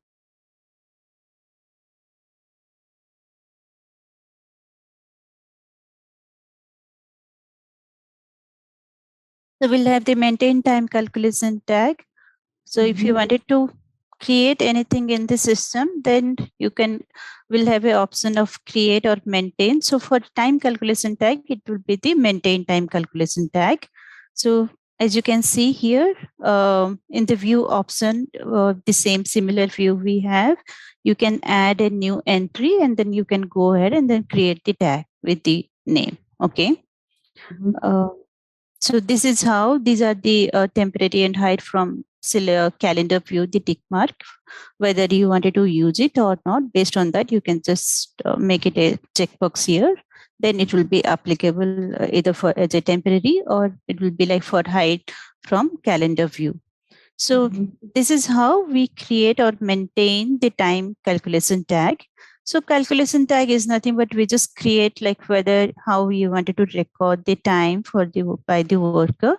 We just create with a name and then it will be created in the system. Okay. Then how it is being used in time tracking. So we are just creating the time calculation tag, right? Here there is like how it is used in the time tracking. So the way it is used in the time tracking is first we have an option of time entry template. So these time calculation tags will be used in the time entry template. And then in the time entry template, there are other features like other fields that we maintained. Based on that, it will be used in the time tracking. So when the worker during in the time tracking during when the workers select the time calculation tag, right? So that is the time how this time calculation tags will be used in the time entry calculation via the time entry template. Okay. Okay, so these are nothing but once you set up, this will be available or can be used on the employee timesheet. Yes. This is just the setup that we are just creating a tag for that. But for the time calculation, again, once we maintain it in the time template, then it will be used in the time calculation. Okay. So this task is clear. The maintain time calculation task, Sirisa, or do you have any other questions? No, I'm good. Okay. So next will be the time entry template. For example, I'm just taking some any time entry template which is already set up in the system. Okay. So in the time entry template, like as I said right earlier, we have the time calculation tag, and then we also have discussed about the time entry code. As you can see here, as soon as we view the time entry template, so here, this is the name of the time entry template. You wanted to name if it will start with the country or how you wanted to define in the system the time entry template, whether for it is a hourly employee or whether it is for a exempt, non-exempt, with the country name. You can just define the time entry template. Okay. And we'll have the time entry code, which is already used in the time entry template. You define whether it is hours worked or whether it is which type of time entry that we wanted to use for this particular group of employees, right? So we are just maintaining the time entry code. So when we create the time entry code, we just come here and then maintain the time entry code to the time entry template. Okay. And we have this when we talk about the time calculation tag, right? So we have, as you can see here, we have the option of total. So in total, we have this time calculation tag, right? Just now we have seen, we have created the time calculation tag, but in the time entry template, we just updated with the calculation tag with regular overtime, with the double time, and then there will be a total of how many number of hours has been recorded by the employee. Okay. So we are just maintaining this time calculation tag to the time entry template so that in the time sheet, when the worker just go and then record the time, whether it is a hours or whether it is a in and out, like check in and check out. So this time calculation tag will play a major role in order to find out whether it is a regular working time or whether it is a overtime or whether it is double time. So this, based on this calculation tag, it will be calculated in the time sheet. Is this clear, Teresa? Yes. Okay.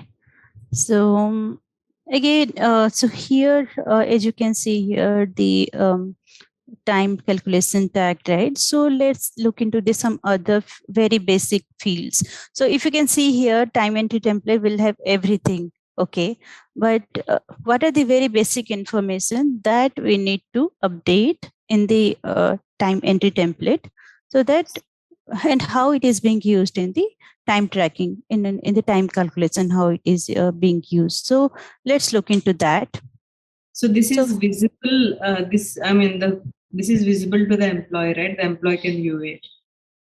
But the employee will not be able to view the time entry template. Okay. For employee, they can view the time calculation tag will be viewed to them. Okay. They will be able to view that. When we created a time calculation tag, and then if we make it as hide from self-service, then it won't be visible to the employees. But when we don't maintain that field, then this will be visible to the employees. Okay. So if you scroll and go to the time sheet, only that is visible to the employee, the time entry part. Time entry code, yes, definitely. They will be able to see the type. I think, yeah, we were looking into the time sheet, right? So again, when we look into that one by one, right? What are the main components of a time entry template?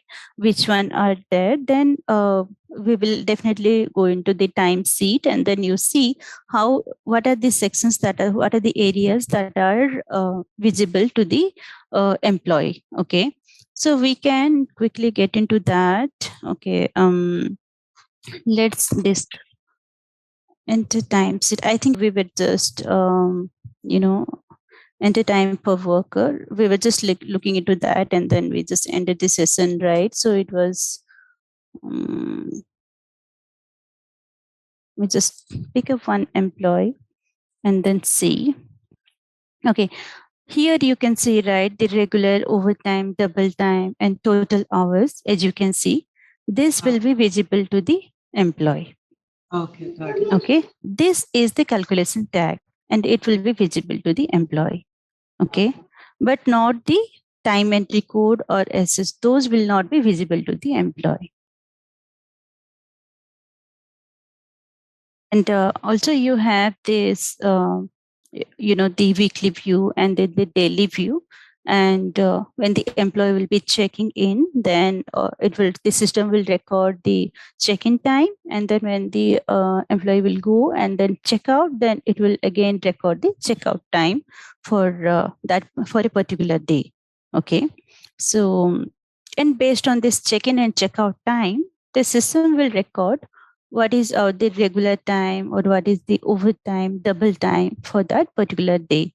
Let's say I've just viewed as a admin, and then employee just enter my time, and then we looked into the employee, right? So here you won't be able to see the check-in and check-out option, because directly we just came to the time entry screen. Okay, but as an employee, when we log into the employee profile, we will be having the option to get into the time.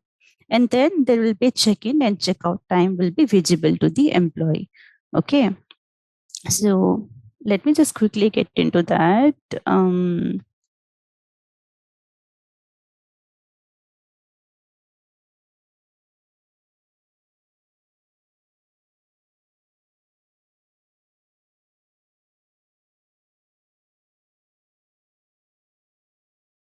Yeah, we'll enable that.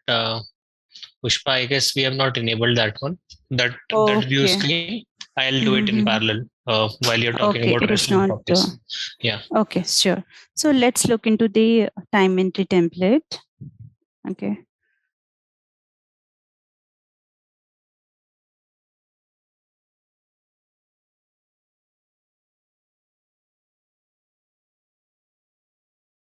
So meanwhile, we can look into what are the other components of a time entry template. Then once that is enabled, then we can proxy as an employee, and then we can see how the time sheet will appear when the employee will log into the screen. Okay. Okay. So this time entry template, only the functional person will be editing, not Yes, exactly. Not the employee. So anything like from we discussed about, right? Create holiday calendar, create work schedule calendar, and the time calculation tag, create the time entry template. Everything, these are all the configurations will be done by the Workday functional consultant. Okay. And this access will be given to the functional consultant only.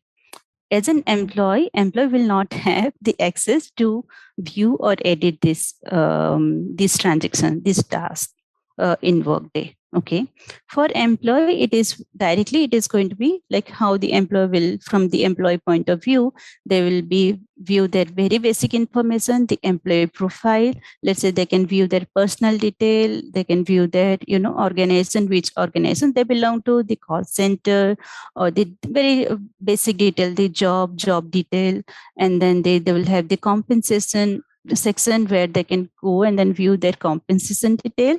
And then if absence is there, they can even they can go and then view the absence, like what are the time off they are eligible for, and what is the time of balance, if the time off holds any particular balance, how many, let's say, vacation, sick, or paid or unpaid time off, all the absence they will be able to view that. So as an employee, they will be able to view the very basic information related to the employee profile.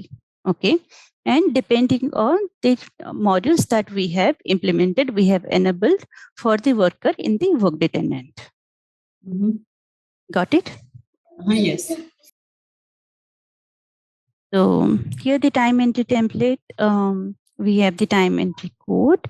So as you can see here, there are different tabs. Okay, time entry, calendar, business process, and okay. So let's look into the time entry. So in the time entry, we have the in and out entry option. So there are two options, whether the employee can enter via check-in and check-out. Let's say we have discussed the method of entering time, right? When the employee will check in, then automatically the system will record the check-in time, and then when the employee will check out from the time clock, then based on the out time, the system calculate how many number of hours. So this is one of the in and out is the entry options that is available. And also there is one more is directly the employee can go and record the number of hours. Okay, if it is hours only, then the employee can go and directly, there won't be any check-in or check-out, but there will be an option called number of hours. Okay, employee can just go and then they select the time type as whether it is a working time or regular time. Select the time type and then directly record the number of hours, like 8 hours or 7 hours, how many hours the employee has worked for a particular day. Directly the employee can enter the number of hours too. Okay. And here the allowed time type for the out time.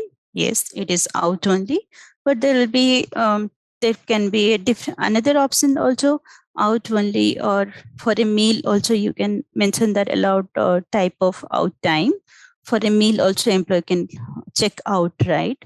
I'm going to check out for a meal, so that can be also an option that you can configure. Okay.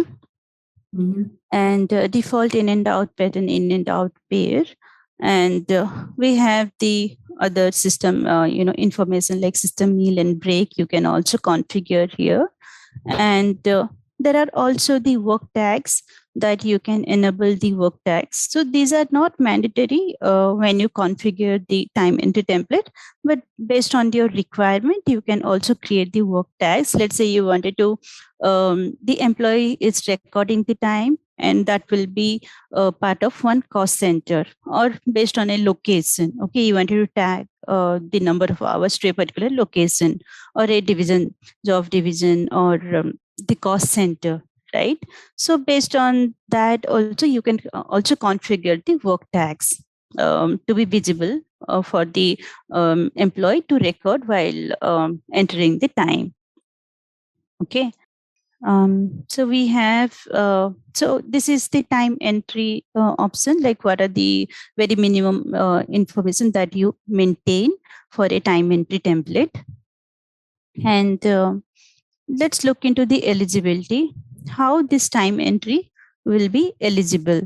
Okay, so unless until we don't define the eligibility right, then the particular group of employee will not be eligible to record in the timesheet.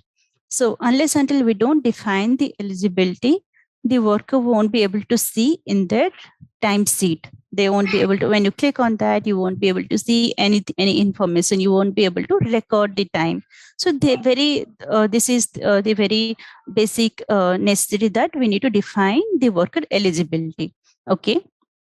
So again, you can define the eligibility based on a country, based on, exempt, non-exempt group of employee, or based on the, let's say, full-time, part-time, depending on your eligibility rule, depending on your requirement, you can maintain the worker eligibility. Okay, so let's look into that here we have the worker eligibility rule. As for US, they have updated as California employees. Only California hourly employees will be eligible for this time entry template. So here, so define, like we have so many options, like the conditions should satisfy all these conditions. Okay, when we have and rule has been written in the eligibility rule. So based on this, when the worker will be eligible for all the conditions, that the worker will be able to enter time in the time sheet. Is this clear, Sirisa? Or yes. So do we? So the track eligibility rules, do we create multiple of them and assign based on employee population? Ideally, the eligibility rule, we define a single eligibility rule, but with a different condition. Okay, we can add all the eligible.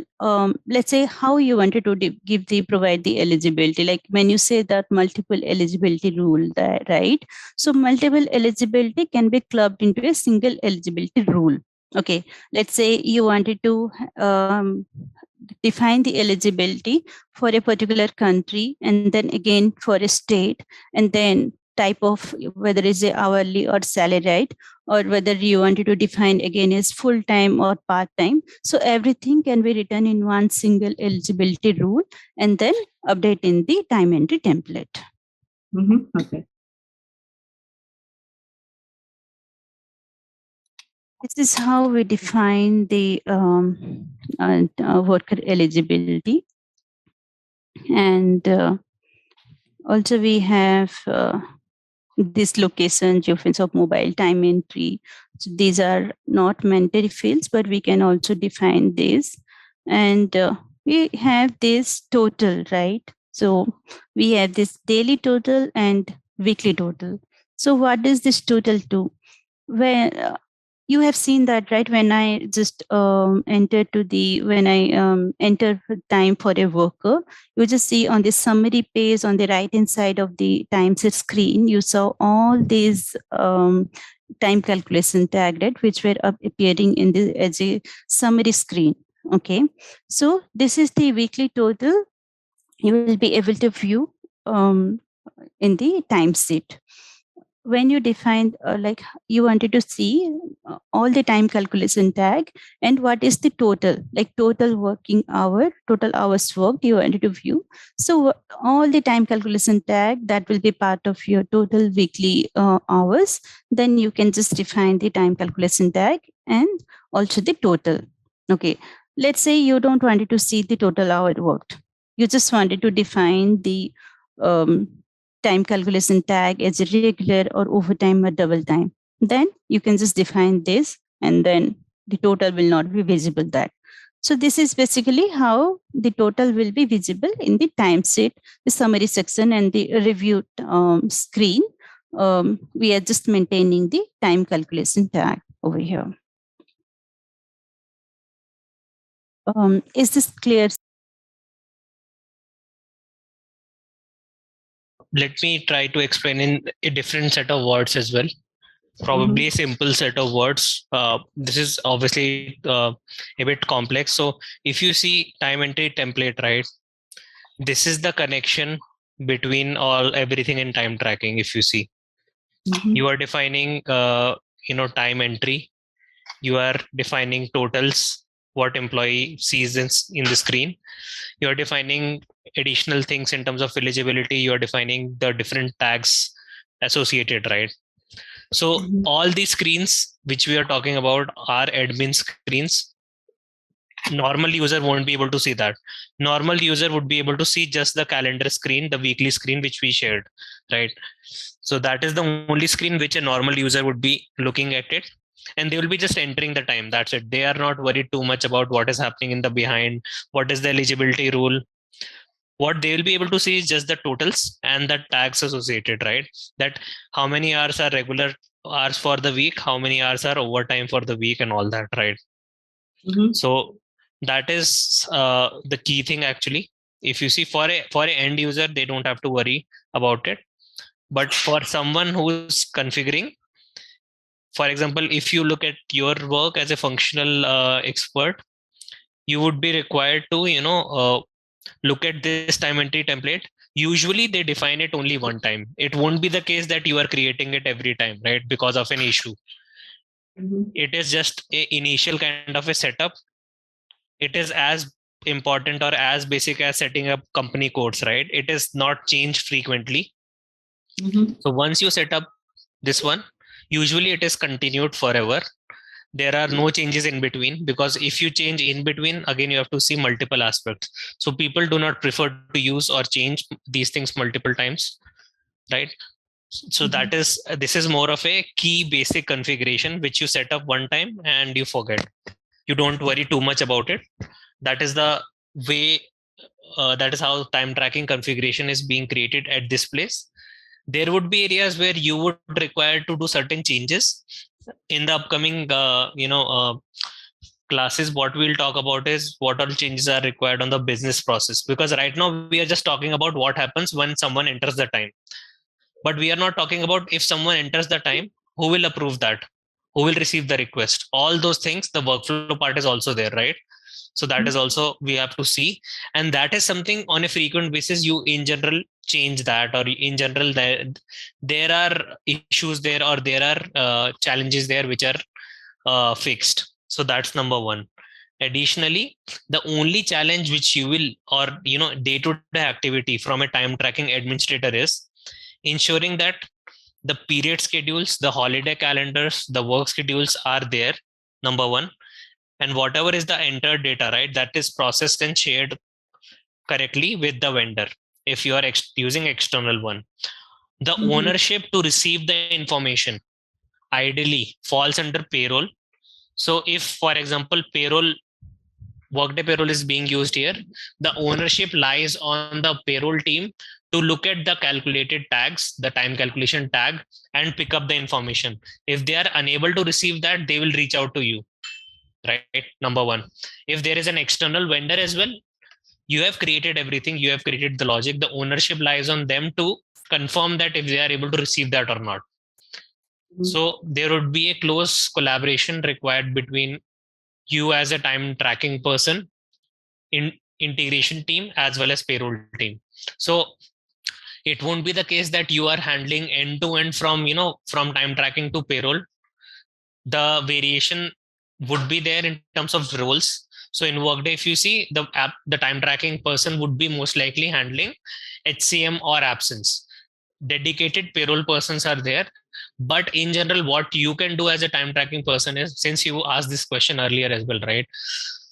You need to ensure that whatever is the time processed, right, you would create a custom report or use a custom report to look at the processed data and then sync up with payroll. And we'll talk about that in the upcoming classes, that if everything is set up, how do you look at things, what all things you need to be cautious about, what all things you need to look at from your perspective, right?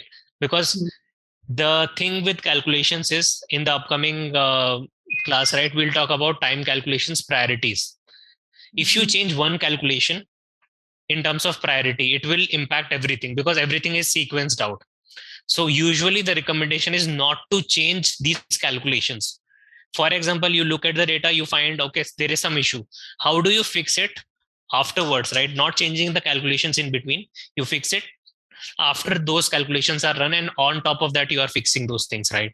So once we think about that scenario in the upcoming class, that would be easier for you to link, right? That specific thing which I'm talking about. For example, your 4 calculations have worked together, and there is a certain number for overtime, regular time, whatever, right? After that, your company is saying, we will give, if someone crosses 50 hours in a week, we will give them extra 1 hour as a gift on a weekly basis. So you need to create a calculation on top of all this, not changing existing ones. So those all things we'll talk about in the upcoming class, right? Okay. But this one is really important, and in upcoming class as well, we'll talk about these things. See, daily totals is something to configure it. We will talk about that, but it's a straightforward, as you are understanding right now, Sirisha. If I see from an understanding perspective, what I can surely understand from your side is, that, okay, what is period schedule? What is need of period schedule? What is holiday calendar? What is work schedule? What is, at least on a high level, what is time calculation and what is time calculation tag? And what is the purpose of time entry template? Time entry template, we will tell you to create it, but it would be probably just for a practice that you can look at different aspects. But in general, if I see, time entry template is something which is very, very, very initial stage of things, which is once done, you don't change them at all. What you change is looking at the business process, any validation, any workflow. And number two, obviously anything which you think from a user perspective, right? Some rule is coming in, something comes up. We talked about a validation as well, right? Someone entering 25 hours in a day.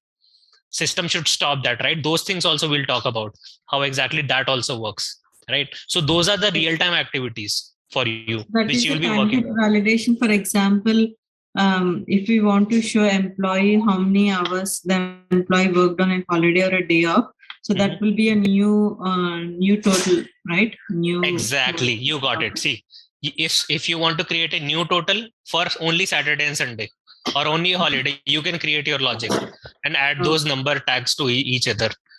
Okay. Right, so that can be, you got it. Like, I'm really happy that you are able to understand this specific perspective. Totals you can configure based on your logic, whatever total you want. Every Monday total also you want to create, you can have. But in general, people do not change it. People just create very simple regular overtime and all that. For anything from a time entry validation perspective, from a restriction perspective, all those fall under time entry validation. Yes. If you scroll down, this option is there, right? Yeah, this one, sign in as Logan McNeil.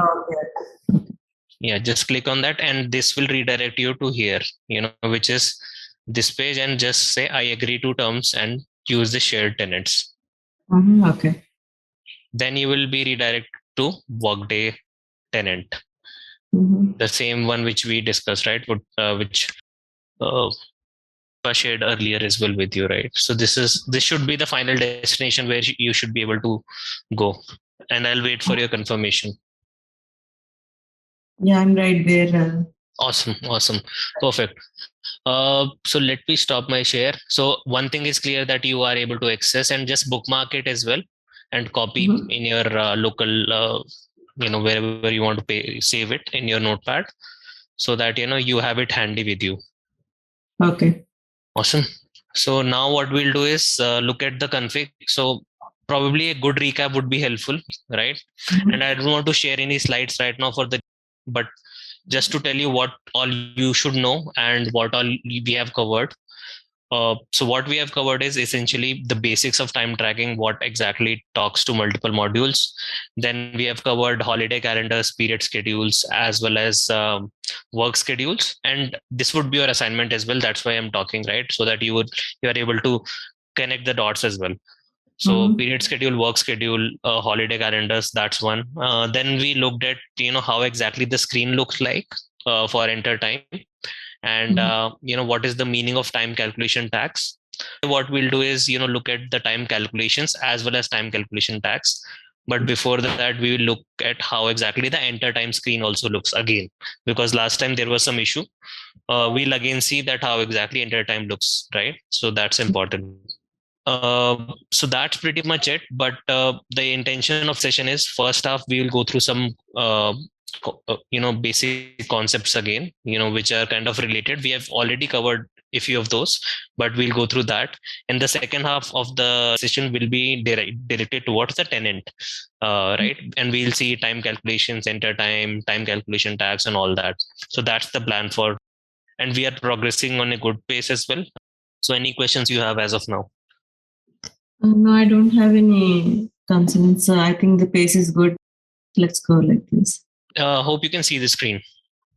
Yeah, I can see the screen. Awesome. So if you see the topics here, it is very straightforward. Calculation priorities, right? Not even looking at the slides, first thing you should understand is, within calculations, whatever employee enters, that is consumed by our calculations, right? And we try to manage that number, right?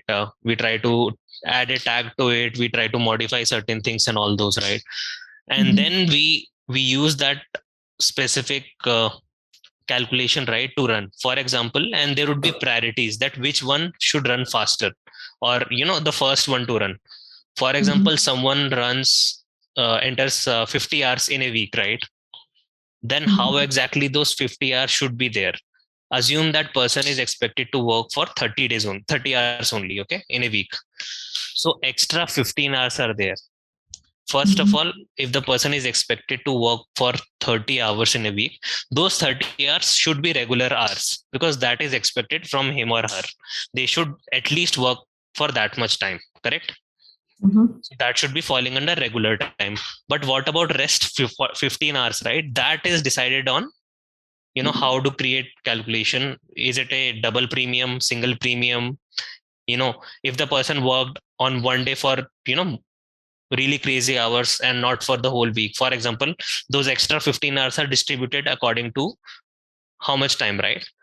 Maybe there was a holiday, right? On holiday, the person should not be getting, just the overtime. Maybe a holiday payout should also be there, right? So all those things are being handled using calculation priorities. Calculation is one thing, calculation priority is another thing, right? Calculation priority is just to make sure that priority of trigger of any calculation is being handled. So if you create a calculation, you should be looking at multiple aspects, not just one. The calculation should be like that which calculation will run first, and then based on that, the second calculation priority will be set, so that all work in sequence. If you know a basic of coding, if else condition, right? The first condition should the first calculation should be thought of, okay, this should run first, then the next one, then the next one, then the next one. For example, out of 45 hours, 30 hours should be directly reduced to regular hours. Then we will see about 15 hours and all those things. So those logics are decided on a daily basis as well as weekly basis, right? So all those things are considered in calculation priorities, okay? And we'll talk about in the slides, but the more focus is towards understanding the concepts as well. Next two sessions and day after, it will give you very good clarity as well, because our plan is to go through calculations and show how exactly it is kind of treating the tags and everything, right? So that's the plan. So calculation priority is number one in this slide, which we'll cover. Then second is more about UI and in-out shift. So it's basically understanding how exactly we look at multiple aspects. And let me go through the slide first. So priorities, in simple words, it is the ranking that which one should be given a specific order of execution, right? Time calculations, if you see, you will tell time calculation that which one will run first. If there is, imagine you have created 10 calculations, right? With different priorities to run in a sequence. For example, 45 hours are entered, then 45 hours are tagged into certain bucket. Out of 45, 15 are extracted. Out of 15, 3 are extracted, depending on multiple conditions, right? If the sequence of priorities is wrong, or there is a change in between, it will impact the whole time tracking for that specific type of employees. And how do we define the employees? Based on the eligibility which we create, right? If you remember eligibility, worker eligibility, right? That person should be in India or somewhere else or somewhere job profile. And we can talk about that. So if a single calculation is being changed from a priority perspective, it will impact the whole module. Imagine how much of big thing this is, right? So it is as critical as, if you change something on the priority side, it might impact everything and it can ruin everything. So you have to be extra cautious and make it very simple for you as well. Because in Workday in general, for example, most of the times where you will work is time tracking would be there already. There would be a certain logic which is being understood and which is being, deployed in the system based on Workday time tracking calculations, right? Okay. So if someone tells you, okay, there is some issue in the time calculations, we have to fix it. The hours are not getting logged properly. The person is entering 60 hours, but somehow the premium overtime is not working properly for that person, for the group of employees. Please fix that, right? So if you get a query like that, you will first understand, okay, what is the issue? Is it the regular hours, overtime hours, fixed hours, whatever, right? Premium hours. And based on that, you will identify, okay, there seems like premium hours, which are, if someone goes beyond 50 hours in a week, then those hours are premium hours. The person is paid 5x, for example. Okay? Imagine that person is getting paid 5x there. Then if the sequence is missed in between overtime and premium hours, then it might impact the overall paycheck of that person, right? Because one calculation is impacting one thing, and everything is interconnected. Reason being, firstly you will reduce regular hours, then you will reduce overtime hours, then you will look at premium hours and all that, right? So out of 55 hours entered, 30 are regular, rest 20 are overtime, 5 are premium hours, right? So all those things are understood in that ways, right? So every calculation in general is kind of consuming one input, which is, imagine it to be a set of let me think of a simple term for you. Imagine this as a set of systems interconnected. Imagine there are 10 laptops interconnected, right? And first of all, you enter some information in the first system that is passed on to the second system. So the calculations as well work in that fashion. Once the person enters that, there would be a certain calculation running, right? And after that, the next calculation will run based on the output of the first one. After that, the next calculation will work. So it is a very good sequence. How do you think of managing all that? And we'll see that. So in general, if you see what recommendations are being provided, and that is very smart recommendations. If you think from your logic perspective, if else condition, right? Calculation in general, if a calculation is consuming something, for example, consuming an output of something, that calculation should be running later, right? Because the first calculation should run first. So the sequence between them, if you read the first line, calculations that produce results for other calculations before the calculations that need them. So obviously the sequence should be like that. Obviously the first calculation should run first, that output should be consumed. That is very basic to understand, but that is very important as well. The second thing is double time calculations should run overtime, right? Because obviously the sequencing, the overtime is giving lesser priority, and then the double time is given more priority, right? And finally, daily overtime calculations. Obviously, you want to look at daily calculations and then look at overtime calculations for the week, because you want just a second. You want a daily calculation to run first. For example, there is a weekly based approach as well, a daily based approach as well. But in general, employees are paid based on one day. That, okay, in a day you are crossing certain numbers, you'll be paid on that, right? So that's the objective. If you see, just think from your SAP time tracking as well. The business rules remains the same. You implement Workday, you implement SAP HCM, you implement success factors, you implement any other module, any other ERP, the business function remains the same, right? They know how time tracking should work for them, that how many hours should be paid like that, right? Those kind of stuff. You understood the topic, right? In terms of what is the meaning behind it, and what is the business case behind it? Because this is the key place where you are implementing the business rules, that if someone crosses 30 hours, they'll get this much. If someone crosses 45 hours, they'll get that much, right? Because I'm trying to make sure, just these are very, foundational topics. If you understand this, then you can work on anything possible. Trust me. It is just depending on you how complex you want to create things and how easy you want to as well, right? So in terms of assigning calculation priorities, obviously very important task which we'll see is, how do we maintain the time calculation priorities? So maintain time calculation priorities is a task which is in general used, and you enter a priority of a calculation, that where exactly it should run. Priority is ranking. So for example, the example which is being given is ABC tend to represent the order in which it should be executed, right? Time calculations are executed in alphanumeric way, with numerics having the higher priority. A priority of 50 has higher priority than A50, obviously. Like in general, I would recommend for you is, like, I don't know, you can go to your own system as well. These are the decisions which are made earlier as well, while implementing the module.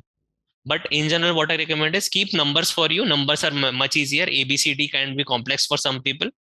Alphabets. Keep numbers as well. For example, 50, 49, a sequence of it. In general, keep a distance of 5. For example, 5, 10, 15, 20, or 10, 20, 30, 40, 50, 60, 70, 100, like that you can create. So that in between, and why I'm telling that is, in between, let's say you have to create an additional calculation. For example, there is a business need where you found, okay, I need additional calculation, right? So you should have sufficient space in the priorities to add that calculation. If everything is just one to each other, for example, 1, 2, 3, 4, 5, and you want to add one, you have to change everything in sequence, right? If you have a space in between where you can manage stuff, you can manage as well. And we'll see in the tenant once we talk about that. But a recommendation, in general recommendation, is to keep numbers, to keep it easy, and keep space between numbers as well to manage additional calculations. Okay. But you're saying alphanumeric is the highest priority, right? Like, why are we just using numeric? No. So if you see, A50 has more priority than a number. So for example, there are 10 calculations: A50, B50, C50, and 50. You can use alphanumeric as well. If it's very clear to you, for example, A, B, C, D, like that you can use. And for example, A11 will run first and A20 will run later, right? That is clear. Right. And B will run only after A. And any number will run only after alphanumeric words, A to Z, right? So why to complicate it? In general, what I recommend is, it is totally up to you. If you are comfortable with alphanumeric as well, you can do that.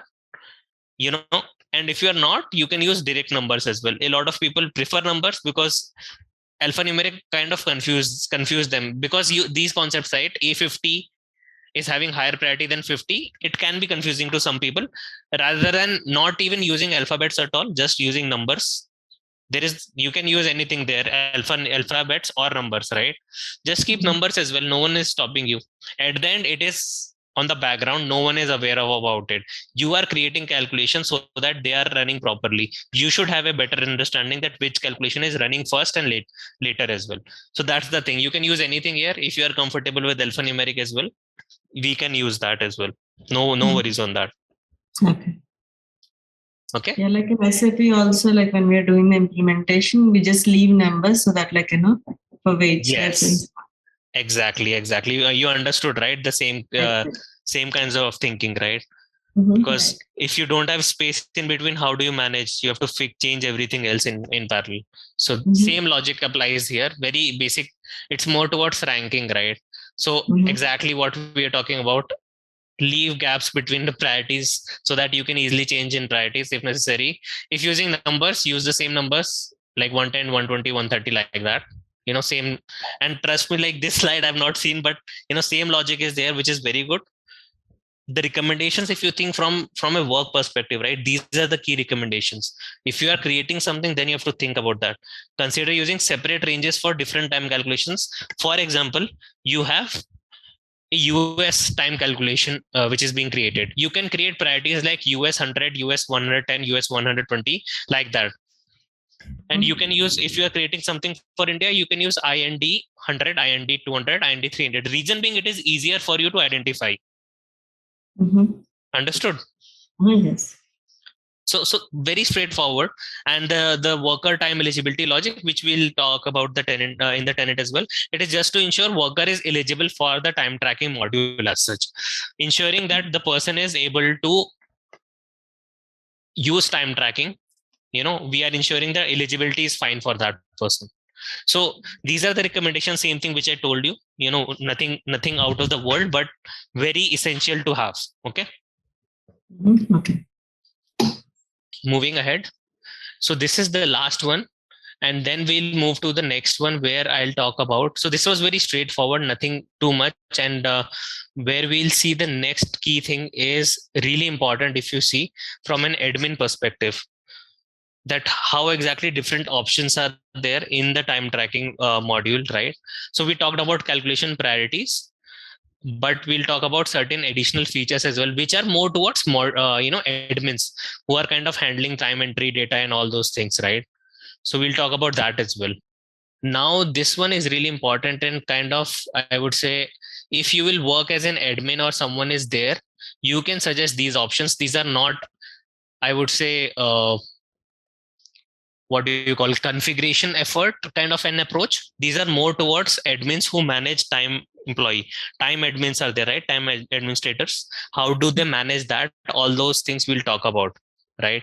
Let me share the other slide with you so that it is easier. Just a second. We have this module already, which we have covered. Yes, these options which are there are more towards admins or entering time in a different fashion. Okay, if you see from a topic perspective, we are just talking about quick add, micro edit, autofill, and totals. Imagine this with a capability that as an admin you are able to enter time data for multiple people, or you are able to copy the older data as well. Okay, and we'll talk about each and everything. These are more towards how do you manage stuff in terms of making it easier. So if you talk about just the quick add function, if you talk about quick add, this is very simple. If you see, just entering something which is from the previous cycle, from the previous time. Quick add is copying the previous options, and once in the tenant we'll show you that how exactly it works. It is a smart capability to copy the time sheet from the previous cycle. If you remember SAP or any other system where you have logged time, you can replicate the previous data, right? You select the week and all that. So those capabilities are also available here, and this is more towards you don't have to configure anything here. You just have to make sure that these options are available for your time admins and they are able to use it if required. It is not a mandate as well. Okay, you don't have to do anything extra to create all this or do anything on that. This is really important. If you see, which is, if you read the lines itself, you will pretty well understand. You don't have to again do anything, but this capability is there and we'll show that. What you can do is you can mass autofill based on what, for example, imagine a hypothetical scenario where the whole company is given 1 week of outing. The whole company is given 1 week of outing or 1 week of overall holidays, but the company told we'll pay you for that. You have to go and relax. 5 days off is there. For normal salaried workers, anyways, they don't have to worry. They are not entering time. Difference between exempt and non-exempt. But the employees who are required to enter time, for them, there is a problem because they are on 5-day holiday provided by the company, but they are unable to access. They are not going to the office. They are not swiping cards. They are not accessing Workday. They are unable to enter time. So the company HR decides what we will do is since everyone is not working, we will use mass autofill capability. Whatever is the schedule of that person, we will just use and replicate that and copy using mass autofill, and they will get paid according to that. Simple logic is ensure that whatever the person was working for those many hours, for example, the person was expected to work 9 to 5 every week, Monday to Friday. If you use this capability, mass autofill from schedule, and you select multiple time entry templates, so you won't be able to select any person there. And once we see in the tenant, we'll talk more about it. You'll be able to select multiple templates, and those templates can be created for multiple countries as well, multiple people as well. That is totally up to you how your system is being configured. But what you can do is select those templates and then mass autofill from their work schedule. Remember that work schedule was a key component. Whatever which we enter there is kind of expected from the person, and the admin can do that. Okay, So for this as well, you don't have to do anything extra. The only extra thing which we have to do is enabling it, and we'll talk about it in the upcoming sessions, that how do we look at security of certain things. Okay. So nothing additional from a configuration point of view you have to do. It is a ready to use capability for you. Okay. Okay. So these are the things, Sirisha. If you remember my first session, right? I told you there are certain things which are very strong here, and these are one of the things which are really strong. Is this can do a lot of things for admins to make things easier, right? Without time tracking consultant to worry about all this. You just have to enable and they can use it, right? And there is a context given to it. The scenario: use mass autofill from schedule process to populate time blocks for multiple workers at once based on their work schedules, right? It can be very fast, and it is just a process to. So indirectly, what will happen if you run this process? Everyone will get the time blocks created for their weekly calendar where they enter time automatically,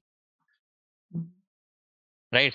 So that capability is there, and there is a selection of dates as well. Obviously, mostly in general, the assumption is that if the work week for that person, mostly a lot of companies use the same work week, but if it's different, then we'll have to see how do you manage, because you are just using a week for that person. Whoever is expected to work in that week, for their work schedule, it will pick up the information and forward it in the time tracking engine, right? So that's there, very straightforward. Now this is again very important. If you see mass autofill from schedule, the same thing which we are talking about, the same capability. The good part or the bad part is, for example, you have mass autofill, you have run that, and some employee has already entered some time there. For example, Monday morning, you are running this process for the whole week. Some person came very early, or some people shift starts from 1 a.m. Monday, okay, which is just after Sunday, right? Midnight, 1 hour. For them, everything would be wiped out. Okay. Technically, if you see, what will happen is, if the person entered something, that won't be there, because you are filling everything from the work schedule, because the expectation is everyone will run from a will work for the same time as that of work schedule. Okay. But there are certain exceptions to it as well. What are the exceptions?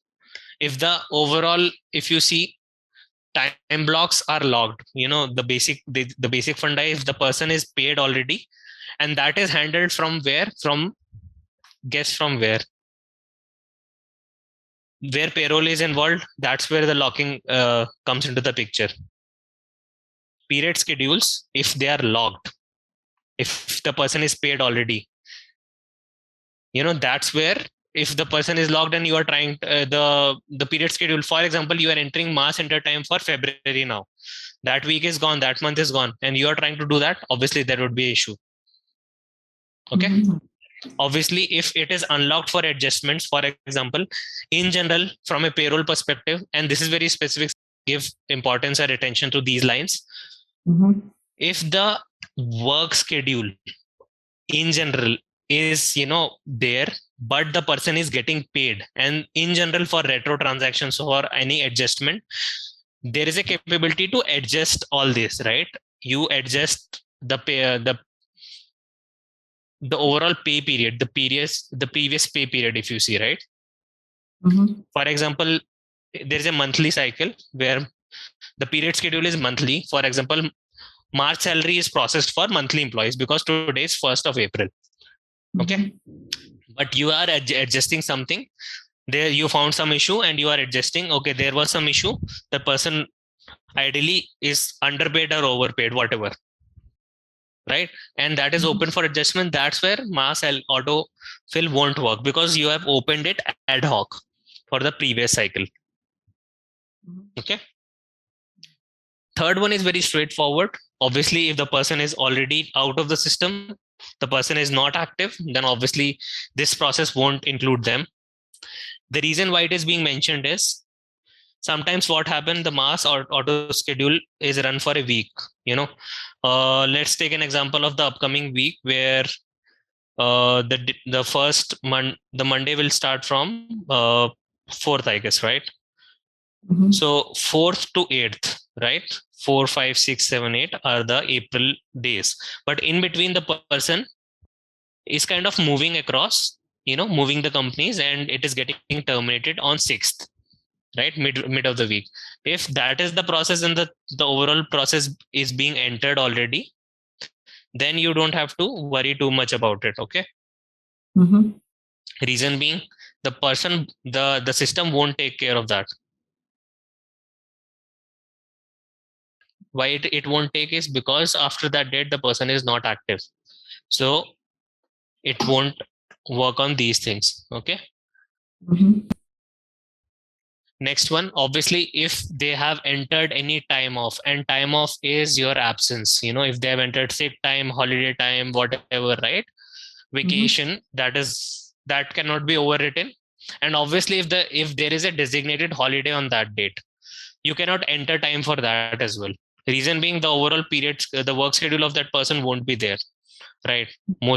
So obviously these are the exceptions. The only exception which I'll call out is the absence management, which is different from time tracking, right? And holidays. If there are holidays and if there is some absence recorded on those dates, the mass autofill won't be able to run any time on that. Okay. And these are very straightforward kind of thing, and we'll talk about it. In general, what I've seen is mixed reviews. This one, a lot of people prefer to use it, a lot of people do not. I would recommend, in general, if you are supporting time tracking, or if someone is supporting time tracking, if you know someone in your organization, or if you're planning to do, you can just understand that are they using this process or not. Very straightforward is there. It's more like running a typical job, right? In the SAP side, you just run that job, name the job, and select certain things and click on proceed. So this can be scheduled as well for future. It can be run immediately as well. So all those standard job capabilities are there. But again, this comes down to, do you want to use it or not? Because it's a big one, it will impact multiple people. So a lot of people do not prefer to use it, because at the end what happens is certain exceptions are there, and if you are unable to control those, that data flows to payroll and it can impact the paycheck in a positive or negative way, right? So a lot of people do not prefer to use it as well. They like employees and the managers to take actions on these. But this is good information for you to have for future. Okay. Yeah, one capability, very straightforward, which I talked about is autofill from the prior week. Very straightforward. If you want to use the previous week's time, that this capability is obviously for an end user who is working and updating his or her timesheet, right? For him or her, they can use the previous week, and which is just similar to anywhere else. If you want to use that, you can use. People as an end user might like that, might not like that, and obviously it won't be the case every time that person is doing the same. So these all options are only available where? Obviously in the web browser only. On the mobile side of things, you have very limited options, and obviously if you're using a time clock, you don't have all these options, because you are swiping in and swiping out. All these options are not available for you. Reason being that the clock information sends the data for you, and you cannot do anything to change anything, right? So that's there. These all options are majorly towards someone who works on a straightforward 9 to 5 kind of an approach and uses web browser and Workday browser. Okay. This one is where the other option is there, right? You can think from or autofill from the schedule as well. So there are two things here to think of. Autofill in general from the previous week, autofill from the schedule as well. These capabilities are there. But in general, if you see, this is, no company would want people to just copy the work schedule and do that. In general, I've not seen this option enabled, and there are certain limitations to it as well. That imagine an end user, you are giving that end user an option to copy from the work schedule. Automatically whatever is being entered, they are following that and not worrying too much about it, even though they might be doing something less or more. or whatever. So this option, even though it's there, not recommended in general. Okay. Okay. Last one, which is there, I think we have talked about it in detail. If you remember, on the calendar side, right? And after a break, right, we'll look at in the tenant also. The calendar totals were there, if you remember, on the right hand side, right? You can define that which all total should it show. And if I remember correctly from the last session, you were telling us and you were talking about, if we can add anything from the vacation time as well, right? So all those things, if you want to add, you can add there. These options are two ways good. If you set up time, these totals, right, these are good for the end user who is entering the time, but obviously you can share this information to the approvers. If the process requires an approver, a manager, you can share this total as well to them. So that capability is also there, right? For example, as a manager is approving a weekly timesheet, the manager will get a good view of totals and he or she can approve it right away, right? So for example, someone worked for 20 hours overtime and the manager is unable to identify that, reason being every day there are 2 or 3 hours added and here and there. But if you are using these totals for a manager would be alarmed and manager would say, okay, 20 hours seems to be a big one, right? So this option is in a way two-way helpful, where you can create it for the end user as well and you can utilize it for the approval as well, right? And these are the options. Where do we set up that? And we'll show that. If you remember correctly, in the time entry template showed you that where exactly we add that, and we'll show it as well, that where exactly do we add all these. Okay. Time entry template. Any questions? No, I'm good. One thing is there, time entry template, assume it to be the main engine where you add everything from multiple areas. You are adding time calculations, you are adding time totals and everything. You are defining in out capabilities, how exactly time shows up. You are adding eligibilities. So time entry template is an important one where you define these totals. Okay. So for example, if you go for an interview in future as well, most likely the person would ask you, okay, so we have a scenario where we want to add any total in the end user screen. So where exactly do you add that? Do you add in the time calculations? Do you add in time entry template? Do you add at time calculation groups? So it is confusing, right, because of the names. That's where I'm giving more focus towards these basics. So time calculation, totals, eligibilities, as well as the mode of entering time, all these are defined at time entry template. Okay. Okay. And while adding all these totals, you look at the tags as well. The tags are obviously the identifiers which we have, which we are sharing with payroll if required, which we are sharing with calculations if required. And obviously for totals, we need the tags to be added, right? So one of the interview questions again is there, how many totals can you add? Typically not more than 8.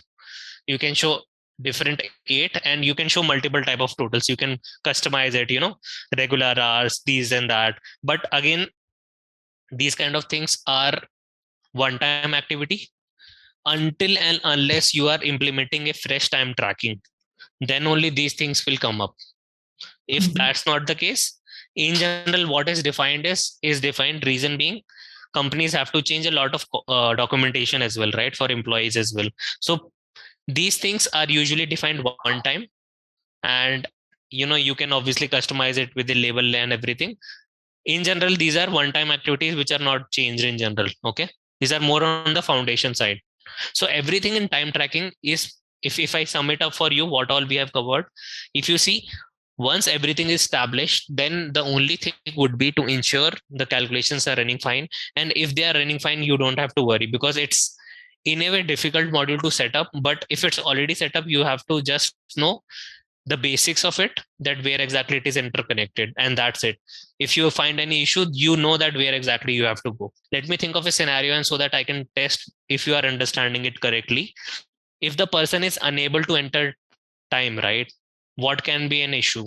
If the person is unable to access a task, the most likely scenario would be the person is not eligible for that, right? The eligibility might be an issue, correct? So what I was saying was, if you think that I'm just talking about real scenarios which you will get working as a time tracking consultant, right?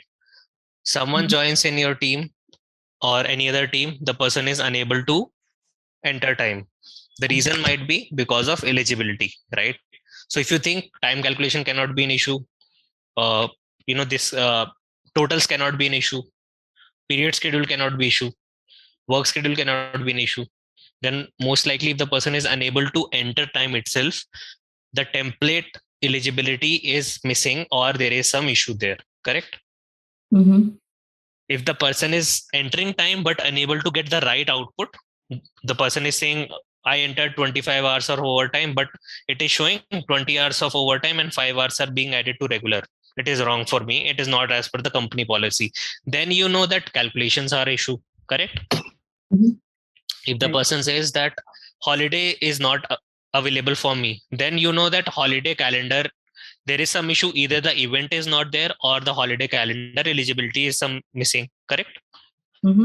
On the work schedule as well, the person is saying if my work schedule is not there, or I don't know if I'm unable to enter time, even though I'm accessing the screen, but I'm unable to enter time, there could be an issue with the work schedule. The person is not scheduled to work for that week as well. So these are the things which you have to think more from a logic perspective. What I'll do is try to link these, because we have covered multiple topics here. I don't want to just go through the slides. The real content and real understanding would be in the tenant as well, because we have covered large amount of key basics. Actually, if you see, next thing would be to look at the tenant, about how do we enter time, how do we look at calculation priorities and everything.